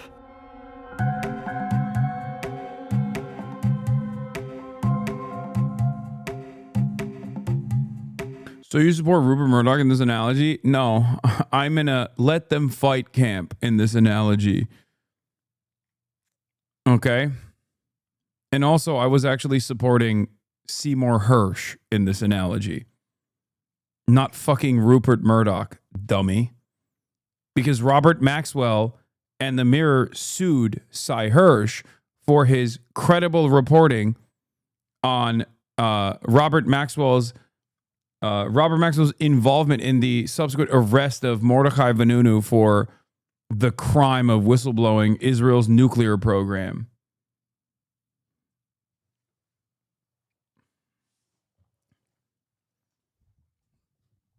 Think. A search party immediately sprung into action, scanning for any possible sign of the 68-year-old billionaire in surrounding waters. Unfortunately, the Lady Ghislaine had already docked at the island of Tenerife, Spain, 2 hours before Maxwell was even reported missing. According to this Guardian article from the day after it happened, it stated that Maxwell's body was soon found floating face-up naked, over 100 miles away from the Lady Ghislaine's scheduled route. When asked how the body could possibly get all the way over there, the island's civil governor answered, "That's a good question." After what I can only imagine was a strenuous experience trying to load Maxwell's corpse onto a Spanish helicopter, 3 pathologists tasked with carrying out an autopsy were all How are you making this analogy, man? One guy's like a super psych con man and the other's a pathetic YouTube person, like orders of magnitude. You know what's really funny about this? Is that I wasn't even fucking talking about Ethan Klein. I was thinking of Alan Dershowitz and many other people that literally spend every waking moment defending the fucking nation state of Israel. But it's hilarious because like Ethan is doing the same shit. So many fucking drama chirpers, whenever I'm talking about like liberal Zionists who defend Israel or whatever, instantly go, "Wow, I can't believe you're talking about a fucking YouTuber." It's like, no, dumbass. If the shoe fits, why the fuck are you complaining?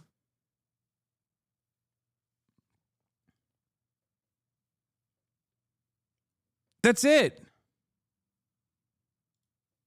unable to fully agree on Maxwell's exact cause of death. This 2001 article from The Independent explains that the lack of water found in Maxwell's lungs led one British pathologist to rule out drowning, with a different Israeli doctor concluding the following day that no, actually he did drown and also he suffered a heart attack. The third doctor agreed with the drowning but argued Maxwell did not have a heart attack. So which was it? Well, I'm sorry to say that to this day, nobody knows. What's weird is that Maxwell's body was still soft to the touch by the time his wife got to review it, noting it was weird that rigor mortis hadn't set in. After supposedly floating aimlessly through the ocean for upwards of 12 hours, Mirror reporter John Jackson, who also reviewed the body, remarked that Maxwell looked to be in perfect condition. No discoloration or wrinkles to be seen. Not even his hair dye was running. Preston also mentioned that a test of Maxwell's bone marrow found no trace of diatoms, microscopic algae commonly found in drowning victims, in neither his lungs nor the surrounding 3 liters of seawater that Maxwell's body had been found in. So did he die before landing in the water? The official ruling is that he accidentally plunged over the side of his yacht either before or after suffering a heart attack. But that ruling hasn't been enough to convince everyone. Some, like former Mirror editor Roy Greenslade, are of the mind that Maxwell understood how dire and hopeless his situation was, and decided to deliberately end it all before he could face repercussions, while others, specifically those in the Maxwell family, have argued their father would never commit suicide. It just wasn't in his makeup or mentality. Elizabeth rejecting the suicide notion on multiple occasions, telling the Mirror, "I toyed with every possibility, that he had been pushed in by someone planted there. There were so many people who hated him. He had many." This is such a funny, dude. This is such a funny thing to say. Everybody could have killed him. Okay, you don't understand. Literally everyone could have killed him. He was a real piece of shit. Okay, he was a ginormous piece of shit. He basically had it coming, if you ask me. I mean, I don't even know. I can't even give you a list. It's easier to find a list of who wouldn't have killed him if we were to look at if we were to look at his ops.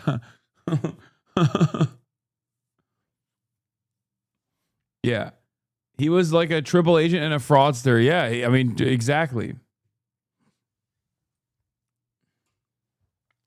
Threats, many people would be delighted to bump him off. Later doubling down in her memoir, "I said at the time, and will never alter my view, that Bob did not commit suicide." The Mirror's senior photographer Ken Lennox told The Guardian that he used to get up at night and pee over the stern of the ship. Everybody knew this, and he weighed about 22 stone or 300 pounds at this time. The railings were wire, so I think he lost his balance because he was very top heavy. He was Teflon, man. I don't think he committed suicide. But as Preston pointed out, Maxwell's cabin door had been locked from the inside, with the main door leading out to the deck also being locked the night he fell overboard. The key was never recovered, which, if you ask me, points to something more than just an accident. No, you don't understand. He locked it from the inside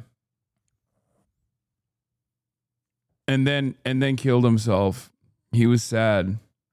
And if you ask Ghislaine Maxwell, her father was murdered. Just like Ghislaine's future boyfriend, there are plenty of conflicting theories when it comes to her father's possible murder. The most prominent one implicating Mossad, who some say opted to assassinate their alleged one-time associate, fearful that his activities on their behalf were about to be exposed, as The Independent put it. Perhaps his swath of financial crimes had finally made him too much of a liability to keep around any longer. In their book, The Assassination of Robert Maxwell, authors Gordon Thomas and Martin Dillon present the theory that Maxwell had asked the state of Israel to cover his debts to the tune of hundreds of millions. Refusing to do so, they worried Maxwell would retaliate by going public about their relationship, and therefore took him out with a nerve agent before he got the chance to talk, at least according to Thomas and Dillon. But if they had in fact murdered Maxwell, this didn't stop them from putting together what was basically a state-sponsored funeral for him in Israel just a few days later, attended by high-ranking members of the Israeli intelligence community. Real flex, when you're when you go and visit the funeral of the person that you are responsible for the murder of, community, as well as both the President and Prime Minister of Israel, the latter of whom thanked Maxwell for being an enthusiastic friend of Israel, adding that I knew him, especially in recent times, as someone who took great interest in the Israeli economy, invested money in Israel, and offered to put his wide contacts in the international arena at Israel's service. He is showed up to the motherfucker's funeral to make sure he was dead. Hello, fellow terrorist supporters. Hope you all enter 41% of trans community. Aw. That's cool. Thanks. Transphobic and also fucking stupid. Oh, well, I guess it's redundant. I'm confused. He's saying 41% of trans people commit suicide. So this is a cowardly way to try and be like, oh, I hope you guys all commit suicide. Also, account created in 2011. Brother, I think if you don't post stuff like this, you are going to be entering the 41%. You know what I mean? Like, it seems as though your life is so not worth living that you find yourself as a 40-year-old man doing shit like this in people's chats. Like, I'm an old man, but goddamn, dude. That's crazy.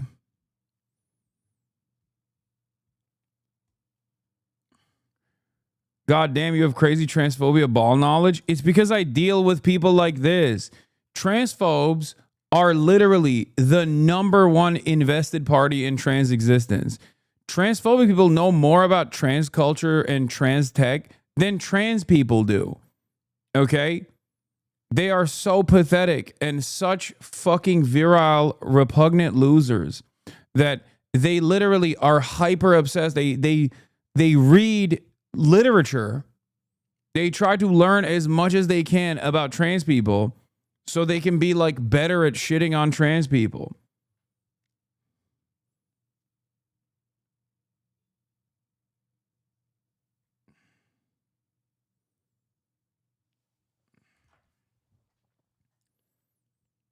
They're horrible. Did I say virile instead of virulent? I guess that too. Both. You've been doing that a lot lately? Really?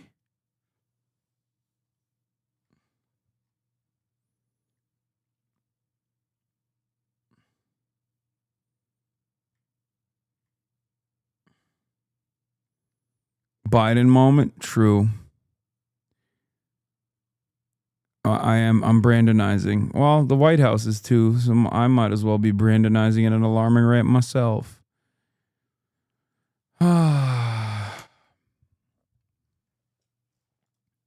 Done more for Israel than can today be said. Back at home, Pergamon was going up in flames. Both Ian and Kevin Maxwell were arrested for their alleged involvement in their father's financial schemes, though their acquittal didn't slow the company they inherited from suffering a massive collapse almost immediately after, with Robert's death also forcing his widow into a state of financial ruin. She lost everything she once owned and was supported by her children for the rest of her life. Robert Maxwell's public reputation was forever tarnished. For example, here's what the Mirror looked like in the immediate aftermath of his death versus the headline they ran just a couple weeks later. And in case you were wondering what happened to that infamous yacht, the Lady Ghislaine was eventually passed off to a Saudi Arabian lawyer before finally ending up in the hands of one Anna Murdoch, the former wife of Maxwell's longtime personal rival, Rupert Murdoch.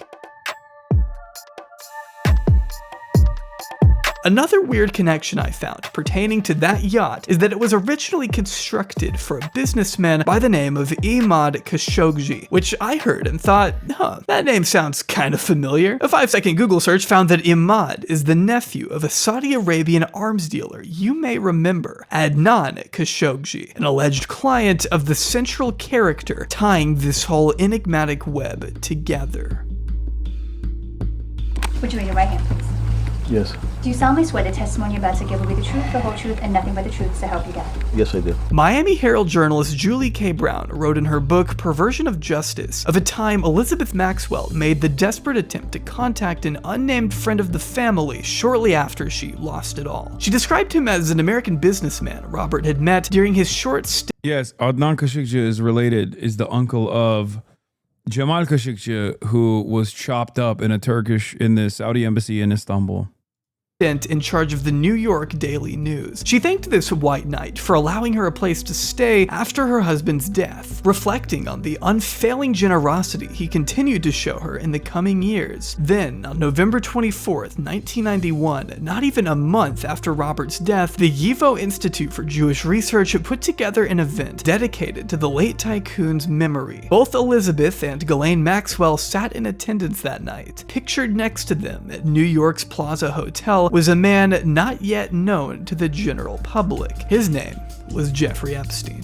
He covered his face with a mask and dark sunglasses, but this is Juan Alessi, who managed... Were they both intelligence assets as well? Adnan and his son, his cousin, you mean? Yes.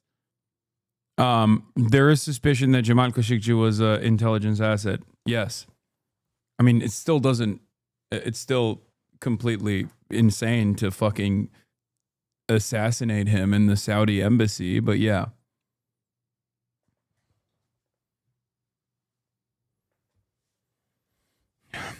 And then hack him to pieces and then put him in a fucking trash can and try to like melt his body. Details of which we only know of because the Turkish government had literally put cameras in virtually every fucking facet of that embassy, which is also crazy. Like they were surveilling every part of that embassy. It is nuts.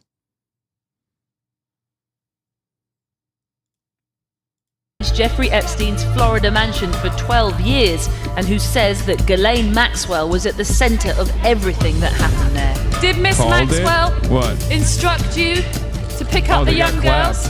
Coming! The transphobic piece of shit got clapped.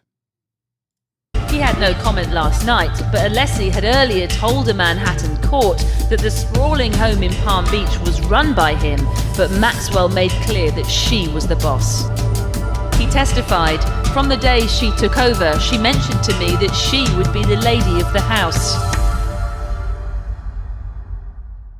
In 2002, our old pal Stephen Hoffenberg was still in the middle of serving a jail sentence for his role in the tower's financial Ponzi scheme when he spoke to journalist Vicky Ward on the record. According to him, alleged arms dealer Douglas Lease had introduced Jeffrey Epstein to a whole swath of shady characters, which included the late Robert Maxwell. When pressed on the matter, Epstein downplayed his relationships to Lease and claimed to have never even met Maxwell, though Ward admits she did not pursue the notion that he had. Even though Ghislaine was already a known associate of Epstein at the time she wrote the article. Hoffenberg also told Ward that Epstein was known to run in various intelligence circles, with several anonymous sources agreeing that Epstein was known to be a hyper-fixer, someone who could act as a go-between for international governments and cultures, similar to what Robert Maxwell was always thought to be doing. In fact, Ari Ben Menashe even claims to have been Maxwell's handler when he worked for Mossad, while Israel, on the other hand, denies any and all ties to him. At the end of the... Of course, I mean, never. Never. Just like with Jeffrey Epstein, never. I mean, that would be crazy. Please, that's anti-Semitism. Today, none of this has been officially confirmed, and the three-letter agencies who may know something have all repeatedly refused to cooperate with journalists, adding another layer of confusion to this already frustrating story. But this hasn't stopped any speculation, as Ward described the most popular theory to be that Maxwell had introduced Epstein to international governments, who then used him as a vehicle to collect intelligence, before he, as Hoffenberg asserts, took it a step further and started recording powerful people committing unspeakable acts. Hoffenberg even told The Sun that Epstein, his former business partner, would brag about this, explaining that, for instance, Prince Andrew had a weakness for the girls and fast life. Epstein provided that fantasy. Andrew would then give intelligence that Epstein would give to Israel. This was happening when I was working with Epstein. They created the plan of installing the honeypot cameras and had taken over the house in Manhattan to blackmail the politicians. He then took over the house in Florida and put in cameras. The cameras were to record It wasn't just about gathering intelligence, but compromising the politicians. A highly bold assertion that, at this rate, may just remain unconfirmed forever. After her father's death stripped her of the lavish, elite status she had enjoyed her entire life, The Guardian reported that by 1992, Ghislaine was spending less time in Britain in exchange for a new life in America. Also, remember, Ghislaine is not dead. Jeffrey Epstein is, and so is Jean-Luc Brunel. So one must ask the question, why a pivotal part of this sex trafficking espionage operation is still very much alive? Well, maybe because powerful people recognize that she has the capacity to play ball.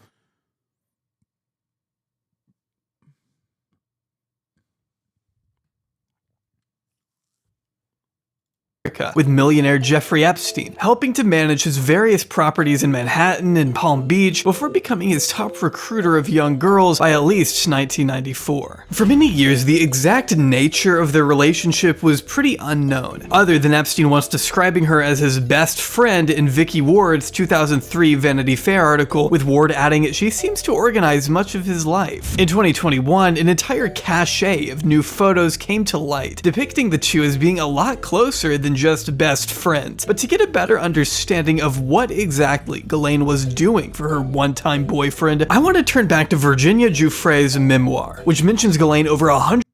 Someone asked if Jeffrey Epstein was gay. There's a likelihood that he was bisexual, or at least like fucked Les Wexner 140 times throughout its nearly 140 pages. It also does contain some pretty graphic descriptions of abuse, so once again, if that's something you find uncomfortable or triggering to listen to, I completely understand. We discussed in part 1 how Ghislaine introduced herself to Virginia at Donald Trump's Mar-a-Lago resort before inviting the young girl over to Epstein's Manhattan residence to be abused again and again, sometimes with Ghislaine herself even participating, as a number of other victims have now testified as well. Virginia expanded on the first time she was instructed to massage Epstein while Ghislaine assisted her, writing, "I was prepped by Ghislaine to treat this as a lesson from her and follow her exact lead. If I did good tonight, then maybe I would become Jeffrey's traveling masseuse, seeing the world and getting paid well for it." The two began massaging Epstein together, with both Epstein and Ghislaine making flirtatious comments to the young girl until Epstein finally rolled over on his back and exposed himself. Virginia looked to Ghislaine for guidance, but to her shock, Ghislaine was now standing behind her, bare-breasted. She promptly began undressing Virginia, pausing for a moment so she and Epstein could have a laugh at what they called her little girl panties. Once the abuse was over, the three of them reconvened downstairs, where Ghislaine passed Epstein a black duffel bag containing Virginia's payment for the day, assuring her she had great potential in being a massage therapist. Virginia wrote that her mindset at the time was that in order to succeed, she needed to step up from being a teenager and start thinking like a young woman, telling herself, so what if I had to bargain my body to this rich old geezer? Some girls get themselves through college by becoming a stripper and using their bodies to pay for degrees. Others go down even worse paths. I guess it was just another way to fathom the road I was going down. The effectiveness of the lies I forced myself to believe was working as I continued to tell myself I had to make it any way I could rather than ever letting myself sleep on the streets again. I was trading one shocking lifestyle for another, thinking I was choosing the right one. This echoes a testimony from another victim by the name of Sarah Ransom, who said Ghislaine helped her refine her massage skills to satisfy Jeffrey, explaining that, quote, "If I didn't have sex with Jeffrey, I would be homeless and starving in New York, and my dream of getting a full-time education at one of the top fashion institutes in the world would be diminished," which I need to emphasize again was completely deliberate on the part of Epstein and Ghislaine. They went out of their way to find disenfranchised girls who they could basically force into a world of subjugation. Ghislaine continuing to locate and groom an unspecified number of girls for Epstein throughout the 90s and 2000s, working to normalize the abuse by having sexually charged conversations with the girls or just being a part of the abuse. Virginia once noting how she sure did act like she loved having control over me, telling me what to do throughout the entire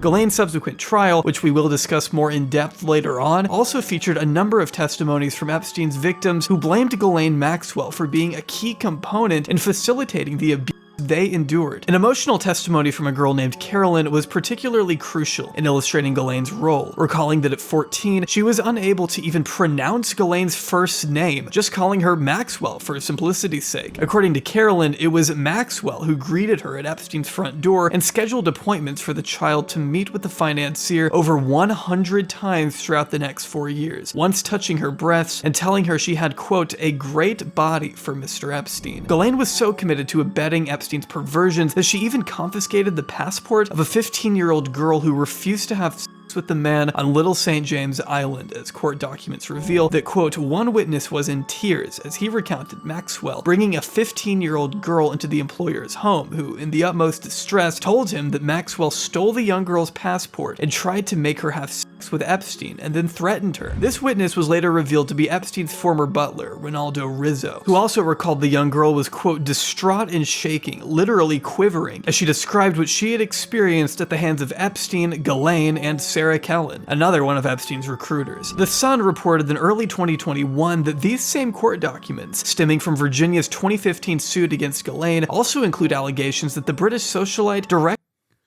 Mike Baker of the New York Times says, I spoke with Annie Farmer, who testified in the Ghislaine Maxwell trial. She fears the prospect of leniency for Maxwell and said that she is not a reliable narrator of events. She said she called Maxwell the primary architect of abuse of girls in Jeffrey Epstein's orbit.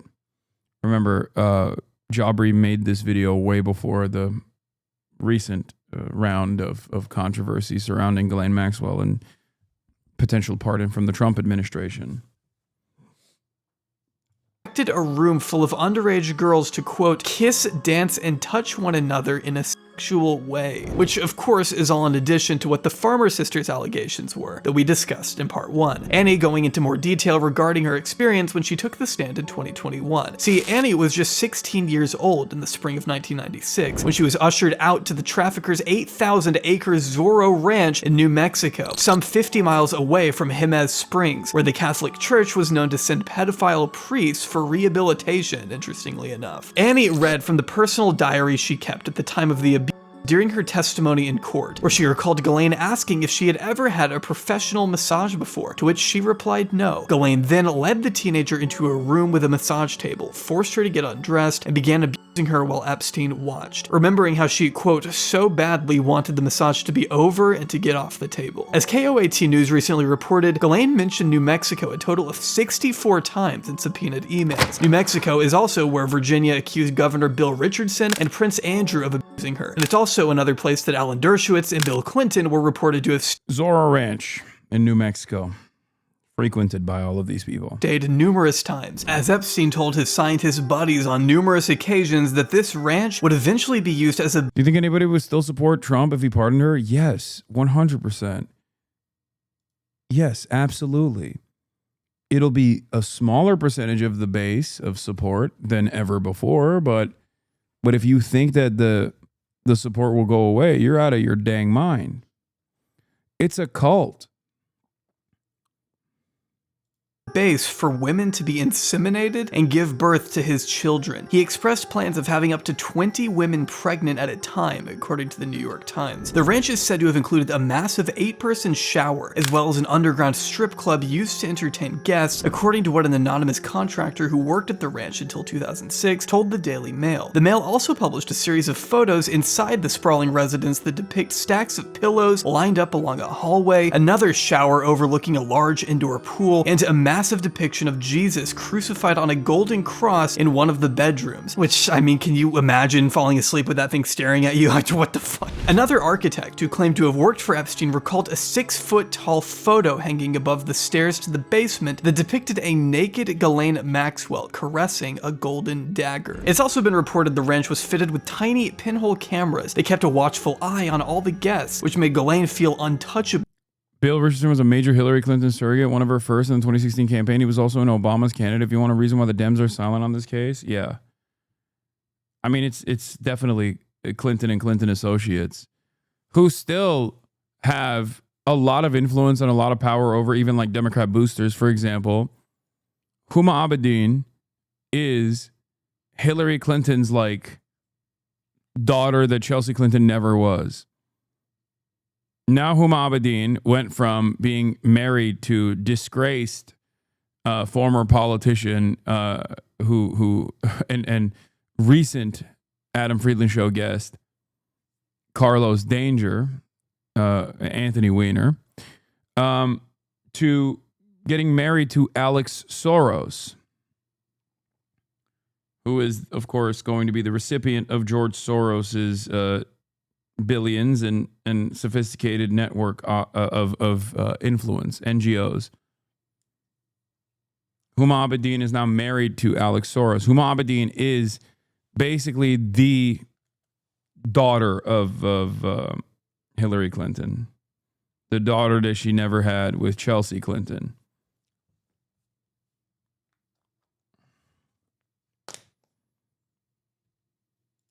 As the contractor stated. This is no, it is exactly like noble inbreeding during the Middle Ages. Yes. The purpose of noble inbreeding in the Middle Ages was to create a tie between royal families.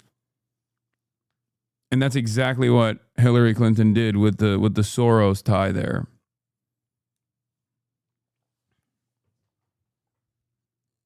It's not just wealth concentration, it's a consolidation of power.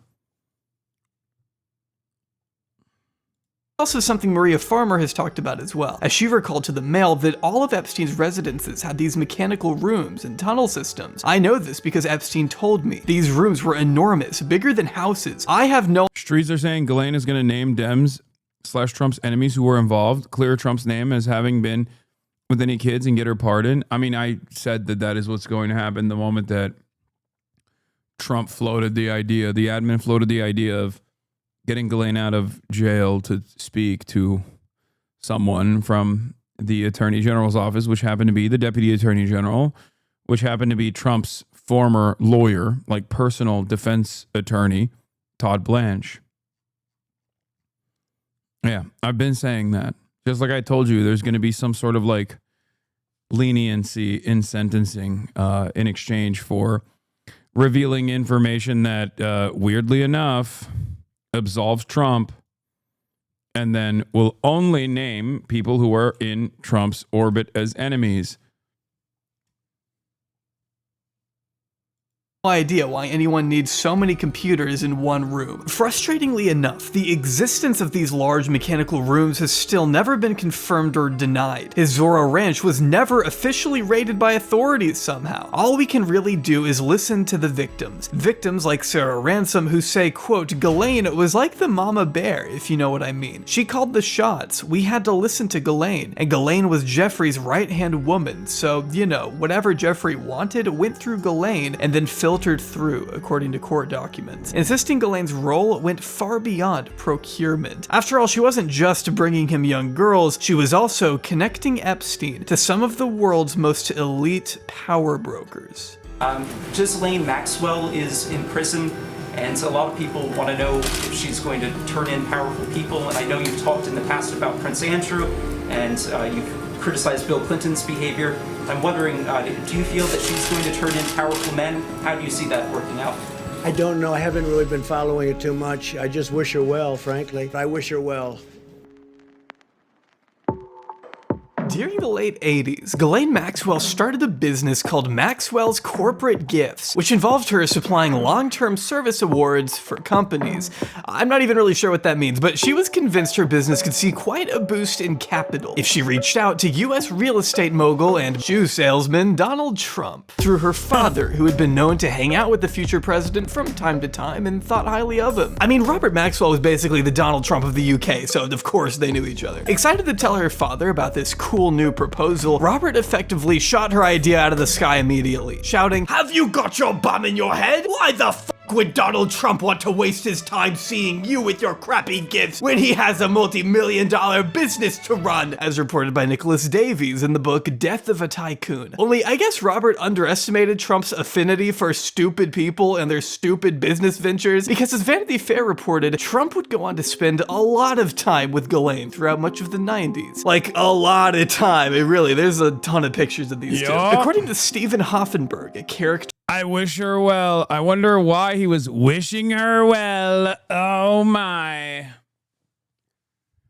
I wish her well. She's a beautiful lady, a beautiful woman. Her boyfriend was killed or maybe died. Very depressing set of circumstances. Who will not stop popping up in this series, Ghislaine established a correspondence with Trump through his then wife, Ivana, who, according to what her assistant told the Washington Post, would meet Ghislaine at cocktail parties. Trump's got more pictures of Epstein than I do with my grandparents. True. Well, he does, but he has even more photos with Ghislaine Maxwell. Trump with Ghislaine Maxwell is Hunter Biden with crack cocaine, okay? It's got to be on camera. I don't make the rules. Trump made the rules, okay? He's like, if I'm around Ghislaine, we need cameras. We need them snapping, okay? Straight up. Gallery openings and shows, that kind of thing. And that's pretty much all we know about their connection. We can't really ask her anything else since she's now buried at Trump's golf course, but I think we get the overall picture. Trump initially became associated with Epstein through Ghislaine, as was the case with many other powerful people Epstein knew. One investment banker who knew the couple attributed Epstein's connections to Ghislaine's own personal appeal, calling her a charming, likable front person, and explaining to the New York Times that a big part of the reason people talked to him was because of Ghislaine. Ghislaine is also who introduced Epstein to Prince Andrew, a man she's known since her uni days at Oxford. Even though she says she didn't, Andrew himself says she absolutely did. That's the other reason why Ghislaine is a unreliable orator in general, because she regularly lies, and not even about like things that maybe we are suspicious of or whatever. Like, she lies about things that we all know to be true. Like, she has perjured herself in the process of her own conviction. And they only dropped the perjury case because they were like, well, you already got convicted of being a pedophile / trafficker, so who cares?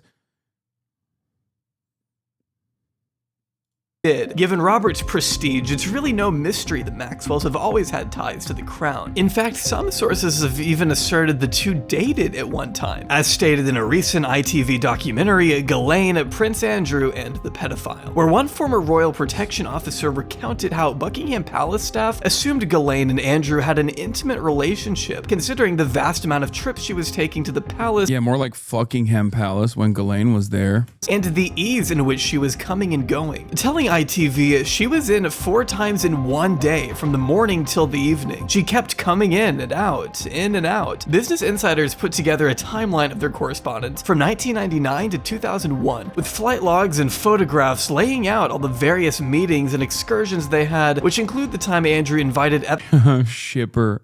Pago. Yeah, I'm a shipper. I'm shipping Ghislaine Maxwell and Prince Andrew, you know, which is like the most utilitarian solution there. That way, neither of these pedophiles predate on minors, and instead just, you know, do it to one another. Epstein and Ghislaine to his mom's Scottish residence. You know, his mom, the Queen. If Ghislaine ever did have a romantic thing with Andrew, it must have happened around the time she broke up with Epstein. What we know from that old biography provided by Epstein's lawyers is that he and Ghislaine ceased their relationship in 2000, but still remained close friends afterward, with Ghislaine relocating that year to her own Upper East Side townhome just 10 blocks away from Epstein's, according to the New York Times. Why they broke up, we don't know. They were still very much present in each other's lives for most of the 2000s, but after Epstein's guilty plea in 2008, the two were never photographed together again. That doesn't mean they stopped seeing each other, of course, as they were still exchanging emails as late as 2015, but it does indicate the two may have understood the scrutiny they were now under. Ghislaine, along with several other Epstein recruiters such as Sarah Kellen, was immunized in Palm Beach as a part of Dershowitz and Acosta's sickeningly generous plea agreement. But Epstein was now getting a lot of attention as a registered sex offender, which meant Ghislaine likely wanted nothing to do with him publicly. Yeah, also very weird that all of the co-conspirators and all of the separate perpetrators, they got immunity in this insane plea deal. publicly as to not bring any more unwanted attention to her own past, though she definitely wasn't about to disappear either. Though the law had officially caught up with Epstein, well, kind of. Ghislaine was permitted to live her life as if nothing happened. For a while, Ghislaine continued to do what she did best, schmoozing the elite class, sometimes even hosting events at her own house where she had stuff like this hanging on the wall. I mean, this is something that looks fake, right? This is what your QAnon uncle would post on Facebook or something, but no, real. It is real. It's a real Getty stock image taken at Ghislaine's house. You just can't make this stuff up. But regardless, this freedom to socialize as she pleased put her in the same vicinity as Naomi Campbell, Ariana Huffington, Tory Burch, Graydon Carter, Vicky Ward, Martha Stewart, Charlie Rose, Rupert Murdoch, Michael Caine, Neil deGrasse Tyson, Roger Waters, Michael Bloomberg, James Krakowski, Mick Jagger, and of course, presidential candidate Robert F. Kennedy Jr., who apparently didn't know Epstein, but still took his family on board the Lolita Express twice and went fossil hunting with Ghislaine or some shit. What the fuck? You weren't ever on Jeffrey Epstein's jet, were you? I was on Jeffrey Epstein's jet 2 times. I was on it in 1993. My wife had some kind of relationship with Ghislaine Maxwell. At another occasion, I flew again with my family, with I think 4 of my children, and Mary, my wife, to Rapid City, South Dakota, to go fossil hunting. Yeah, that's probably the last combination of words I would want to see appear under my face if I were on the news. For a couple of years there, Ghislaine was like a specter haunting these snobby rich people gatherings, actively harming the reputation of anyone unlucky enough to wander into frame while she's taking a picture. Because truthfully, not all of these celebrities were aware of what she was doing with Epstein. I mean, of course, some of them had an idea. But you gotta keep in mind, Ghislaine was around a lot of people. Like, as much as I hate Elon Musk, I have no real reason to believe this photo is anything other than the innocuous photobomb he's claimed it to be. Except Epstein did actually send an email in 2012 bragging about a dinner he had with Musk, of which I Jeffrey Epstein's connection to Elon Musk actually moves far beyond directly being involved with Elon Musk. His brother, Kimball Musk, is incredibly connected to Jeffrey Epstein. His brother Kimball Musk met his girlfriend at the time at Jeffrey Epstein's mansion, as a matter of fact, and he would stay there for extended periods of time.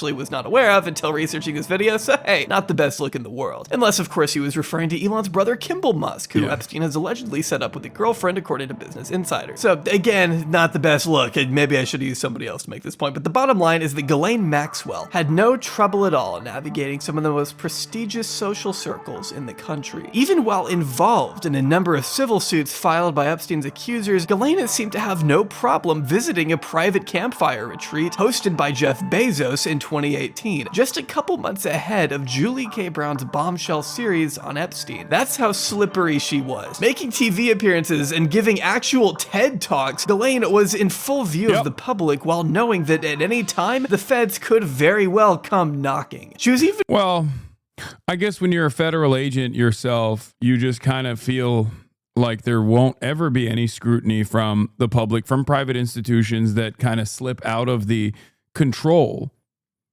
that other federal agencies might have, and then that yields a tremendous amount of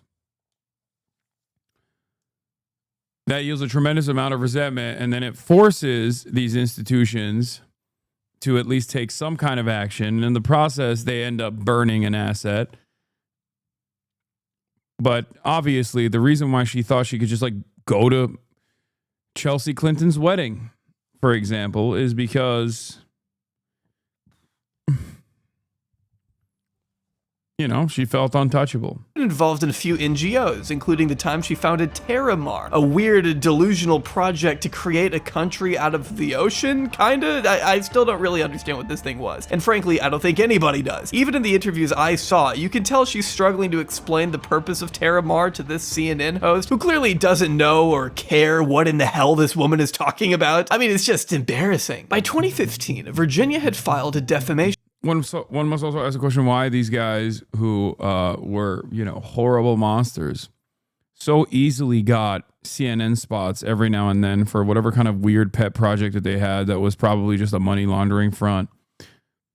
It's just odd. They were on CNN all the time. Alan Dershowitz still goes on every fucking mainstream news outlet all the time.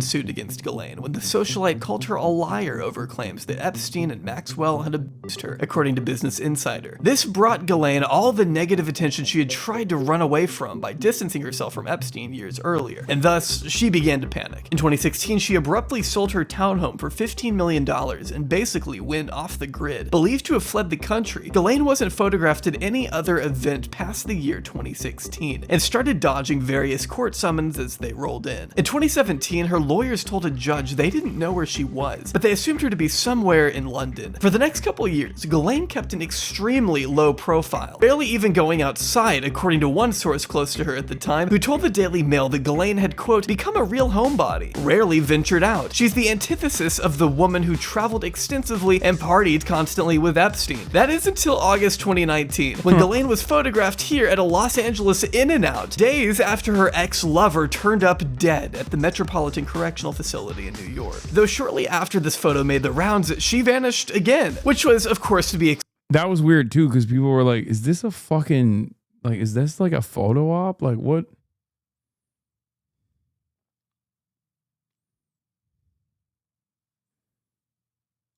expected. She had to have known this was coming. One former... You know what? Jaubrey does remarkable research, but I will say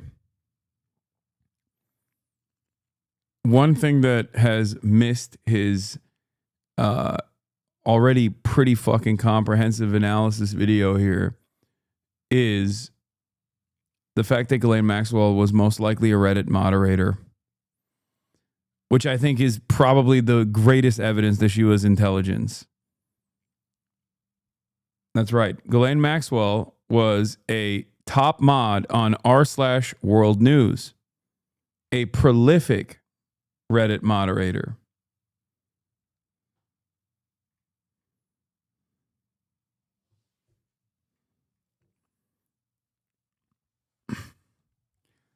People say you're faking, you're fake, that information is fake. I believe it. It is real in my heart. Okay? It is real in my fucking heart. I will not have it any other way. An account that posted literally nonstop. What was it called? I forget what the account's name is, but account that posted nonstop suspiciously stopped after she got arrested. Oh, Maxwell Hill. Yeah.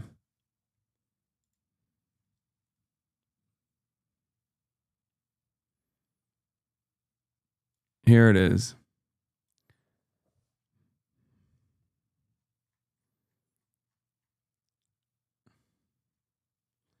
With 14.9 million post karma, 138,000 comment karma. This account was a Redditor for 19 years and posted with regular frequency multiple times a day until 5 years ago.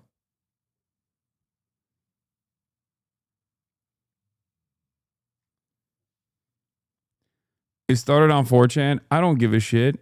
You know what else was also first reported on 4chan? Jeffrey Epstein's death before the world knew. I mean, incoherent conspiracy suggests Ghislaine Maxwell is a powerful Redditor. Is incoherent conspiracy suggesting Ghislaine Maxwell is a powerful Redditor is not so incoherent. And it's also saying that this was like unearthed on 4chan is so funny because guess what? 4chan also could be bracketed off as a psyop in and of itself. Okay, so we support 4chan now? No, I do not support the American government or any of its numerous attempts at engaging in intelligence efforts, which also includes Reddit and 4chan as well.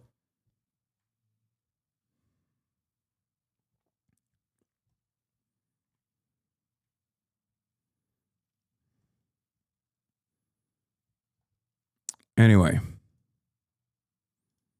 Assistant U.S. Attorney David Weinstein told Business Insider at the time that his death makes her the top of the food chain in terms of who you're going after. She now gets put in the kingpin position. Now, the hunt was on. The Daily Mail reported she was holed up in Massachusetts with her new husband, a millionaire tech CEO by the name of Scott Borgerson, I don't give a fuck, who she had discreetly married in 2016. Meanwhile, Sky News reported in October 2019 that she was hiding out with longtime Epstein associate Jean-Luc Brunel in Brazil. So there were a lot of conflicting reports, but it wasn't until the FBI used a Stingray device to pin down her exact movements by tracking her phone signals. As the Daily Beast described it, the portable equipment, which can fit inside a briefcase, simulates a cell tower and forces mobile phones in the immediate vicinity to connect to it instead of the actual tower. Once it connects, the Stingray captures the phone's exact location and the registered user's identity information. This brought federal agents to her New Hampshire home she had recently purchased under a fake name, where they discovered she hadn't exactly been living in squalor. The tucked away hideout, literally named it Tucked Away, was a 100. Do you think Ghislaine Maxwell was Reddit mod? Is Ghislaine just like me and my boy Chuck Schumer says is Ghislaine? Do you know Chuck Schumer said Ghislaine on like in the Senate? Really? Yeah. It's Ghislaine now. It's a matter of public record. I'm sorry. Independent of being a matter of public record. You're being anti-Semitic to the top Jewish politician in the country. No, Chuck Schumer. No, I think that it's more. Speaking to the mic. Wait, hold on. What was the question again? Do I think that this account, Maxwell Hill, a top moderator for r/world news. I'm convinced. Because, yeah, they went dark after the arrest, right? Yeah, and they had never stopped. I think it also makes a lot of sense because it's like, when you think about it, right? Like, you are an international sex trafficker of children, right? Like, not literally, Hasan, I know you're not. But imagine that you were for a moment. Like, you got to fill a lot of hours in the day, killing right? myself immediately. Like, yeah, well, aside from doing seppuku and the honorable way out, like, it would be, right? Like, you've got to be like, oh man, I got to like waste so much time. And like a woman her age, probably not that into Call of Duty. She's probably, maybe she's seen everything on Netflix, but Reddit is like interactive, and she's been around the block. She knows stuff, so perhaps, yeah, like I get it. Like, a bored lady who, when she's not trafficking children, Reddit out of might just be on Reddit. All the applications, Reddit like is the most fed coded. It just is just literally the number one breeding ground for fucking NATO NatSec liberals. What have Palestinians ever done for Black Lives Matter? Yeah, that like all that shit gets cooked up. Like 8200 probably just fucking spends most of their efforts on Reddit, in numerous subreddits.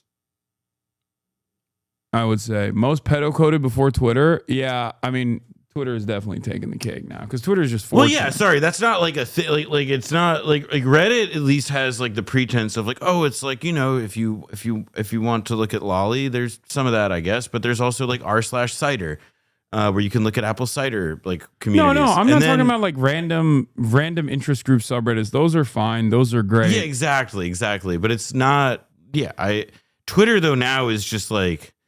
You know how, so like in the 19th century, there was like a stretch of presidents. She posted about this. Twitch suspends Trump's account for violating hateful conduct rules, which means Ghislaine Maxwell knows Twitch, which means Ghislaine Maxwell at the time might have known who I am as well. As a Redditor, she probably did, especially considering that, I am the number one enemy of Reddit. You are the number one enemy of Reddit? Every like political, like, kind of even remotely political subreddit has at least one moderator that like despises me with a fucking passion, including but not limited to many of the subreddits that have been overtaken by the other sex pest, not as prolific as Ghislaine Maxwell, of course, but sex pestiny, like LSF. I mean, I still think though that like Ghislaine Maxwell. Wait, I want you to imagine something. Actually, hold on. Close your eyes for a second. Closing my eyes. I want you to imagine. I'm imagining. I want you to imagine what like a top Reddit mod would look like. Like, just close your eyes and think to yourself for a moment. What would like a Sex Pestiny fan who happens to be like a top Reddit moderator for 6'2", the Reddit, blue eyes, yeah, just great smile, yeah, hot, yeah, lifts weights, full head of hair, is like respectful with women, yeah.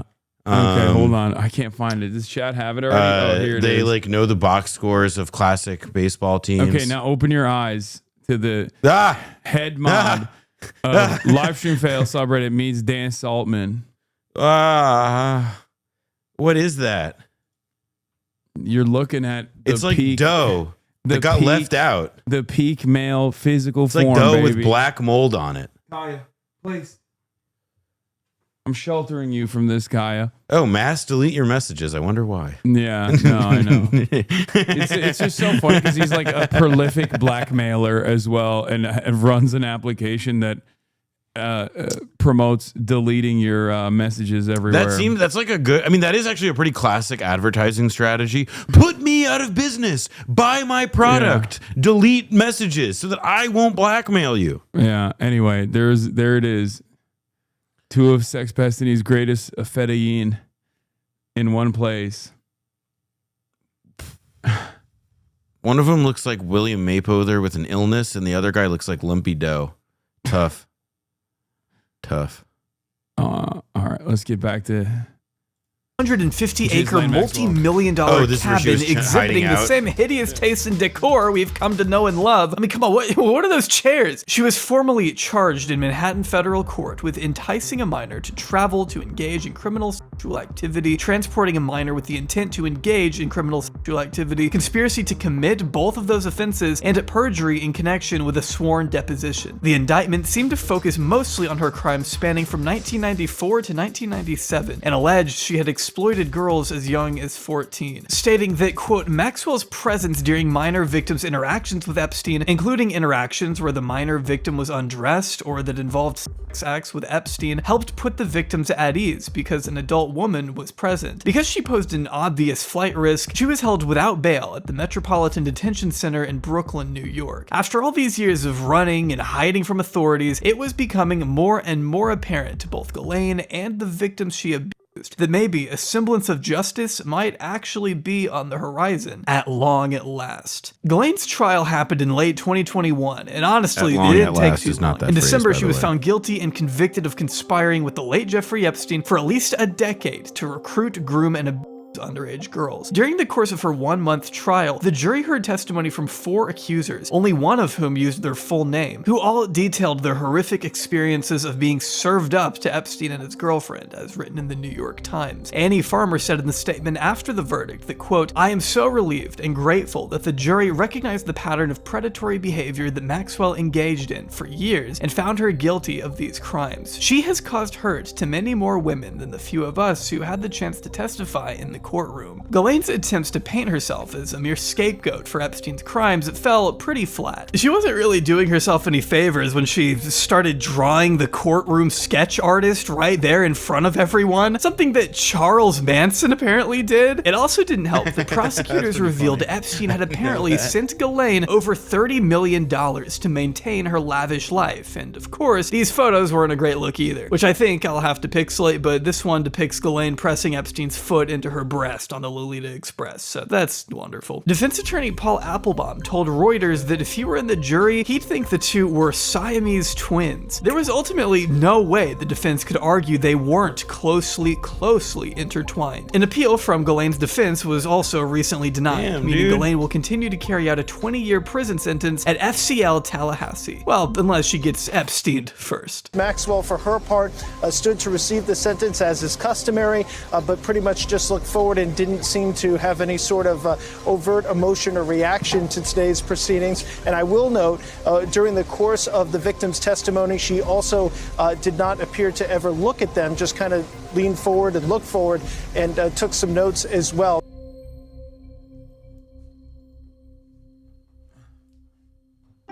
Did they draw Brace? Did you see Brace in the crowd? I didn't see Brace in there, but that would be from the court drawings. He was there. He was there. Yeah. Ghislaine insists she did nothing wrong. Even her siblings have tried to convince us all of her innocence. But anyone who actually knows anything about this case will tell you that Ghislaine Maxwell played one of the most critical roles in allowing Epstein's international trafficking ring to expand as far as it did. The biggest injustice of all, though, is that right now, she is his only accomplice to receive any kind of legal punishment at all. And she was originally immunized in 2008. If this story has shown me anything, it's that the rich and powerful will do whatever it takes to protect their own kind, which is of course something we all knew. But the way in which Jeffrey Epstein was consistently protected, combined with the lack of answers regarding things like where he got his money, who he may have been working for, and the extent to which he was operating, exemplifies more than anything else the most frustrating, corrupt, and ruthless elements of the various institutions we are supposed to trust. I think I can say that at this point I have truly lost my mind. I thought I knew the Epstein story a couple years ago, but lo and behold, there's still so much more we haven't even dug into. The full scope of Epstein's operation can never be adequately captured in 3 YouTube videos. Its depravity stretches beyond what our imaginations can comprehend, and I have a feeling that we may never know where the saga truly ends. The fact that this story... Well, nothing to see here. Good thing that we know everyone was innocent, actually, as we'll find, except for Trump's enemies. That's what I think is going to happen. I've been saying this already. Well, listen, Ghislaine Maxwell comes out, defends Donald Trump, says Donald Trump is totally absolved, and then we'll say all of the people that we do know, plus here, make sure your phone. Oh, yeah. All the people that we do know, like all of the Democrats, all the prominent Democrats, and maybe even like some Republicans that Trump doesn't like, or Republican affiliates that Trump doesn't like, will all be suspiciously named as co-conspirators, and then Ghislaine Maxwell will be pardoned for her innocence. Well, if there's anything I know, it's that to defend yourself against allegations of pedophilia, what you need is a pedophile. Yeah. White hat pedophilia. That is actually the funniest part of this story. I've always loved that theory that like the MAGA people have, that like, listen, Donald Trump, yes, he took a gazillion photos with this guy. Yes, they like gave each other gifts. Like, yes, like Donald Trump like ogled women and like allegedly harassed them behind the scenes at Miss Universe. Yes, we get all of it. But, and this is very important, he was doing it all as an undercover agent for decades, until the day far off when he would become president and then be able to exact justice on his enemies, which he didn't do in the first term, but is absolutely going to do now. Oh, yeah. No, for sure. Now that it is at the moment of maximum political inconvenience, he's going to do it. And also the reason why he's just like kind of being noticeably... the reason why he's being noticeably weird about it is for reasons. Alex Jones can't even spin that one. That one's so fucked. I mean, they can't spin. Even he was like, Mr. President, please just stop. Mr. President, you're making it real hard for us, please. But they don't have like, I don't know. I've been thinking about it, and like, I really do believe that they're able to, like, a bunch of the MAGA diehard are obviously going to, like, this is, if not like a breaking point itself, like this is going to, yeah, for a lot of people, this is going to be the beginning of a process by which like they begin to understand that like they've been, you know, like they're being actively misled, lied to about all these different things. Like, it seems like very clear that that's the trajectory that's been set up because the Republicans went so hard on these topics for the last couple of years.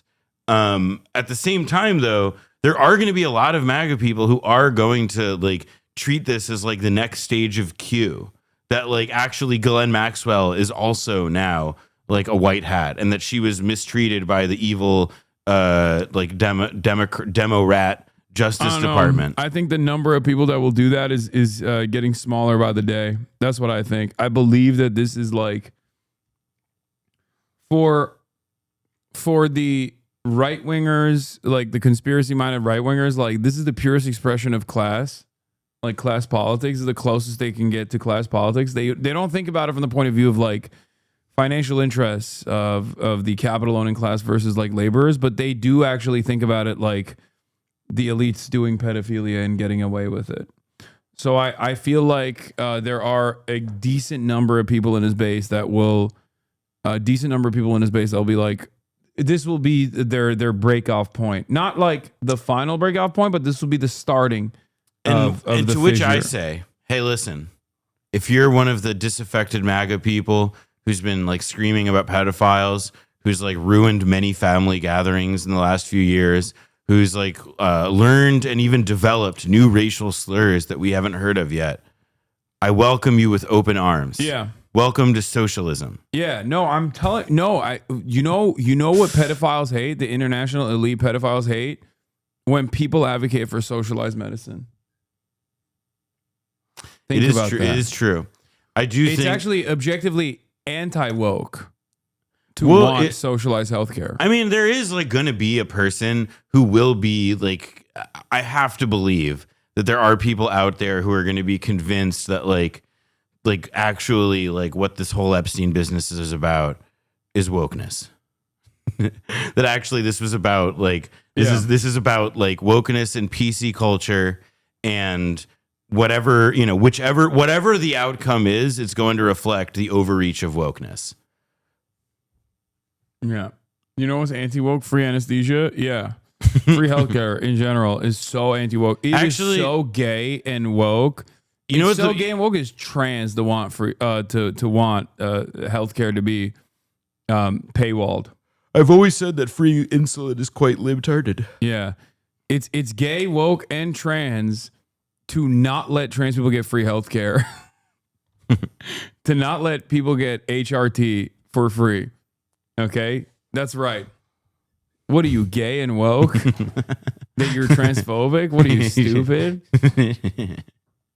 That's like, I feel like I'm, what's his name? That fat Nazi, Matt Fournier or whatever. Oh, Matt Trying to be Fournier, like, yeah. It's brownoid coded to care about Palantir. That's how I feel when I say it's woke, gay, and trans to care about trans people like this. Hey, if you give this much of a fuck about trans people, dog, you might be trans. Yeah, well, and also there's nothing wrong with that. But also, if you think there's something wrong with that, then yeah, it's woke, gay, and trans. Matt Fournier's trans. Anyway, all right. Well, let's not use it as a pejorative that much. Not a pejorative. Earnest theorizing. They did get Republicans to say that they love Russia because it's anti-woke. That's what I'm saying. They will believe anything. That's true. Although if you slap something as woke or anti-woke, you can get Republicans to hate it. Like, say it's woke to be transphobic. Point to like fucking TERFs, okay, and just be like, point to TERFs and be like, look at how fucking insane they are. They all sound annoying. And they hate trans people. It's woke to hate trans people. I'm telling you. Oh my God. That's right. It's woke to hate trans people, and it's woke to want paid health care. Still gets written off as just another QAnon conspiracy or something that isn't worth talking about infuriates me. There are real victims at the heart of this thing who deserve to see actual justice in their lifetime. And with the way things are going, we've only begun to scratch the surface. If you want to learn more, again, I highly recommend Julie K. Brown's series in the Miami Herald, Perversion of Justice, as well as her book by the same name, which I've referenced throughout all of these videos. Same with John Preston's book on the Maxwell's Fall. I think the Maxwell family has a particularly interesting history that shouldn't be discounted when talking about Epstein. Virginia Giuffre's memoir is also one of the absolute best sources you'll find when it comes to learning more about what these victims experienced at the hands of Ghislaine and Epstein. And of course, all of the recently unredacted court documents that came out earlier this year can be found down below as well. If you've made it this far, I really appreciate it. I think these videos truly did break my brain into pieces, but it's an important story, and It was I'm glad really you've good. He taken did an three. interest in it. I'll stop yapping now. This is taken up my life for the past 2 months, I guess. For my own sanity, Isn't this in London? I think I've been to this restaurant. You've been to the Willy Wonka factory? I think. I don't know. I've been to a restaurant in London that has like weird fucking weird seating arrangements like this. Maybe not this. Maybe this is not that. To go find something else to make a video on. Unless what I would give to not be in that room.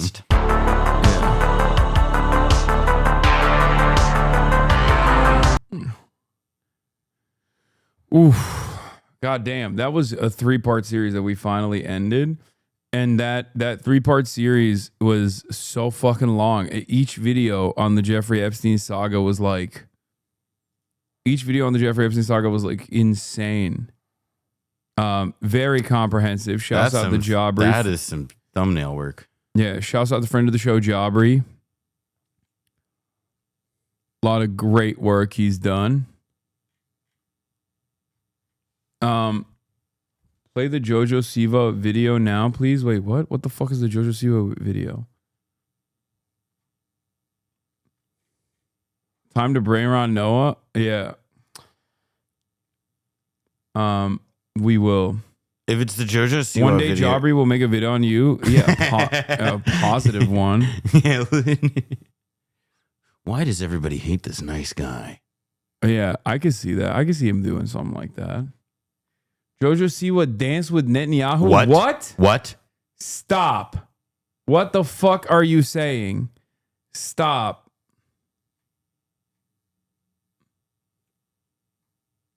Another Israel tourist L. r/Israel sounds like one of the worst possible Reddits that you could imagine.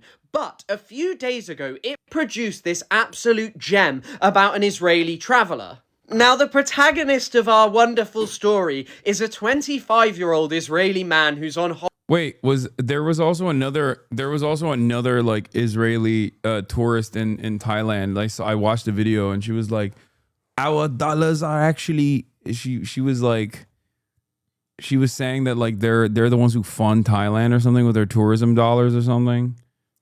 I saw that. holiday in Thailand, solo traveling. He meets some people, he gets on with them, he smokes with them, he spends time in a cafe, but then eventually they start talking about themselves and what they were up to. And he begins saying that there was an Irish couple, some Australians, Americans, and then when he said that he was Israeli, everyone went quiet and there was an awkward silence until someone asked him, were you in the IOF? And he responds, yeah, lots of people have to, before someone cuts him off with, wait, were you like in Gaza? And he said he was very uncomfortable and he accidentally blurted out yes before there was an awkward silence and he felt that he had to leave. And it ends with him complaining to the hotel staff about an anti-Semitic incident because people didn't like him after they found out he served in the IOF and was part of the Gaza genocide. Calling this anti-Semitic hatred is so utterly ridiculous because people... I had an awkward moment when I accidentally revealed to a bunch of people that I was having a great time with, who knew I was Jewish, but had no issue with that, of course, until I revealed to them that I was a war criminal. That's peak anti-Semitism, is when people have no issues with you, understandably, when you're, because they know you're Jewish, but then you accidentally reveal that you participated in a genocide. That's the most anti-Semitic you can be. People didn't hate him for his Jewishness. They weren't looking down on him because he was the wrong ethnicity. They hated him because he served in the IOF, gave a justification for it, and admitted that he had just been in Gaza participating in a genocide and a mass starvation campaign. I am sorry, it doesn't matter if most Israelis do it. That makes it even worse. It's like they didn't even beat his ass. They just got quiet and awkward. Well, that's like, you see that guy who filed a lawsuit against all the people who, I mean, it was like it's like a lawsuit that will exist only in its filing and immediately get thrown out. But it was like, he was like filing suit against people in like Discord for kicking him out because they didn't like him. And he claims it's anti-Semitic. Oh my God. Bro, this is like, what is going on, man? What the fuck? It's like serial complaining. It's Karen behavior. It's like unimaginable arrogance. Sometimes I feel like half of these dudes who are Israel defenders are just like actively trying to tank the reputation of both Israel and also Jewish people across the board by being like, no, this is, but like, you've got like, look earnestly looking at it from like their angle, like why do they do this stuff like so consistently if it ends up being, like if the answer is always the same, which is like stop whining, is the nicest answer they get. It's because like they really do. I mean, it tells you something about what it's like to be in Israeli society these days. You are like attacked and besieged on all sides. You are a victim. You are not victimizing others. You are yourself a victim of an entire world that like not only actively misunderstands what you and your nation is all about, but that like, you know, is itself part of the campaign to destroy that nation. And so there's like this again, it's like they're never like we're going to have these stories until the end of time in all sorts of different countries, from, you know, Colombia to Thailand to Vietnam, other places where Israelis like like to be tourists. Like all Westerners like to be tourists, because it's not like just Israelis obviously go to these places, but the idea that like this kind of mentality can hold while they continue to exist in the world is not.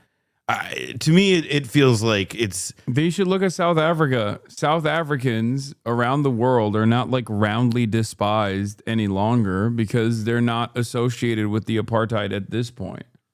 You know? Yeah. Like, I think when I see a white South African, I don't have a similar assessment. I don't even have this assessment for Israelis in general, not to be like super woke here, because I don't assume that someone is immediately a fucking neo-Nazi. You know what I mean? Maybe that's just me. Have you ever seen though, I've never met a nice South African?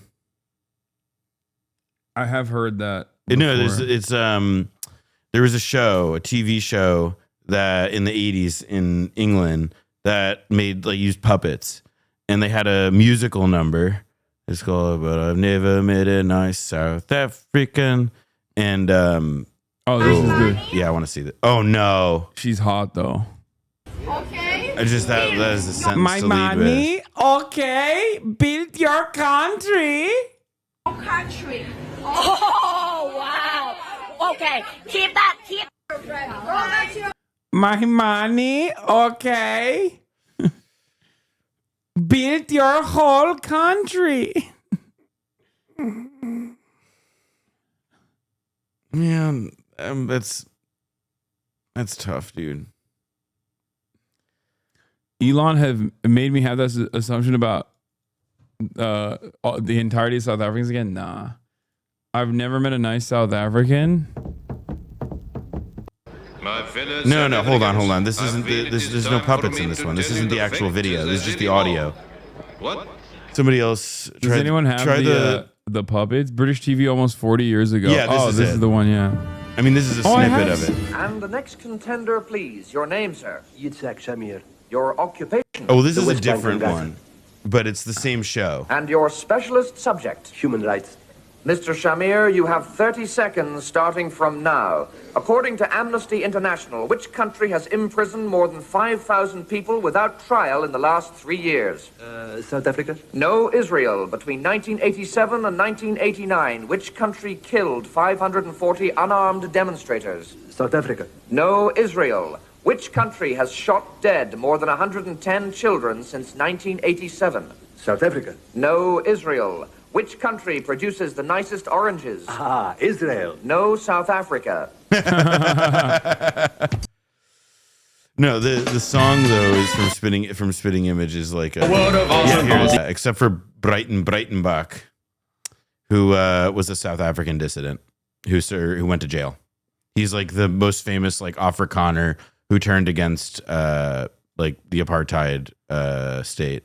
And why are you torturing your guys? He's the one who suggested we watch this. Also, the craziest thing is Breitenbach, who this big dissident, his brother Jan Breitenbach was like one of the founders of the South African Special Forces. Oh damn! Yeah, family affair. Oh, the claim Jewish children sang songs in Hebrew, so they were disembarked and the teacher arrested. The airline statement. Did you hear about this? Yes, I did. They were singing, they were doing, what was it that you're chanting? In relation to the events that took place on the 23rd of July 2025 involving a group of teenage passengers, the safety of passengers' operations is really our top priority. A group of passengers engaged in highly disruptive behavior and adopted a very confrontational attitude, putting at risk the safe conduct of the flight. The group mishandled emergency equipment and actively disrupted the mandatory safety demonstration. What? Despite multiple warnings, this inappropriate behavior persisted, which forced the crew to activate established security protocols. The crew, acting in accordance with the viewing procedures, requested the intervention of the Guardia Civil, who, after assessing the situation, decided to disembark the group to prioritize safety for the rest of the passengers. So what were they singing? What were they singing? Bill Smokes Crackman was outraged about this. Vueling is owned by International Airlines Group, whose CEO is, by the way, oh my God, One Speed. Immediately, okay? Israel Defender moment, dude. Immediately. Sneeze. Immediately goes, oh, this is the CEO. Time to fucking end this person's life. Oh, you need to be fired. You need to be fired. This is the name of the CEO. He needs to be fired. Somebody fire this person. Wasn't it May Your Village Burn? Oh, they were singing in... I'm Spanish. They were singing "Death to the Arabs." Oh, nice. Yeah. Oh yeah. Did you see the Bill Ackman tennis thing? How can a CEO not take no? But wait, hold on. How can a CEO not take responsibility for the actions of his employees? Where's his accountability? Where's his board of directors? Why are they not holding their CEO accountable? Why does U.S. ally Qatar, the 26% shareholder, what does U.S. ally Qatar, the 26% shareholder, have to say about this? I thought Cotter was supposed to be the hold on. If you do a search from Bill Ackman about Cotter, I'm sure it's a bunch of shit that he is about how they just are Islamists who love Hamas. But that's why Qatar has nothing to say about it, because they love arresting Jews that take their flights. Is his argument here?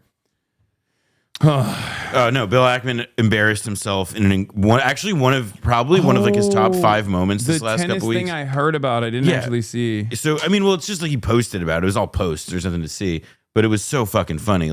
Being well, actually, I paid to play against a pro, and I lost in an embarrassing fashion. But the reality is actually that was good, and everybody said I did really well. And I'd like to see you do better. It was so There's fucking video? funny. There is video? I didn't know there was video.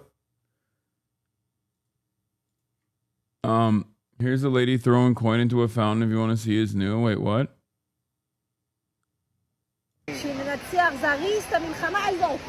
Ay. And with God's help, we will burn all these Arabs. אחורה. אל תעשה את הארנק שלי ככה בבקשה. תגיד אחד. תגיד אחד. ובעזרת השם נסחוף את כל הערבים האלה. Yeah, that's where she says it. Oops. Oh. Yofi. Oh, brother.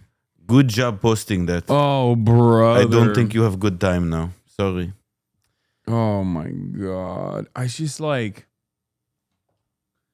I'm seeing a common thread here with historic fascist movements. It's just there's some that happens when you let fascism completely take up this much space in your day-to-day existence, where it's this is literally what it would look like if the Nazis had Instagram and shit. I mean, it's also people can go back and read about how representatives of the German government or German cultural attachés in the 1930s reacted to whenever people in the US brought up the fact that Nazis in brown shirts were terrorizing people. They did the exact same thing. They did it to England. They were like, oh, England has 13 colonies. Look at little old Germany with our one fucking slave state in Namibia that we couldn't hold on to because we lost World War I. Whoops. They didn't even have that in there. They were just talking about Germany plus Austria, I think, at that point. It's oh, wow, you guys want to claim we're colonizing? And it's just, Nazi Germany, small nation. Why are you Why are you calling to question Nazi Germany's need for living room, for living space? Yeah. And I guess it was promised 3,000 years ago. Narrative was just the idea that they were expansive over this Nordic pagan I mean, they didn't invent all this Aryan, like, yeah, man, completely fucking made up ideology. Well, it's also like you have to come up with like a reason. It's like, yeah, so listen, Germany, we are actually supermaster race. Yeah, we lost World War I. Yeah, but we are supermaster race. Only because of the Jews. Only, yeah, and also they wanted us to go to war. Yeah, we were stabbed in the back by the Jews and international capital, and it's not fair. Yeah, not fair. That's the craziest thing, because like hella German Jews fought in World War I. Like they got cooked on both ends. Yeah, man, and also like it was like yeah, you did get dealt a raw deal by your enemies that you lost the war to as a result of this. It wasn't like the fucking Jews that stabbed you in the back. It was the people who were stabbing you in the front in England, France, and wherever in Which the US. Hitler still wanted to literally fucking deal with without war. Like, it was, am I wrong? Like Hitler, it was a big Anglophile. He was, but like a lot of the, like he loved the monarchy, because it's like Hitler was like a big, you can kind of get a sense of like what Hitler's like imagination was like from his paintings, where it's like, yeah, he likes the big stupid castles. He likes the big, he wants to, the idea of like all of these like old world fantastical things that were more in touch with like people's nature or something, and were able to like resist modernity and so on. To him, it spoke to him. And, he obviously he clearly saw himself as somebody who was trying to set up like a new kingdom, 1,000-year kingdom, as he would have seen it. Yeah.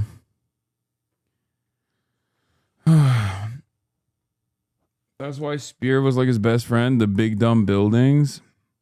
Well, Speer wasn't his best friend, but Speer did spend a lot of time with him. Speer was the head architect, who then later on was made like the head of armaments and stuff. And then he wrote a book called Inside the Third Reich that was a somewhat self-exculpatory account of being inside the Nazi regime. And he was able to rehab his image. It's worth reading as a historical text, but it's not good. Oh God. Hitler fanfic stream. This is not fan fiction of Adolf Hitler chatters. Well, wait, I did want to play. I did the thing I mentioned this morning because Tom Lehrer died today. The Werner von Braun. That's too nerdy, Noah. That's not too nerdy. Yes, it is. I don't even. I don't know. I think it's nuts that you think that. I think Tom Lehrer is not nerdy. Okay, Tom Lehrer. An MIT mathematician turned piano-based song parodist is not. No, he did. This is what Noah wants you guys to watch. Yeah. Rest in peace. He died today at the age of 97.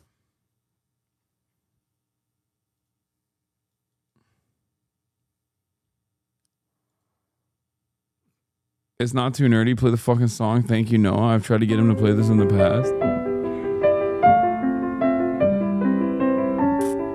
This is the second show tunes that this man has requested. Gather round while I sing you of Werner von Braun, a man whose allegiance is ruled by expedience. Call him a Nazi, he won't even frown. Nazi schmazi, says Werner von Braun. Don't say that he's hypocritical, say rather that he's apolitical. Once the rockets are up, who cares where they come down? That's not my department, says Werner von Braun. Some have harsh words for this man of renown, but some think our attitude should be one of gratitude, like the widows and cripples in old London town, who owe their large pensions to Werner von Braun. You too may be a big hero once you've learned to count backwards to 0. In German or English, I know how to count down. And I'm learning Chinese, says Werner von Braun. It is funny that he was like, you can call him a Nazi, but he prefers to be called apolitical. Is like a bar that is eternal. Yes. A bar that is eternal. I guess they were doing it back then too. It's just like never ending. Yeah. I'm apolitical. This week has been troubling for the thousands of Israelis traveling to Greece, a country where they're usually welcomed warmly. Israelis have been blocked from docking. Teens were chased with knives, and now 2 out of 4 travel warnings have been issued. Blocked from docking? Pause. This week is certainly concerning to the thousands of Israelis that you mentioned. I can't figure out what Nicole Zedek's accent is every time I hear her speak. That travel to Greece for pleasure. It's so close to Israel, and it's cheap flights. One of the only cheap flights that Israelis can actually travel to. And so this is a place that Israelis have been vacationing for years and usually gotten more of a hospitable presence when they arrived. But this past week, it was just yesterday that we were reporting a massive Israeli-owned cruise ship was not able to dock in an island in Greece because of these massive pro-Palestinian protests that you see on your screen right now. Because of this, the cruise ship actually had to reroute and go to Cyprus. Oh, no. Womp womp. No. Dude, why won't anybody think of the Israeli pensioners here, you know? They just wanted to escape. They want to take a respite from being so close to the genocide that their government is doing. 1 day later, we see these Israeli teens, these youths that are attacked and chased down with knives outside of a bar. It's very concerning. Yeah. The testimony that you're hearing that feels like is quite just some regular old Greece shenanigans that they're using to pad the stats a little bit here. Concerning. So this is very alarming for many of the Israelis. I will state that the Israeli National Security Council has Greece at a level 2 out of 4 travel warning. That's not very high. This means that any Israelis heading there, they should be aware of their surroundings, take any increased precautions. But listen, when you are in Greece, look both ways before crossing street. Yeah. That is a heightened warning. It is a rare Grease W. Let us have it. No, dude. This is not a rare Grease W. I'm on board. You know. Are you proud of being Greek as a Turk? You know, we won't give back Istanbul, obviously, but you know, we're playing nice. Also, chatters were like, "Oh, maybe Turks should learn a lesson or two." What are you kidding me? Like, I don't think Israeli cruise ships are coming to Turkey anytime soon. I'd be shocked if they were even going to Turkey. Not because of the government, mind you. The government is like obviously firmly planted in the ass cheeks of Israel. But the Turkish population, as I've mentioned time and time again, despise Israel and also America, in spite of the fact that we have, we are a profoundly important ally in the region for both of these countries. What is this? Here's what they were chanting afterwards. Last Tuesday, the great people of Syros, Greece, protested in solidarity in Palestine in front of an Israeli cruise ship that was scheduled to dock at the island. In response to the Free Palestine chants, the Israeli tourists replied with a repertoire of fascist genocidal songs. Normal people, don't let these people in. Some of them probably committed genocide. Israelis, all the genocidal slogans we can think of in less than 30 seconds.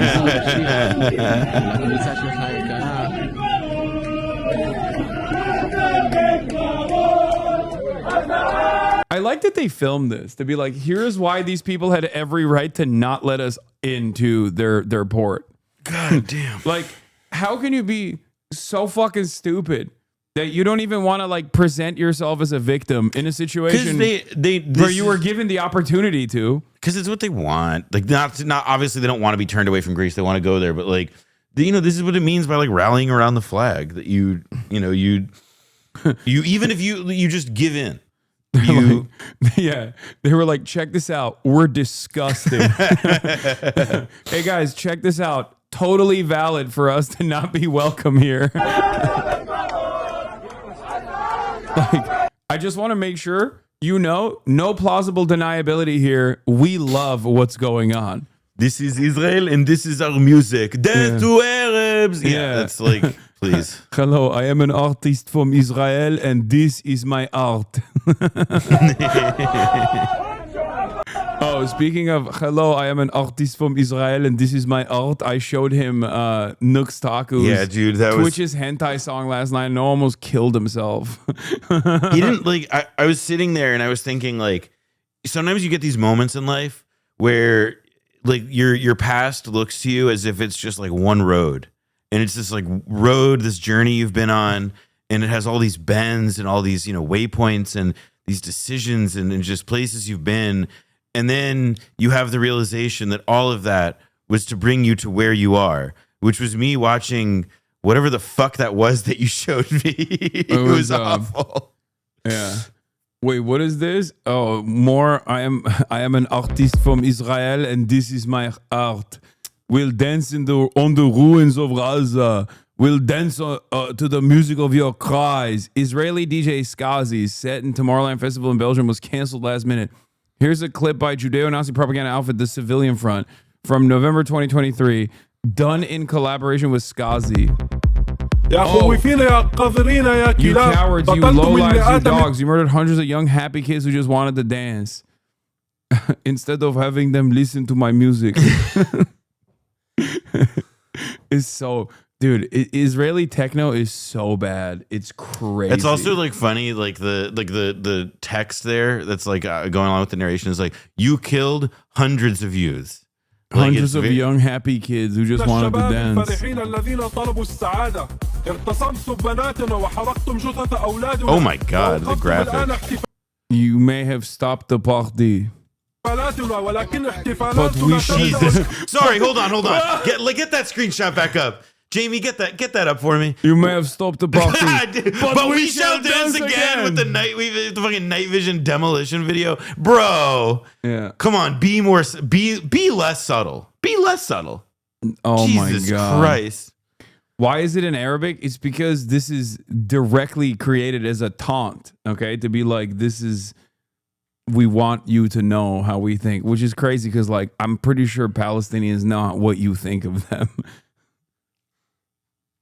احتفالاتنا تبدأ الآن. جئتم مثل الفئران من الزبالة والآن نبعث. I just don't understand why they post like October 7 footage like this, because like while they're trying to also posture as like a big powerful big bad guy, because it's like you're just kind of posterizing your L at that point when you show armed Palestinian resistance forces like breaking through the fucking Gaza boundary that you put in, and they're just like walking through the gates. You know, I don't know if there's any TOS in here, but I wouldn't be surprised if there are.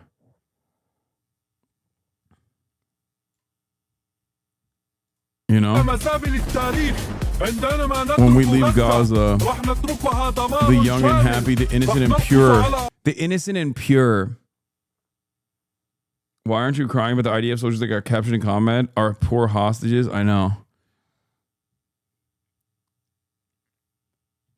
Fuck, we exported drill into Israel and now we have techno drill, shut down the whole empire. Oh, flame dancing, the flame twirling. We will dance to the music of your cries. I mean, you're kind of undermining the whole like we are innocent and pure narrative when you're literally saying we're gonna dance on your, we're gonna play the shittiest techno known to man on the rubble that we created of your graves. Like, it's just, again, goes back to my point, which is like when you're, I mean, this is Will Menaker has said this before too. It's like conservatives can't make good art because they, or good comedy because they get so mad in the process of like trying to make a joke.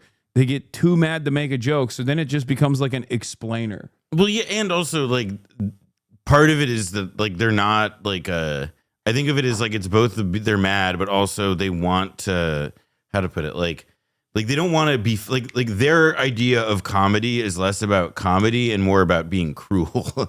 Like, it's like, yeah, I bet you like drinking dirt and eating sand for dinner, you starving little freak. And like, that is the joke. The joke is that you're just being a psycho, cruel asshole.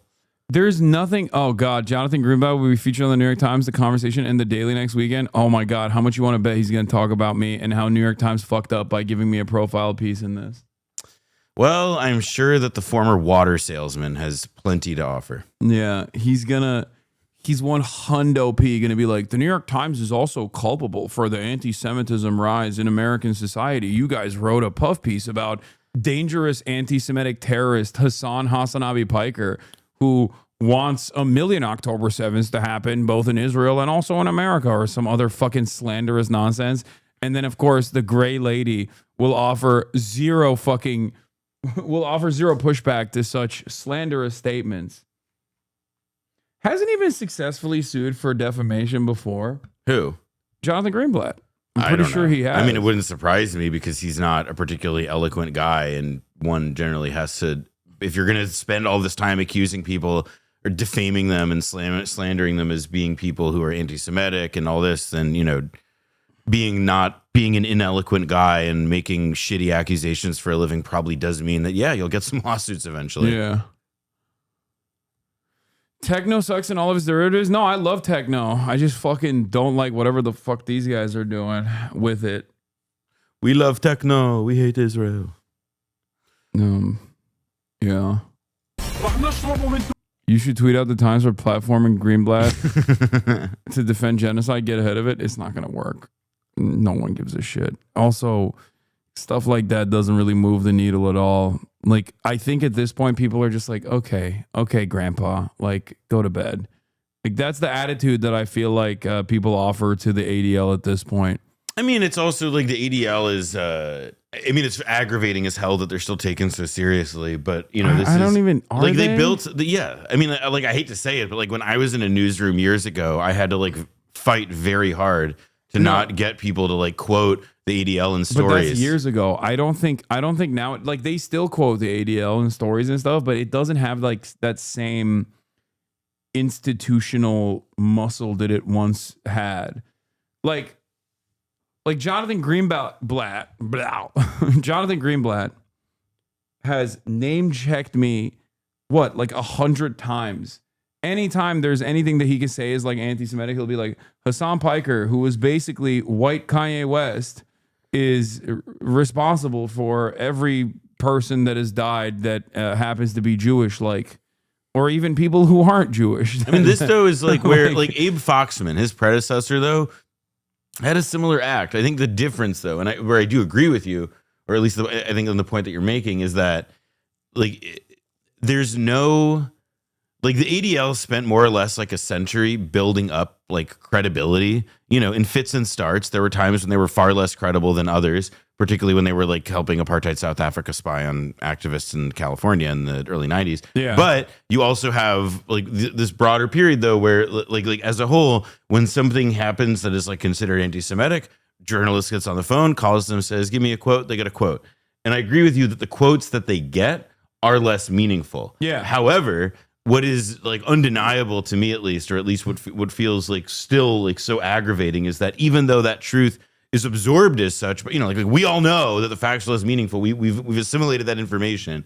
The like compulsion of people still in news media in America to defer to them, to reach out to them, and to, you know, again, and also by the way, like the ADL has never been richer. Like the ADL has raised crazy amounts of money. Like they have, like they're not good. Like even if they've lost the ability to like call balls and strikes on anti-Semitism, they have enormous ability to still like weaponize the accusations that they have and get them out there.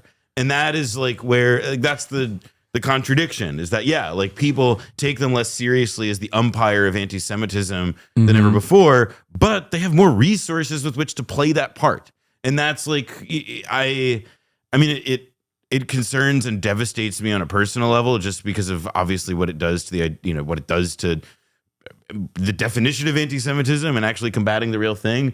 But it also worries me on the level of like, you know, far past the point when anybody like has believed them anymore, they'll be able to keep going because what fun, you know, what keeps things moving in this, you know, in this world of ours isn't popular support, it's just money. You're gonna like, they are still treated as the premier institution for anti-Semitism whenever there's like any sort of incident that is actually anti-Semitic or could be used as like defending Israel. ADL is the first phone call. Like they will go to Jonathan Greenblatt, and he loves taking those phone calls no matter what. So that is true. They will still be billed as like the anti-Semitism czars, right? I will say they're doing stuff though that has like they've gutted their civil rights division. They've had like a lot of the resources and capacity they've built up in the last 15 years were all about quote unquote combating online hate. Like they have like they had staffs devoted to this whole issue and the idea of being able to work hand in glove with social media platforms in what, a comparatively to the present nuanced way to deal with the fact of, like how bias proliferates, or hate proliferates on platforms, racial and ethnic hatred.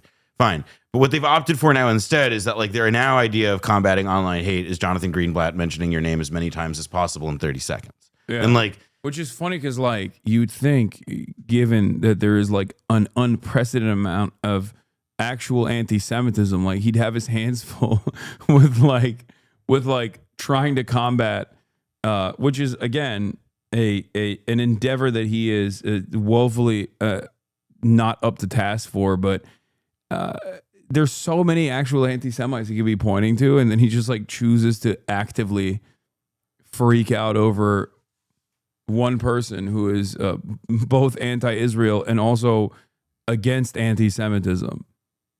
And also he has like it's representative of how many people for many, many years prior to the moment when it all of a sudden became most salient after October 7th, how many people cultivated an understanding of anti-Semitism that for all along has, when you boiled it down, comes down to Arabs and Muslims are more anti-Semitic than other kinds of people. And the biggest victims of anti-Semitism are Israelis and supporters of Israel. Yeah. Well, that's why, I mean, Israelis also get like mad at American Jews where they'll be like, we're taking the L for you. Like that shit to me though is this like, war for you. I seriously doubt I'd be let back in the country at this point. But like, that's one of the things that you are sort of hit with when you meet Israelis in Israel and when you spend time there is the degree of chauvinism that they have. The feeling that Israelis are like living a kind of authentic Jewish life that people in the diaspora, like weak little freaks like me, can't dare to dream. And, that's an attitude that chauvinism has been pushed and passed through American Jewish institutions so much so that it's now self-enacted. Sad as hell. Very sad. Yeah. Well, Israelis are getting dunked. Israeli tourists are getting dunked on everywhere. The level of entitlement to expect that people around the world just accept you when you are from a country that commits genocide, apartheid, starves people, and refuses to offer any dignity to the Palestinian people is so obscene. People weren't being bigoted. They were treating you as you should be. Unless you are someone from Israel who unequivocally rejects Zionism, the IOF, the brutal violence that they inflict on Palestinians, then you are not someone that people are going to want to hang around. King Guzzlers rise up. That's what Kunzler's audience is calling themselves. I like Chris Kunzler. He's great. My flight footage has finally been released. The edited footage. Excuse me? Yeah. I did. Wait, hold on. I did dogfighting in the air. But unfortunately, I think the only thing that they have is wait, hold on. Let me delete this so that they don't. Hold on.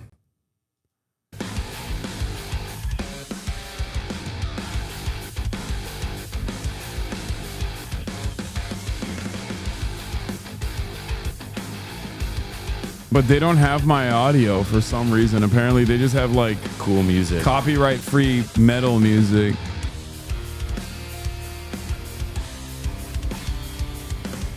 Kind of slaps though.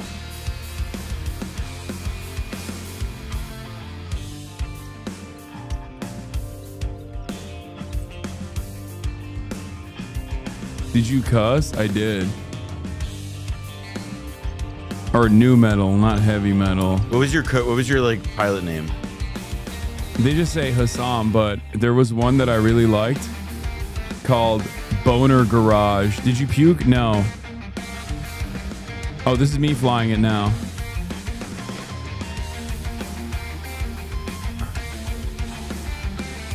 This is me maneuvering.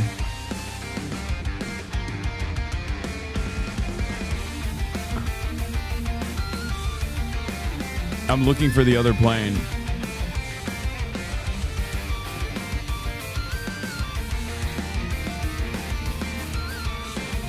Oh, I hit it. See? Do you see the cloud of smoke that's coming from behind it?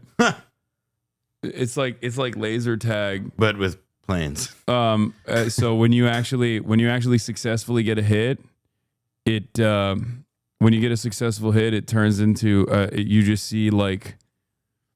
Has Felix seen this? Does he know about this? I told Felix about it, but he hasn't seen this footage yet. This is the first time I'm seeing the footage. Well, no, I just mean the concept at all. I feel like he would see. Oh, you see, we passed through, and then this is me hitting 4Gs. I'm talking to my co-pilot about like where he went.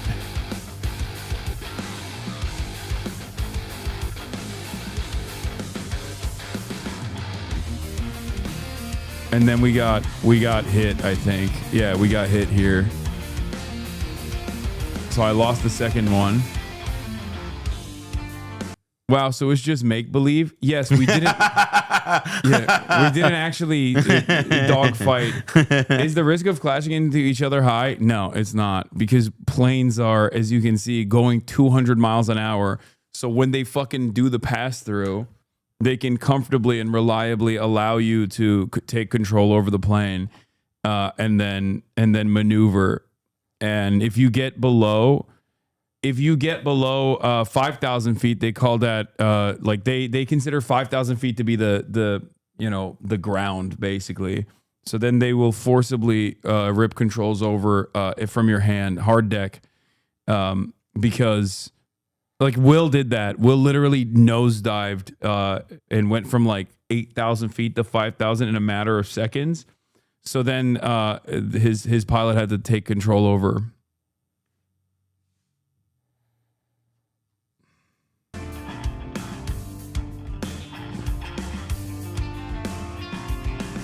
Look how quickly it goes from like 4Gs like instantly when you crank it. This video would be so much funnier if you were just like puking, like way like smacked G-forces. Hey, look, I'm upside down. Hitting 5Gs, baby. That's crazy.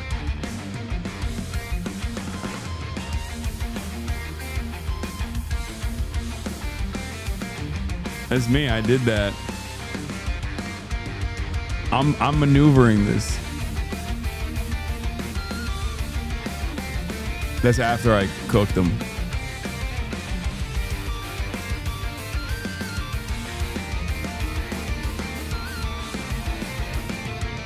This is the part where he does the crazy maneuver. Look. Look, the plane is going like this. Yeah, it's nuts.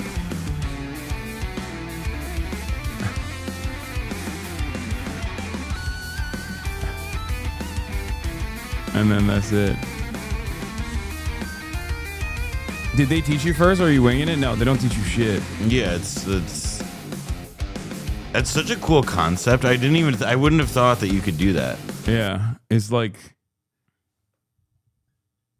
outside barrel roll is actually crazy for a first time flight. Yeah, it was dope. Did you use the pedals? No, I didn't know how to use the pedals. I think I was using the pedals, but on accident. Like, because I couldn't fit.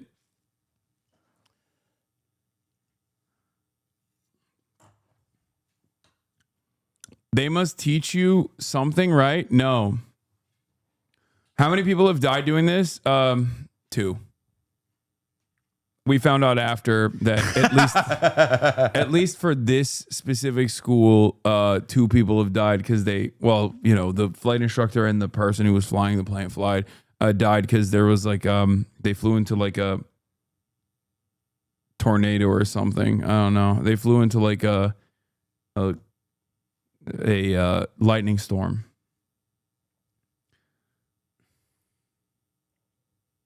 Who would know if 1v1 in a dogfight, and would he win? Would I 1v1 in a dog? I would 1v1 Benjamin Netanyahu and I would win. Okay. Simple as. Highlights of the footage.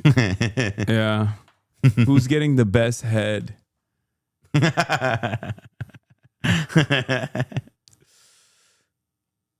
Regulations are so shit that this kind of thing is possible. Yes. I think it's one of those things where it's like so like I think it's expensive. So expensive that it's basically considered like it's impossible to do, and most people are too fearful to do it anyway, that there aren't like that many fucking regulations around it. Oh, we got a new Gatsu video on Palantir. Let's take a look. Endure, right? You're hesitating. Yeah, well, yeah. Even Ross Douthat cooked fucking Peter Thiel, by the way. Peter Thiel is so goddamn bad at camera. It's kind of crazy that he's doing more interviews now because each one is like worse than the one before. The reason why I suspect he's doing these interviews is because he doesn't want to look like a lizard person that is like truly a villain. A guy, yeah, he doesn't want to look like a guy with a body count. Yeah, except every time he speaks on camera, it makes everyone come to that conclusion where they're like, I didn't know who this guy was. Yeah, he's like the guy. Fuck. He's like fucking the guy from Men in Black going sugar water. Yeah. Like it's very unpleasant. I don't know. I would. This is a long hesitation. It's a long hesitation. There's so many questions. Should the human race survive? Palantir's website is one of those where they just say shit without actually meaning anything. AI-powered automation for every decision. What the are you even talking about, man? And every video on this topic is so confusing. Nobody actually explains what they do, except me. Palantir is the crystal ball from Lord of the Rings that allow people using it to see what is going on the other side of the world and also communicate with each other. And I think that explains basically everything that Palantir is doing. It is Big Brother. It is basically a big data collection company where they look at many different sets of data, connect the dots, and use it Muda goons the anime centrist stays inside, not political, to determine if you have been a good boy or not in government. Oh no, dude! This is one of my enemies as well. No, I recognize the name. Yeah, he did the thing where he was like defending Asmongold. Saying like Palestinians are inferior or whatever, and he was like, well, maybe he meant this. It's like, no, motherfucker, he said what he meant. Yeah, he was pretty explicit. He didn't really he didn't leave a lot of wiggle room on that one. And then he spent the rest of the video shitting on like me and fucking Frogan and everybody else that is me and Frogan and everybody else that's like pro-Palestinian. Only to at some point be like, well, it's bad. What Israel's doing is bad. But also, I don't really get political. Oh, so he also, I've been on his podcast. I used to talk to him all the time because like I have a Steam Deck and he's like a Steam Deck guy. And I was on his podcast with that fucking Israeli, the blue guy that I showed you, the Twitch's hentai guy. Nick Nux, name. I'm like scared to try and pronounce that one. Nux Taku. Yeah. Eyes. That is one of their uses because they do whatever their client needs at the time because their client list stretches from the United States Army and CIA and FBI to ICE and to Wendy's. For example, they analyze all the data and help ICE figure out who is overstaying their visa, where they might be according to their family connections, workplaces, social media information, and phone numbers. And when they analyze all that data with the help of AI, they get the answer and ICE gets to plan arrests and deportations deportations. And Wendy's uses them to make their supply chain better, to get you your cheese sauce in a more productive fashion. They get these answers by just pulling massive amounts of data from everywhere and putting that data through AI to figure out the answer, whether it's deportations or Wendy's supply chains. They also work with healthcare companies. Whether or not you like Palantir is up to whether or not you are a Western supremacist, because that is the company's whole idea. Just hear the CEO out. But the problem I care about is making America the dominant military force on the planet in a way that's so indisputable that our enemies and adversaries wake up in moderate to extreme fear and go to bed in moderate to extreme fear. For now, what they do is basically analyze data so the government can use it. There's also a reason why Palantir's stock has rose rapidly after Trump came to power, because many of Palantir's former employees are in the Trump administration now, and also because Peter Thiel, the guy in the beginning, has donated $1.5 million to Trump in 2016 and $15 million to J.D. Vance. They also help the army that uses bombs to do gender reveals in Gaza. Palantir has had to deal with a lot of protests recently because of their involvement in the Gaza war, because they help Israel select targets in Gaza. Even a lot of their employees quit after this, and they help Israel select targets. They do look like Hamas babies of terror. Yeah, Lavender is. I thought it was like, I didn't realize it was Palantir was also doing the targeting in Gaza. Even a lot of their employees quit after this. And this company personally scares me a lot because they basically have infinite funding now to spy on people and give companies and governments their services. And as you realize, this does not only include the American and Israeli governments, but also currently the UK one, where Palantir has been arguing with British doctors about how they don't actually know what's best for patients because the doctors thought Palantir was a sus company. Oh. Yeah. And you know, well, if you do, you want to hear my answer? Okay. So the primary source of in Palestine is the fact that Hamas has realized that there are millions and millions of useful idiots that will. Well, he's mad.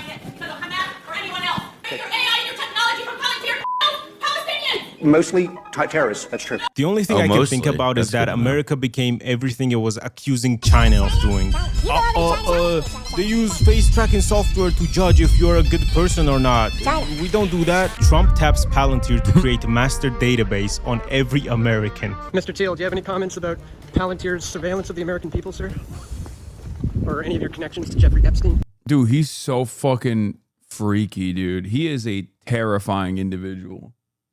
Like, he doesn't look pleasant. He just like he always looks like he's hiding a zombie bite. It's true. That's exactly right. He does. I mean, that little throbbing fucker in his temple didn't help things. You're setting up a Big Brother surveillance system, and people know it, sir. You think the American people want this surveillance tech being used against them? Any comments at all on the Epstein connections? You're meeting with them. People are waking up to what you're doing there, sir. That's why we're here covering this.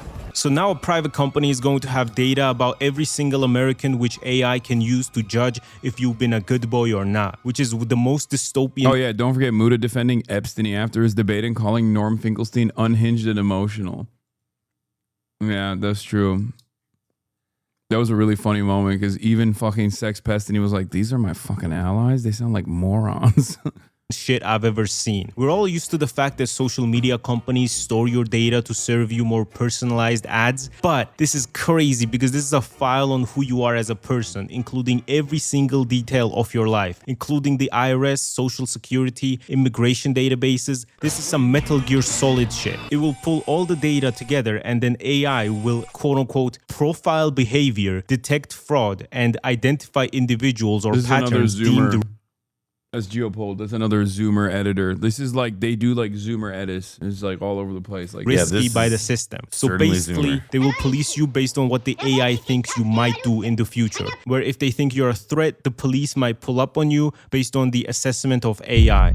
I don't want AI making decisions about people, man. But Palantir is not the only one using AI for dystopian national defense. OpenAI also landed a $200 million contract with the Pentagon. Like, look at this. On the right, they're framing it as OpenAI is just going to explore the military industry to address national security challenges. And on the left, it tells you that, yeah, it's going to be used for war. And also gives you the information right there that to make this deal, OpenAI quietly ended their promise of using AI for military purposes. I was able to quickly understand how this story was being covered with today's sponsor, Ground News. This just goes to show you the difference between how the left and the right report things. And in today's age, where everybody is so polarized, I think it would be Everyone nice has to a get Ground some News ad. humanity and see the news without any bias, which is good because Ground News also shows you who the sources you're seeing is owned by and how factual it is, along with international sources, Ethical such React as this chat. one for Spanish speakers. And if you're a Spanish speaker, you will most likely have to deal with the US military at least once in your life, so you better stay up to date, which is very useful so you don't accidentally read the news by the far-right low factuality source of 100% fed up. And bro, even their website looks like a satirical thing from The Boys. And it's genuinely a good app since it's fully independent and subscriber funded and has been Apple's app of the day 5 times. You are listed on Ground News' state broadcasting for Qatar. No, I'm not, but that's pretty funny. I don't think I'm listed on Ground News. Across 38 countries. And right now with my link or the QR code you see here, you can get 40% off the Vantage plan, which gives you unlimited access to everything, which is about $5 a month. Just go to ground.news/Gatsu or scan the QR code on screen. Thank you, Ground News. Especially when the company is ran by a guy who literally understands that his ideology is too unpopular and the public would never accept it. So he's grateful for technology because he can force it on people with technology, using donations to politicians and his own tech. The basic idea was that we could never win an election on getting certain things because we were in such a small minority. But maybe you could actually unilaterally change the world without having to constantly convince people and beg people and plead with people who are never going to agree with you through a technology. That's definitely a good argument to make. That's the thing you want to say out loud. Yeah. On camera, too. Logical means. And this is where I think technology is this incredible alternative to politics. Also, most of the clips I have been using beforehand was from the co-founder, the chairman, not even the CEO. So let's hear him out. Well, I love the idea of getting a drone and having light fentanyl-laced urine spraying on analysts who tried to screw us. I personally would not condone spraying fentanyl on negative analysts with a drone. I personally would call you insane if someone said that. But I'm not American, you know, here in Eastern Europe, we prefer corrupt oligarchs as leaders that probably don't have their separate islands. Probably, though, I don't know for sure. He also said that the US will very likely fight a 3-front war against Russia, China, and Iran. And I'm not gonna lie, bro, you can take Russia and Iran out together. I sincerely believe that. But I don't know how the fuck you're planning to add China to that list. Zoomers like China, by the way. I'm aware. Zoomers are traveling to China. They fuck with China heavy. They're big into Xi Jinping aura edits. They're so into Xi Jinping aura edits. I see motherfuckers posting Mao now. Like I see people posting Mao edits on the timeline. Like I saw a video from the Cultural Revolution talking about how, like, for Mao, anytime there was a failure, like, he just said it's an opportunity for more revolution by the people, right? And then everyone in the comments was like, well, without Mao, you wouldn't have the glorious state of China right now. Like, everyone was like, nah, I don't give a shit. China on top. China W China. I know the company's main goal is to make America's enemies afraid, but Russia, Iran, and China together? Bro, China has a bazillion people, bro, and good military. There's no way. Mr. Karp said that we are very close to Terminator robots. What? AI Terminator robots? Oh my god, man. What the fuck? So not only are we... Yeah, this is... U.S. population collapses worldwide. China now more popular worldwide than the U.S. Israel emerges a country with the worst global reputation. The 2025 Democracy Perception Index canvassed more than 110,000 respondents across 100 countries. It is kind of interesting seeing the countries where the U.S. is still more popular. Yeah. I like that China's more popular in Argentina, though. That's kind of an interesting piece of information. Yeah. It's... Oh, that's also kind of funny. Vietnam. It's more U.S. is still more popular, even though we did the Vietnam War. Oh, Vietnam has been the major dick rider of America. Oh yeah, and Vietnam has been like the number one dick rider of America. Well, and because of anti-Chinese well, sentiment. they went to war with China more recently than they did with the U.S. But like, yeah, but it's not even comparable. Like the war with China wasn't even comparable to what America did to the fucking country. Duh, but I think the piece of it though that's there is that like Vietnam has historically, on a time scale perhaps longer than America has existed, like viewed itself as like at risk of being like absorbed by China. But also like, look, like that's what it is now. Will those colors still be blue 10 years from now? I don't know. Maybe Australia. Maybe if they still have AUKUS and the Gulf and England. But that's kind of it. Dude, like, this isn't even because like Turks or like the Gulf states are like particularly fond of China. I think it's like anti-America sentiment that's so powerful there that like they're like, why not China? I mean, I think the one that's like most telling and the most informative piece of this is Africa. Like, I think that should be like if Latin American countries too. Like, I mean, look at South America. Is fucking dude. The fact that China is more popular in motherfucking Mexico and Canada as opposed to the United States is expected, but also still kind of crazy when you think about it. It's nuts. Also, I mean, part of it's because, part of what seems so striking to me is that like America, like really, like the U.S. started the last like we were on third base. We had like all of these advantages, like cultural hegemony. We basically ran the global infosphere.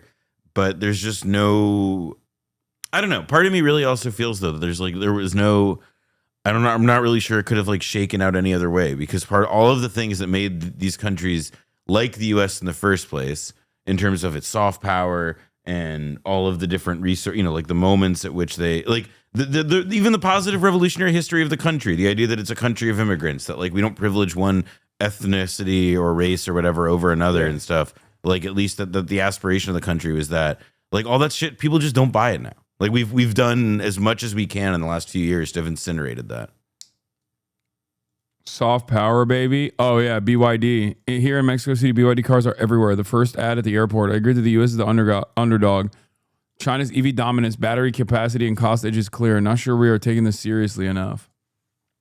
We're not taking it seriously at all. If we were taking it seriously, then like if we were taking it seriously, then like the U.S. government would have nationalized Tesla, and Elon Musk would be like sitting on an ice floe somewhere. What is this? No, Hasan, don't do it.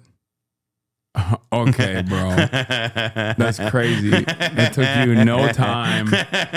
Anytime I get in a fucking plane, immediately. What is this?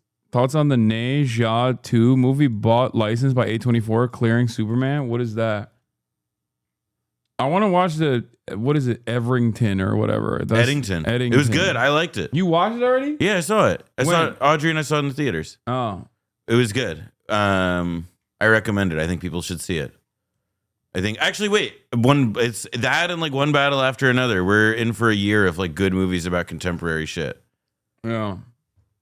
I was gassing Hasan up about yeah, I'm gonna see if I can get a hashtag ad for One Battle After Another. Determining who is good or bad with AI, but now we are doing Terminator robots. I don't think I can trust a company whose whole business model is determining. People are saying Eddington is centrism personified. No.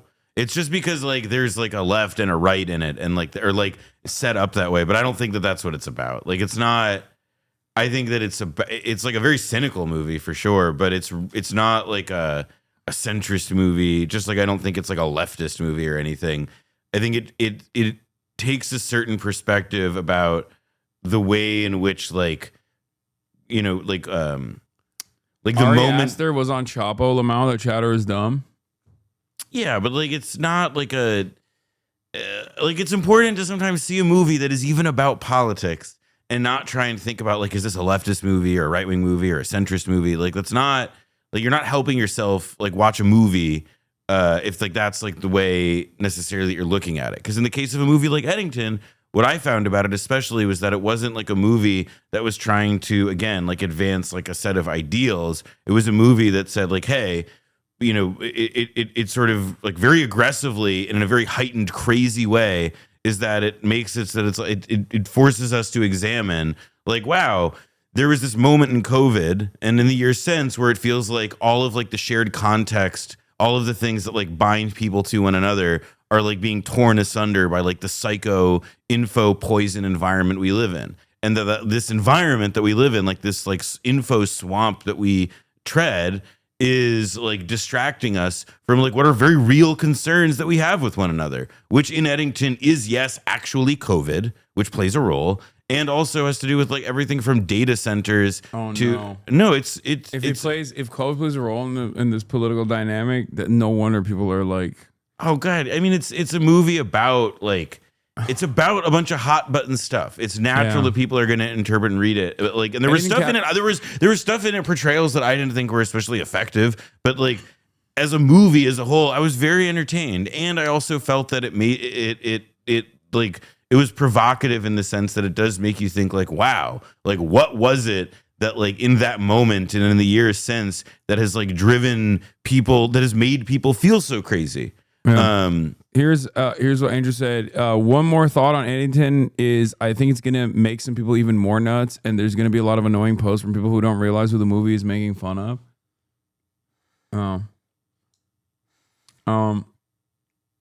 Also, the acting is it's solid. It's an it's good. It's an interesting movie. What is this? Like 80% of the chat gets directly called out in the movie. I doubt it. I can see what he means, but I wouldn't put it like that. What is this? Can Noah address this criticism of the movie? Watched Eddington last night, and that cute little bear didn't show up at all. Yeah, it's true.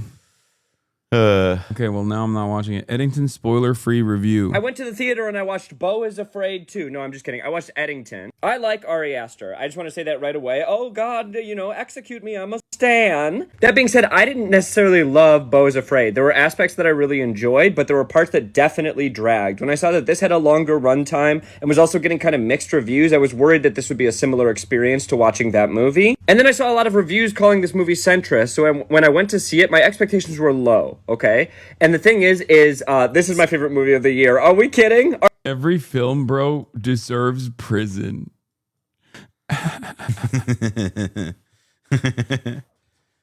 You can't say that after saying, I love that Joaquin Phoenix is Ari Aster's muse. Joaquin Phoenix is very good. Are we joking? Do not believe reviews that say this movie's centrist. I don't know what to say if not. But I'm going to talk about the politics in the movie in a much longer video that I'm going to post separately. In this video, I just want to talk about the technical aspects of the movie and the things that I really enjoyed about it. There's very little that I dislike. The first thing I want to say is this movie is extremely funny. If you like the first third of Beau is Afraid before they get to the play in the middle of the forest, that's the exact type of humor throughout the entire movie. The movie is also a mess, but I like that. I can understand why some people are looking at the structure of this movie and saying this is not for me. I get it. I love a messy movie, especially when the movie is about chaos and what happens when you lose control of chaos. It really feels like the thing starts kind of tame and then it just escalates for its entire 2.5 hour runtime to the most horrible conclusion you could possibly imagine. I'm not joking. This movie starts as a COVID political era drama and satire, and it ends as a John Wick movie. And I'm not exaggerating. That's literally true. On the topic of politics, I'll talk about them briefly. Black Lives Matter is present in this movie, and I've seen a lot of people saying that Black Lives Matter itself is presented as a joke. It does make fun of white performative activists who use liberationist movements for their own social and political gain. It's literalized by the end of the movie that's who's being criticized. And if you find that to be offensive, I do genuinely kind of think... Was part of the movie failed execution? I don't think to me, it was more on the level of there was performative activism. He calls out a thing that I think anybody watching this, anybody in chat, anybody wherever, everybody remembers the days in which Robin DiAngelo was force fed down a lot of throats. Ibram Kendi, but Ibram X Kendi, but in the Center for Anti-Racism or whatever. Norm Finkelstein's op, Ibram X Kendi. He hates that man. But the thing that it was really it's like that tweet that lives in my mind from Zenny Jardin. Not the what set you from gangsta, the other one. I think it was Zenny Jardin that was like, when Wakanda or not Wakanda, fuck, Black Panther first came out. When Black Panther first came out, she was like, I didn't want to go and watch it because I wanted I didn't want to take a seat from a black person. There were parts of the way that I think the kids and that BLM protests are represented that were it was a little it felt in the way that because there is also a representation of the right wing poison infosphere, and in the way that I thought that it was a heightened representation of the right wing thing to a bit of the right wing side to a point. It felt like he had to turn the dial up on the performative allyship portrayal, and some of it is it didn't feel as true as other pieces of it to me, but I was I didn't see that and think oh my god, this is not leftist or this is critical of BLM or anything like that, because no, that's clearly, I don't think you can watch that movie and come away and think oh yeah, that's the point that guy wanted to make with that stuff. To me, it felt way more he had a really clear and interesting idea of, again, the way in which again this info sludge that we sit in all the time deranges us and sets us apart from our ability to see what's real in our lives and what's fake, and what our traumas are, what our bruises are. The thing is that this is an Ari Aster movie, though, so as this guy says, it ends up in a John Wick place. It goes crazy. Yeah, and gotta say, Aster perfectly captures how incomprehensible and contradictory American politics are, and no one really knows what they believe in here. A lot of it is stuff from people like Chapo, TrueAnon, or Hasan have talked about for years, but Aster brings it all together in such a slow burn freak show that's very funny, depressing, and cynical in a way that captures the dread we all feel, especially during 2020. That's why I want to watch it. A lot of people whose opinion I have liked the movie. You know? Sounds like Aster's got everyone hooked like political popcorn with a side of existential crisis. Who needs Hollywood when reality is this wild? That's definitely a bot. That's a swipe match me. Yeah, that's a bot. God, I fucking hate the internet so much. I hate AI so much. I want to do Butlerian Jihad. So bad. I hate it. That's not a bot. That's my bitch. Yo. Come get her, dude. I gave her my crypto wallet, dude. Chill. She loves me. Get PTA on stream? Yeah, dude. Let me just ring up Paul Thomas Anderson real quick. Hold up. BRB chatter. Hey, Paul. What's good, King? Want to come on the stream? Nah, just kidding. Psych. Fuck you. Yeah, there you go. I'm so excited for that movie, man. I'm so excited. Yeah. I made Hasan watch both the trailers with me. Yeah, I mean, night. I've seen the first one that was really good. I like the first trailer more, but I told Hasan this. I signed up for IMAX to send me the emails so that I can get seats as soon as they drop. And now I'm just getting a zillion emails from IMAX, but I consider it worth it because I need to be in the best possible seat for that movie when it comes out. PTA cuts his own trailers. That's why they're so good. The second one wasn't as good.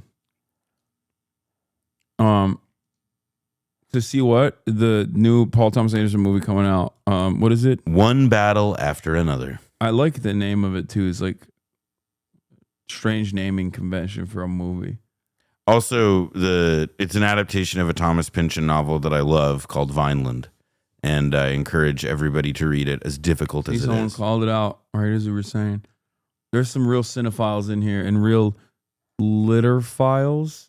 Bibliophiles.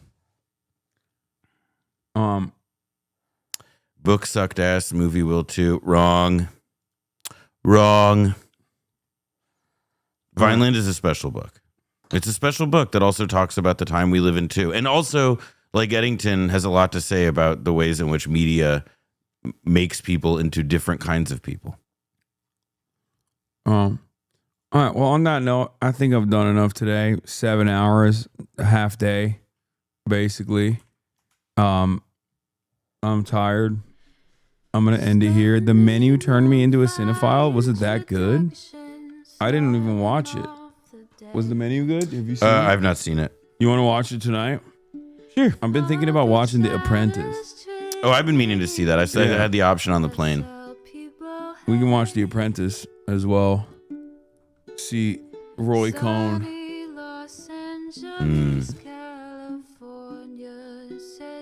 What is this? You said 3 hours yesterday was a half day. What is a real half day? 7 hours is a real half day. Anyway, love you guys. See you tomorrow, okay? Back to some real news tomorrow. Bye-bye.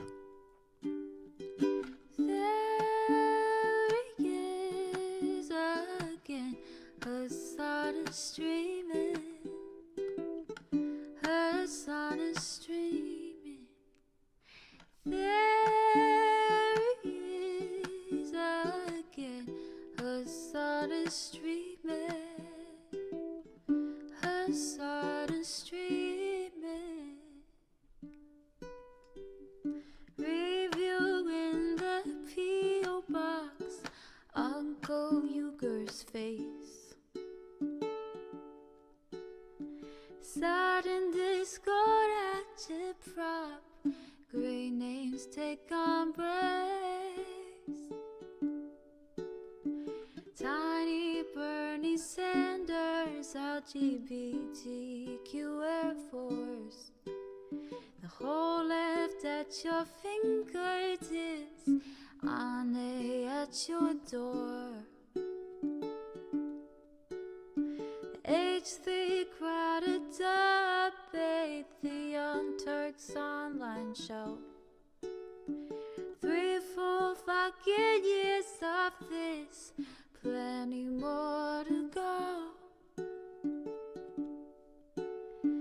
90-day fiance talks of champagne bourgeoisie.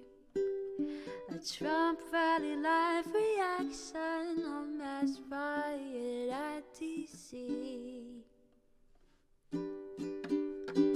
There he is again, Hasan is streaming. Hasan is streaming. There he is again, Hasan is streaming. Hasan is streaming.